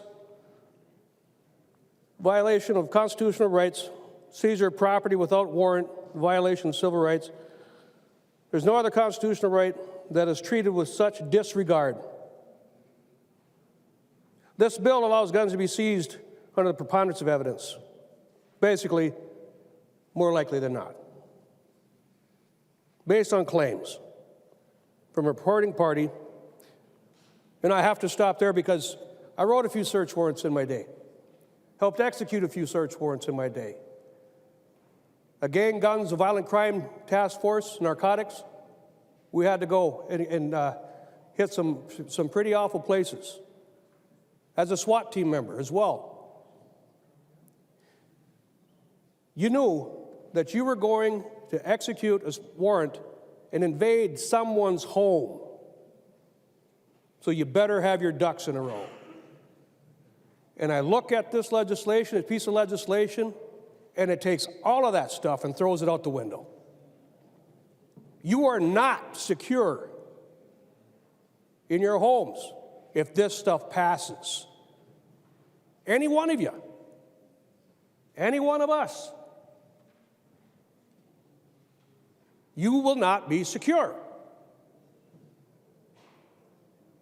Because as peace officers, we can be directed. Go take it. They didn't answer that petition that we sent them 24 hours ago. Go take their guns. I can guarantee you this. There's a letter here from the Chiefs Association again, and I'll dispute with them because they say they have the support. This one does not. I speak to all the law enforcement officers in my area, sheriffs, chiefs included. They will not execute a warrant on this kind of thing. They'll do it the right way, but not with this piece of garbage, because that's what it is. I'm just being honest with you. This is just an extreme violation if it passes into law, which, thank goodness for the Senate, it will not. You might get your little happy time here in the House. That's as far as it's going. I'll guarantee you that. We have all the tools in place, and I hear people saying this will help save people in crisis. Come on. Be honest with what you're trying to do with this. You're not going to help anybody with this. If you want to help people in mental health crisis, then let's talk about that. Let's do that. And I know the people back home in Bemidji and Beltrami County, we're working on getting some help for people that are having mental crisis and mental illness. It's not through this. And I know there's other places in the state that are working on helping people who are struggling with mental issues. There are a very, very, very, very small percentage of people who have mental health issues that are dangerous. So leave those people alone, for crying out loud.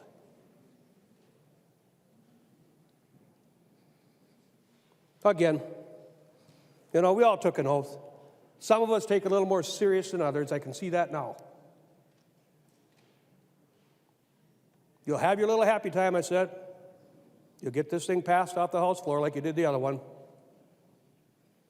But the people in rural Minnesota, the law enforcement in rural Minnesota, and I bet you if you ask the law enforcement on the ground here in the metro area,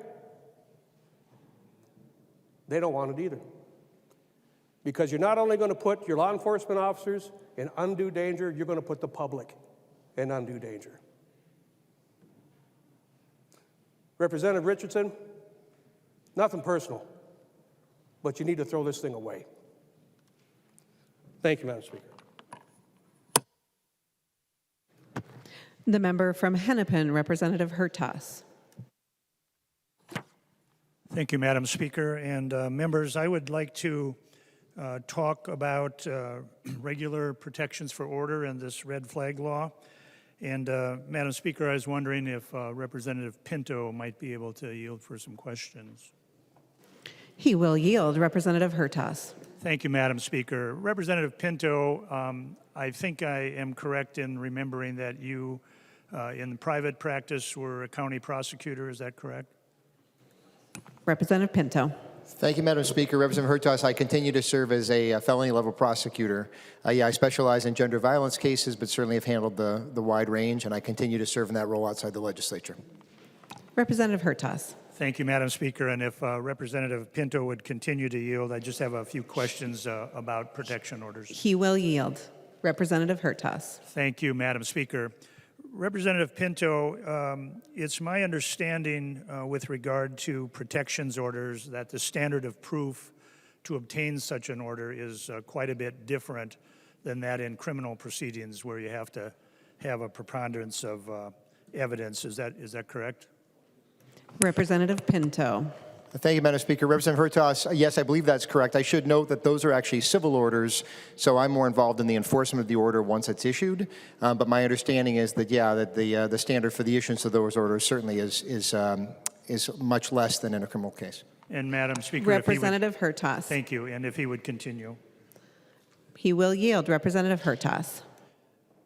Thank you, Madam Speaker. Representative Pinto, in your experience in prosecuting criminal law and maybe even these orders for protection, do you have any idea of what the percentage of orders that are actually granted when a petitioner requests one? Is it relatively high, or is it low, or is it kind of a lengthy process to get it? Can you talk a little bit about the process in that regard? Representative Pinto. Thank you, Madam Speaker. Thank you, Representative Hertas. So again, I don't handle those orders, the issuance of those orders, so I can't really comment about the percentages and things. I do have a sense of the process, and I should probably note that the process here is quite similar and very much modeled on that. The person brings evidence. There's a sworn affidavit. There is a hearing. There is an ex parte hearing that's allowed for, as in this bill as well, if there's a great urgency, but then the person is given notice, the chance to respond, et cetera. The major difference here is that only law enforcement and prosecution can bring one of these petitions, unlike in the case of an order of protection, harassment, restraining order, when a private citizen can. Thank you. Representative Hertas. Thank you, Madam Speaker. And Representative Pinto, thank you for helping me with that a little bit. And I won't indulge you in any more questions about the process. It's my understanding that, at least in Minnesota, that when somebody requests a order for protection, that it's a little bit higher than 90% of them are granted. And with that in mind, in reviewing the process, I find that a hearing is actually ordered, and an order is given to the court to schedule quickly a hearing so that the respondent may show up in court.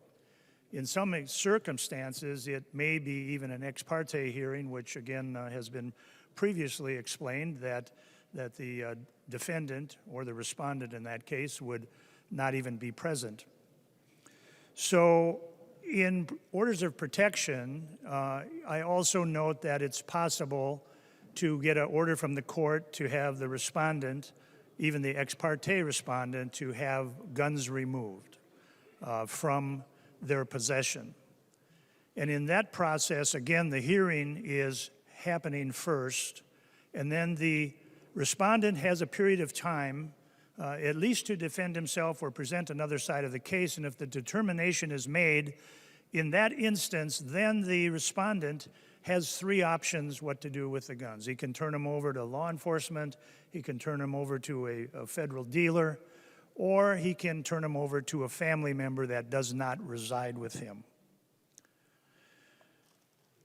Members, it appears that in this law, the court shall issue an ex parte emergency order prohibiting the respondent from possessing firearms for the duration of the order. The court under this law has that authority. It also goes on to say that the order shall inform the respondent that the respondent is prohibited from possessing firearms and shall issue a transfer order under the sections of law. And that must be complied with within 24 hours. And he doesn't get an opportunity to defend it. It's just the court makes that decision to do it. Madam Speaker, would the author yield for a question? She will yield. Representative Hertas. Thank you, Madam Speaker. Representative, I noticed here on lines 10.4 that the transfer ordered by the court may be permanent or temporary. It's really not clear in that language if that's discretionary on the part of the respondent. Do you know what the answer to that is? Further on down, it explains what might happen under those circumstances, but it really doesn't say if the respondent has the discretion to surrender firearms in a permanent or a temporary way. Representative Richardson. Thank you, Madam Speaker. Excuse me. So to your question, and when you're thinking about the orders that the courts could give, they'd be temporary orders. They could be for 6 months, for up to 2 years. If a respondent decided to not contest a request for an order that had been put in and just wanted to hand over their guns to law enforcement, they would be allowed to do that under the bill. Representative Hertas. Thank you, Madam Speaker, and thank you for explaining that. Well, it doesn't sound like there's much requirement of full disclosure to the respondent here. Could very well unknowingly and think that they're cooperating with the order and surrender possession of their property only to find that they may be destroyed. And so that's of great concern.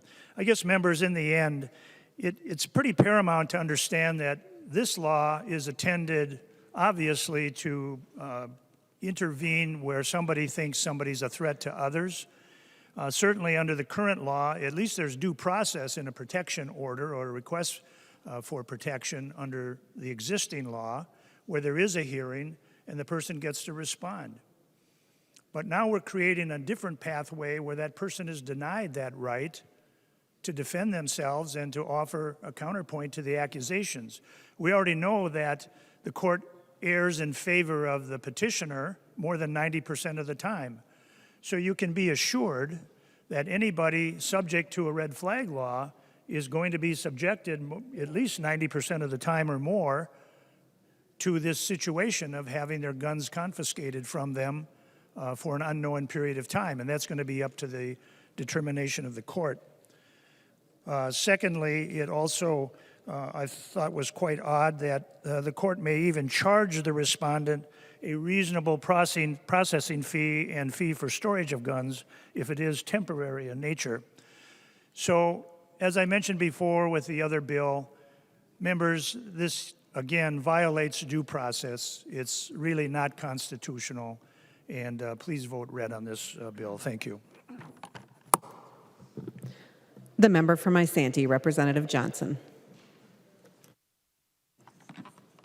Madam Chair, members, I don't know what to say about this offhand. I have a lot of problems with this. Would Representative Christensen yield for a question? Richardson. She will yield. Representative Johnson. Representative Richardson, I'm trying to figure this out on lines 9.31 through the first part of 10.1, except as provided in paragraph B upon issuance of the extreme risk protection order. What I'm wondering is that issuance, is that when the judge signs it or when it's served on the person? Representative Richardson.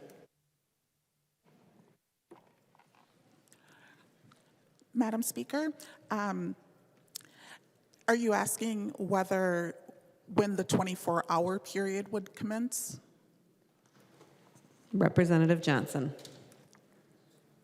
Madam Speaker, Representative Christensen, it doesn't clarify. I'm trying to get clarification. Is this when the judge signs it? Because that's when the orders are issued, is once the judge signs them. Representative Johnson, Representative Richardson is the bill author. Representative, and are you asking her to yield again? Yes, I am, please. Okay. Representative Richardson. So when the judge would make the order is when the clock would start ticking. Representative Johnson. Representative Richardson, thank you. Would Representative Novotny yield for a question? He will yield. Representative Johnson. Representative Novotny, you, like myself, we've served many papers, from domestic abuse orders, search warrants, many different types of papers. Now, once the judge signs a paper that goes to the civil process area, from the time the judge signs a paper, on average, how long does it take to prepare a paper to be served? Representative Novotny. Thank you, Speaker, and Representative Johnson. There's so many variables involved in that situation. Where the person is, are they in the same county, getting the information entered into the statewide system so it is enforceable, and does the person even, are we able to locate the person? If they were at work, if they're out of the area, these are all factors that would make the timetable expand. It's also compounded by this being an ex parte order, the person not knowing it's coming and not knowing where they're at or being able to contact them. Representative Johnson. Madam Chair, members, that's one of the problems with this bill. You have 24 hours from the time the judge serves it to have those firearms turned in. Generally, it's 24 to 48 hours before the papers are even ready to be served. Now he's out of compliance on this order already, and we haven't had an opportunity to even serve the paper. And the serious part is, if we do happen to get him right away, if we get within 12 hours, he can decide.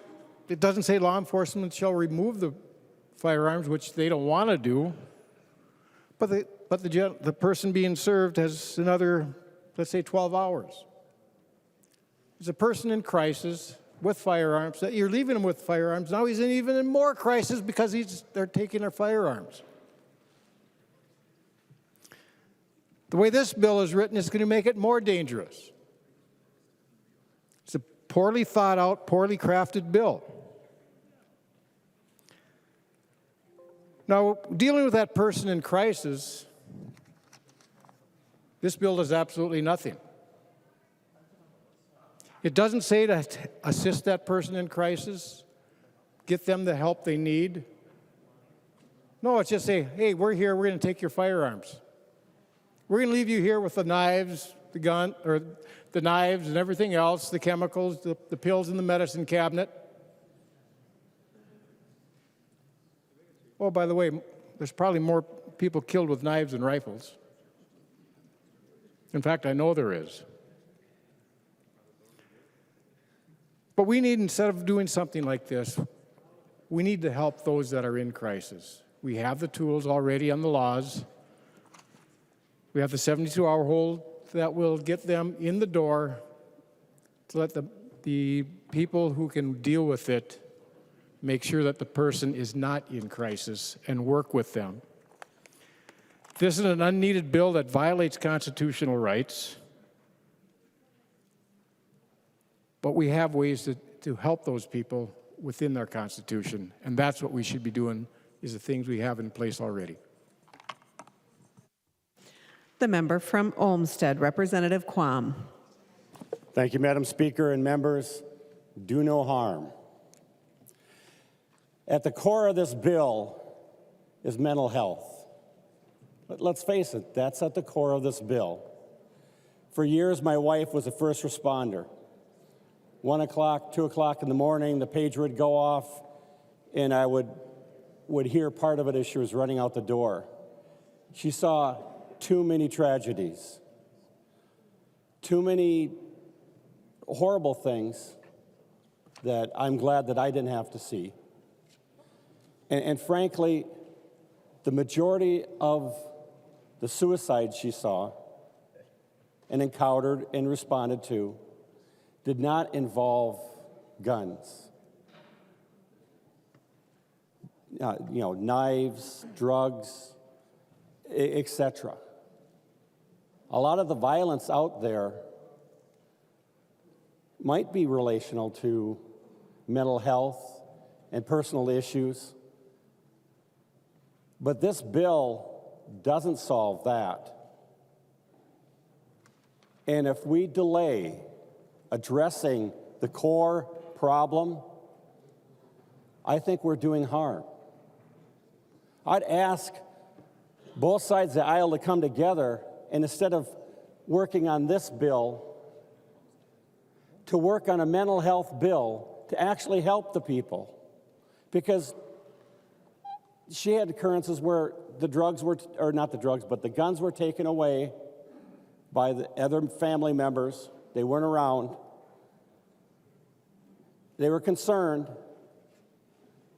and they ended up committing suicide in a different fashion. Now, you may have noticed a lot of our amendments that we offered said that if law enforcement comes up and is told this person is a danger to themselves or others, we have, let's do the 72-hour hold. That has been shown to make a difference, to save lives, to get help to the people so that they don't hurt themselves. They have help their lives get better and also prevent them from hurting others. That's the core thing we should be working on. Do no harm. And I think this bill does do some harm because it will generate some number of dangerous situations. If somebody is woken up from their sleep by somebody breaking in the front door and they've got a gun handy, bad things are going to happen. Wouldn't it be so much better that the hours before, days before, when somebody brings up an issue, we get real help? We don't sort of ignore a core principle of due process. We don't have an issue with an arguable problem with a constitutional right. Some people feel strongly, others might not. But let's address the real problem behind the tragedies this bill is supposedly going to fix, but doesn't. So instead of spending time here where I think we cause harm, let's come together and work on another bill that addresses the underlying problem and saves lives. Thank you. The member from Roseau, Representative Fabian. Thank you, Madam Speaker. Members, I view House File 9 as a tremendous infringement on our Second Amendment rights and other amendments within the Constitution. And the thing that we're doing here this evening, the bill that's being brought forward, has been brought forward in some other states. And the actions of some elected officials in other states has really caused a grassroots movement to start. And I think it started in Virginia, and it's grown to other states, and it's now here in Roseau. And what's happening is that counties are passing resolutions. It actually started, I believe, with the sheriffs in Virginia as a result of what's going on in the state of Virginia with regards to red flag laws and others, and those that they feel are unconstitutional and really infringing on the rights enumerated in the Constitution for law-abiding gun owners. One of the things that happened in Roseau in January, I was invited by a good friend to go to a county commissioner meeting and talk to them about the Second Amendment and encourage the county commissioners in Roseau County to take a stand to protect the rights of law-abiding gun owners in Roseau County. They formed a committee, they took a look at it, and in February, they passed a resolution, the first county in the state to be what they considered a Second Amendment dedicated county. Not long after that, I had an opportunity to talk to the commissioners in Marshall County. And they asked me some questions. And I encouraged them to take a thoughtful look at what they were doing, or what they could do to protect the Second Amendment rights of the people in Marshall County. So at their next meeting, they passed a resolution as well, stating their strong desire and their strong intention to protect the Second Amendment rights of the people of Marshall County. I'm not going to read it all, members, but they feel that some of these things are unconstitutional.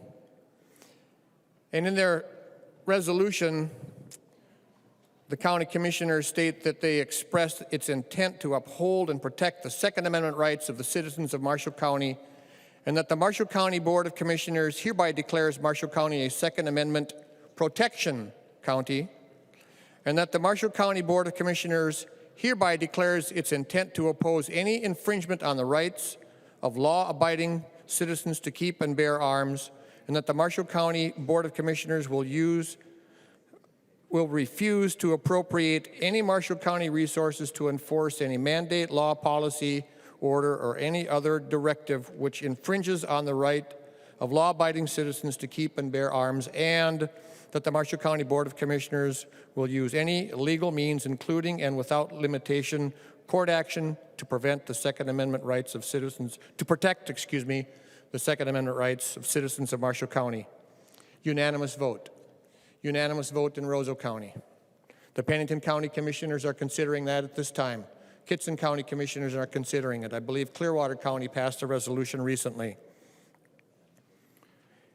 And I've also heard some of the comments made about the actions being taken by county commissioners. And I can tell you that the people in my part of the state take great offense. And what some of those comments have done, it's dividing a further wedge between the people who are pursuing red flag law, House File 9, and the resolve of law-abiding, Second Amendment-loving gun owners in much of rural Minnesota. It's hardening the resolve. This bill, I don't believe, is going to do anything to protect. And when I talk to law enforcement, and here we got these letters again for this bill too, when I talk to my law enforcement officials, they are strongly opposed to this type of law. And I've even had the occasion to talk to boots on the ground law enforcement people. They've been around this complex for the last couple of days, and they too tell me that they are opposed to the red flag law because it's viewed as being an infringement on our Second Amendment rights. Members, I encourage a red vote on House File 9, and let's together stand to protect the Second Amendment rights of Minnesotans. Thank you. The member from Candy, Ojai, Representative Miller. Thank you, Madam Speaker. Members, this is a bad bill. I think you've heard many reasons why, and the people of my district, what they tell me often is we want Republicans and Democrats to find things that we can do that affect change and for the good of the state of Minnesota. We want them to work together. We want them to find compromise. We want them to find common ground. I don't know about your districts, but there is no common ground on this bill, but here we are tonight anyway. I did want to make one point. I heard a lot in the previous bill, the great respect for law enforcement's opinion on that bill. And I think maybe we should listen to them on this one as well. Sort of the benefits of people able to watch us here, stay tuned, and then communicate with us. I actually had one of my sheriffs text me while this bill was going on, and here's what he said. He said maybe the House author would accept an amendment to their red flag proposal.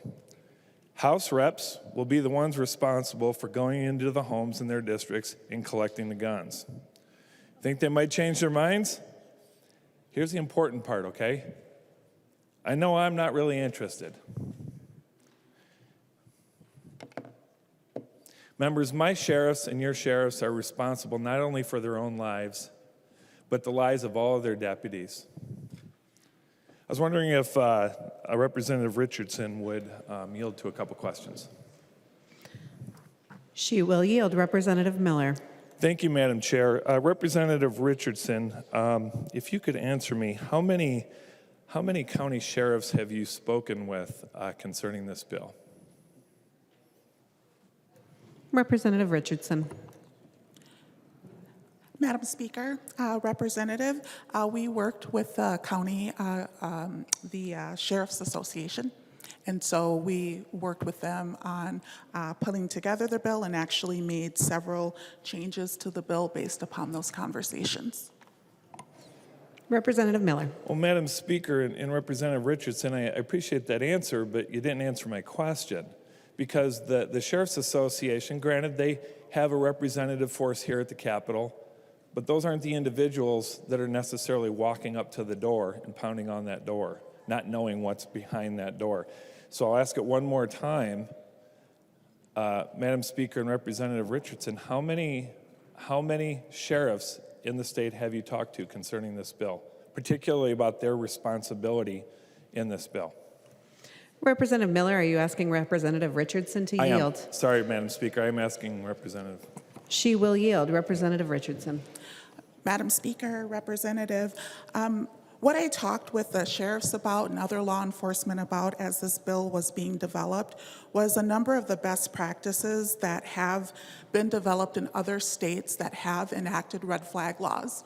And one of the most important learnings that I had was looking at the way that this law has been enacted in California, specifically in San Diego. And they have relied upon a de-escalation approach as they've been working to serve these orders. And one of the issues that became very clear from their approach, they're not going and knocking on people's doors in the middle of the night to serve orders. They're actually working to connect with people in the community. Maybe it's through a traffic stop. Maybe it's when someone is taking their garbage out and they are using de-escalation techniques to have conversations.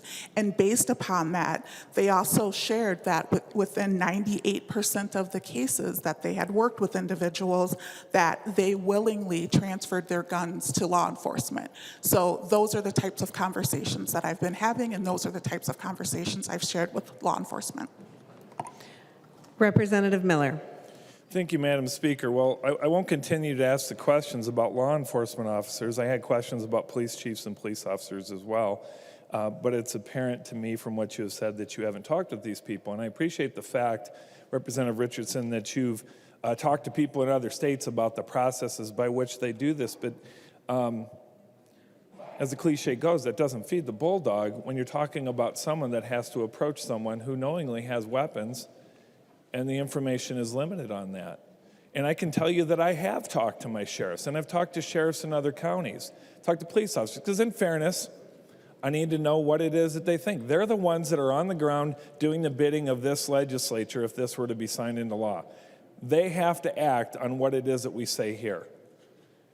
And they have to act in it to where it's a life or death situation, or for the life or death situation of the people that they are responsible for. And I have yet to hear a sheriff or a police officer or a police chief or anyone in law enforcement tell me that they really want to do this. I've only heard the opposite. Now, I could probably go around room to room and to all 133 other people, or 130 that are in this room at this time, and ask them if they talk to their sheriffs. And I'm sure that maybe some have. I have a hunch that a lot of the people that are maybe a little bit more metro in this room probably haven't talked to their sheriffs about this. I think it's a fair assumption, but I won't ask each one to take a roll call on this, okay? I can tell you that in rural Minnesota, okay, where there's lots of open space, there's lots of opportunities for things to go wrong in that open space. I'm not talking about just going out in the dark of night and doing this.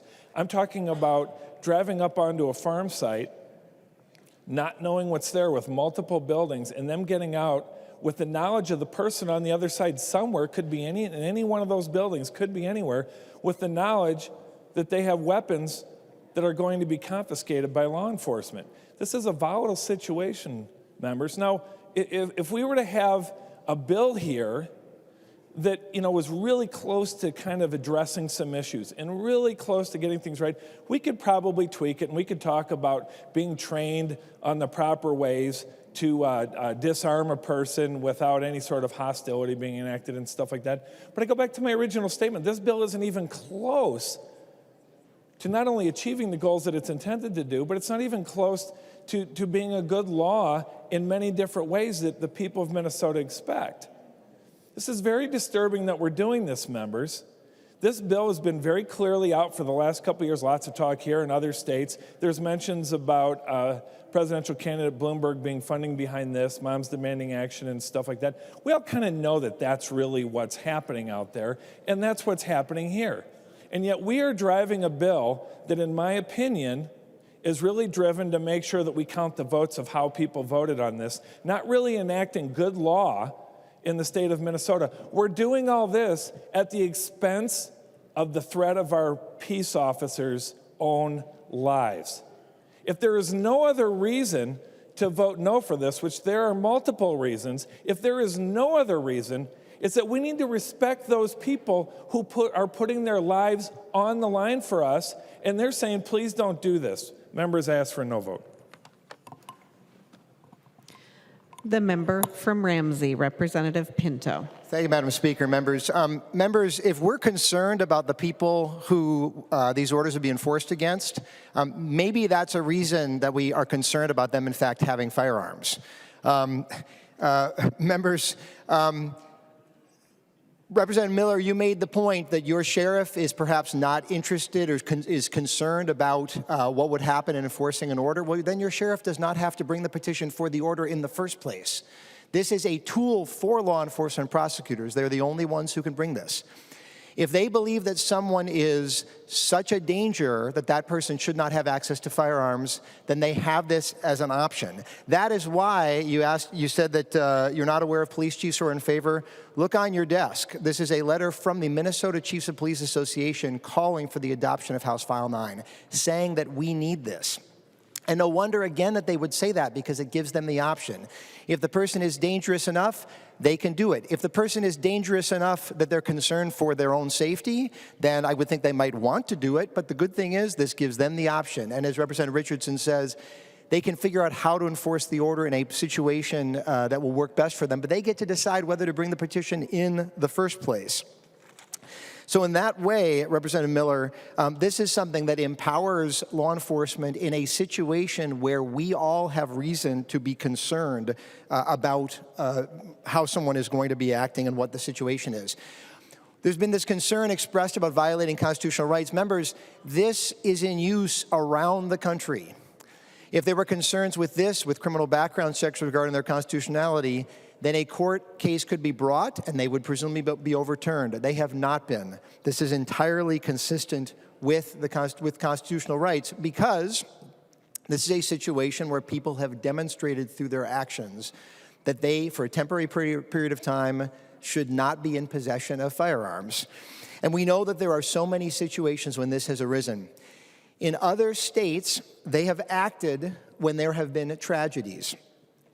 In the Parkland situation in Florida, Afterward, people said, law enforcement said, we knew that there were concerns. We did not have the legal mechanism that we could use to act. And so after the Parkland shooting, the Florida legislature, controlled by the Republican Party, the Florida governor, a Republican, took steps and said, we need to act, and they adopted an extreme risk protection order, a red flag law. So the real movement in this country, members, has been the people who have been affected by each of these shootings, the people who are recognizing time after time after time, Columbine, Sutherland Springs, Morgantown, so many different communities, and have recognized that we need to act. So, members, I just want to note this. In 2012, I guess it was, December 2012, my son was in first grade, the same time as those Newtown students, those children, were in first grade as well. And I really thought that after that shooting that things would finally change, that those first graders being shot would finally make a difference. It is 8 years later, and we've had tragedy after tragedy after tragedy. And in different states, each of those tragedies has caused legislators, caused policymakers to act. Members, there is no need to act any longer. We need to move on criminal background checks as we did in the last bill. We need to move on extreme risk protection orders. We need to take steps to take guns out of the hands of people who have demonstrated through their actions, have proven that they are dangerous. It's time for us to act. Thank you, Madam Speaker. The member from Hennepin, Representative Katiza-Watun. Thank you, Madam Chair. We've heard a lot tonight about how neither of these bills are going to do anything to keep Minnesotans safe. And a story came to my mind earlier this evening. I wasn't going to share it, but I chose to. If you haven't heard the story about the little boy who's running up and down the beach, picking all the starfish up off the sand and throwing them back into the water. And I don't know if it's his grandfather or just another gentleman who happens to be walking down the beach at the same time. The old man says to him, "Look at all these starfish.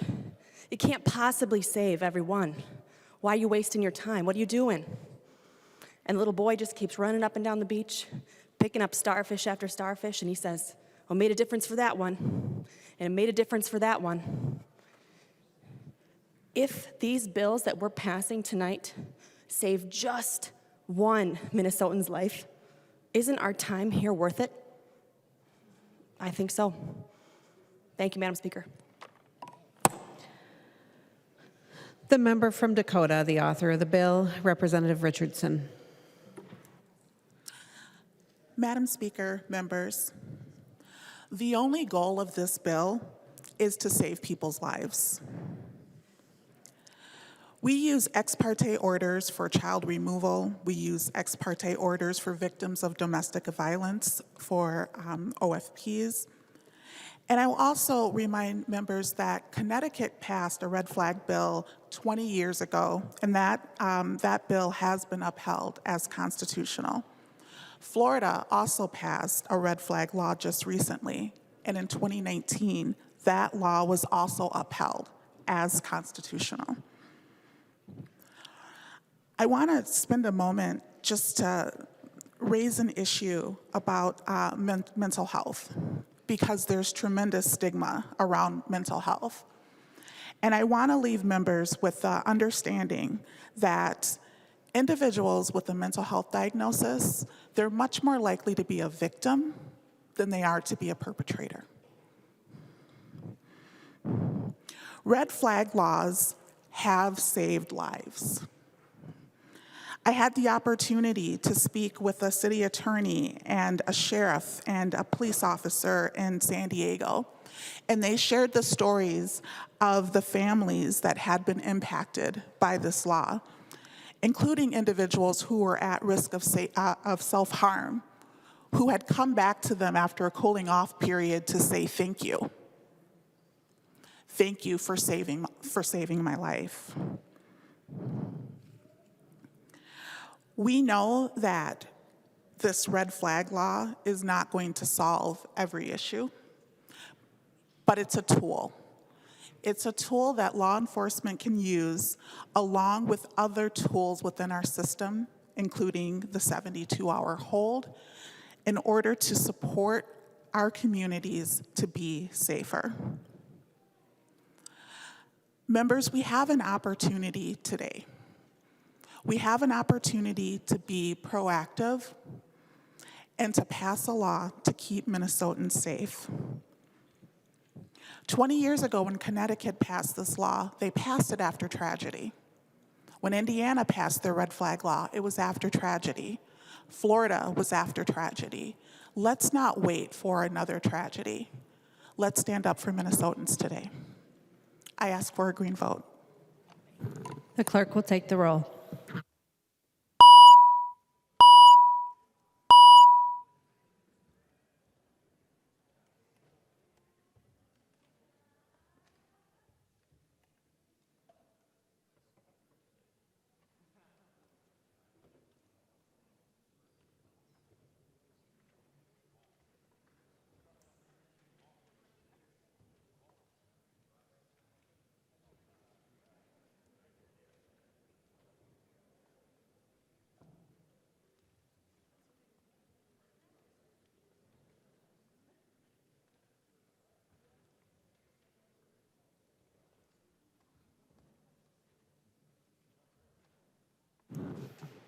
The clerk will close the roll.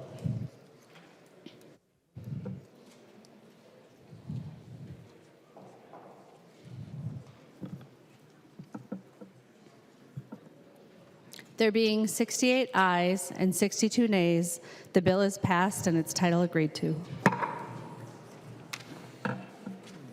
Motions and resolutions. There are copies of the non-controversial motions at the House desk and online.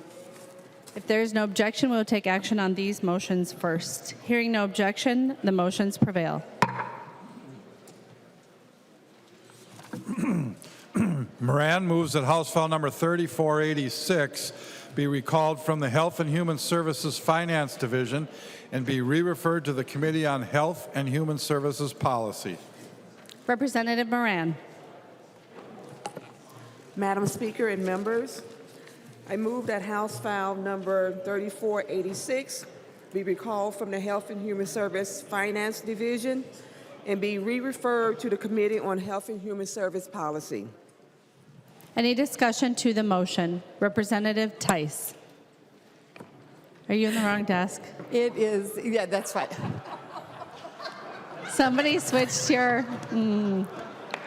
Representative Keel. Thank you, Madam Speaker.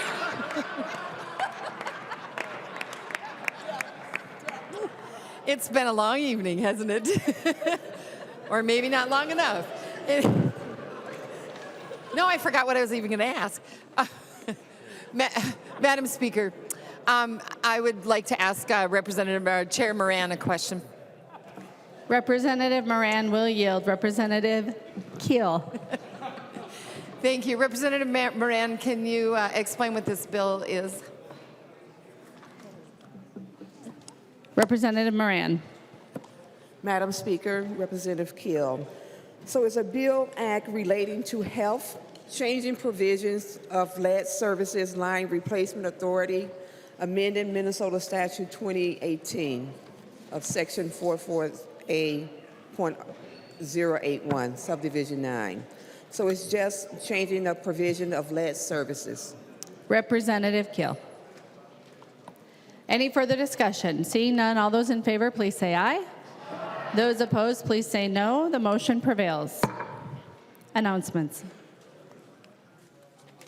Representative Wagenius.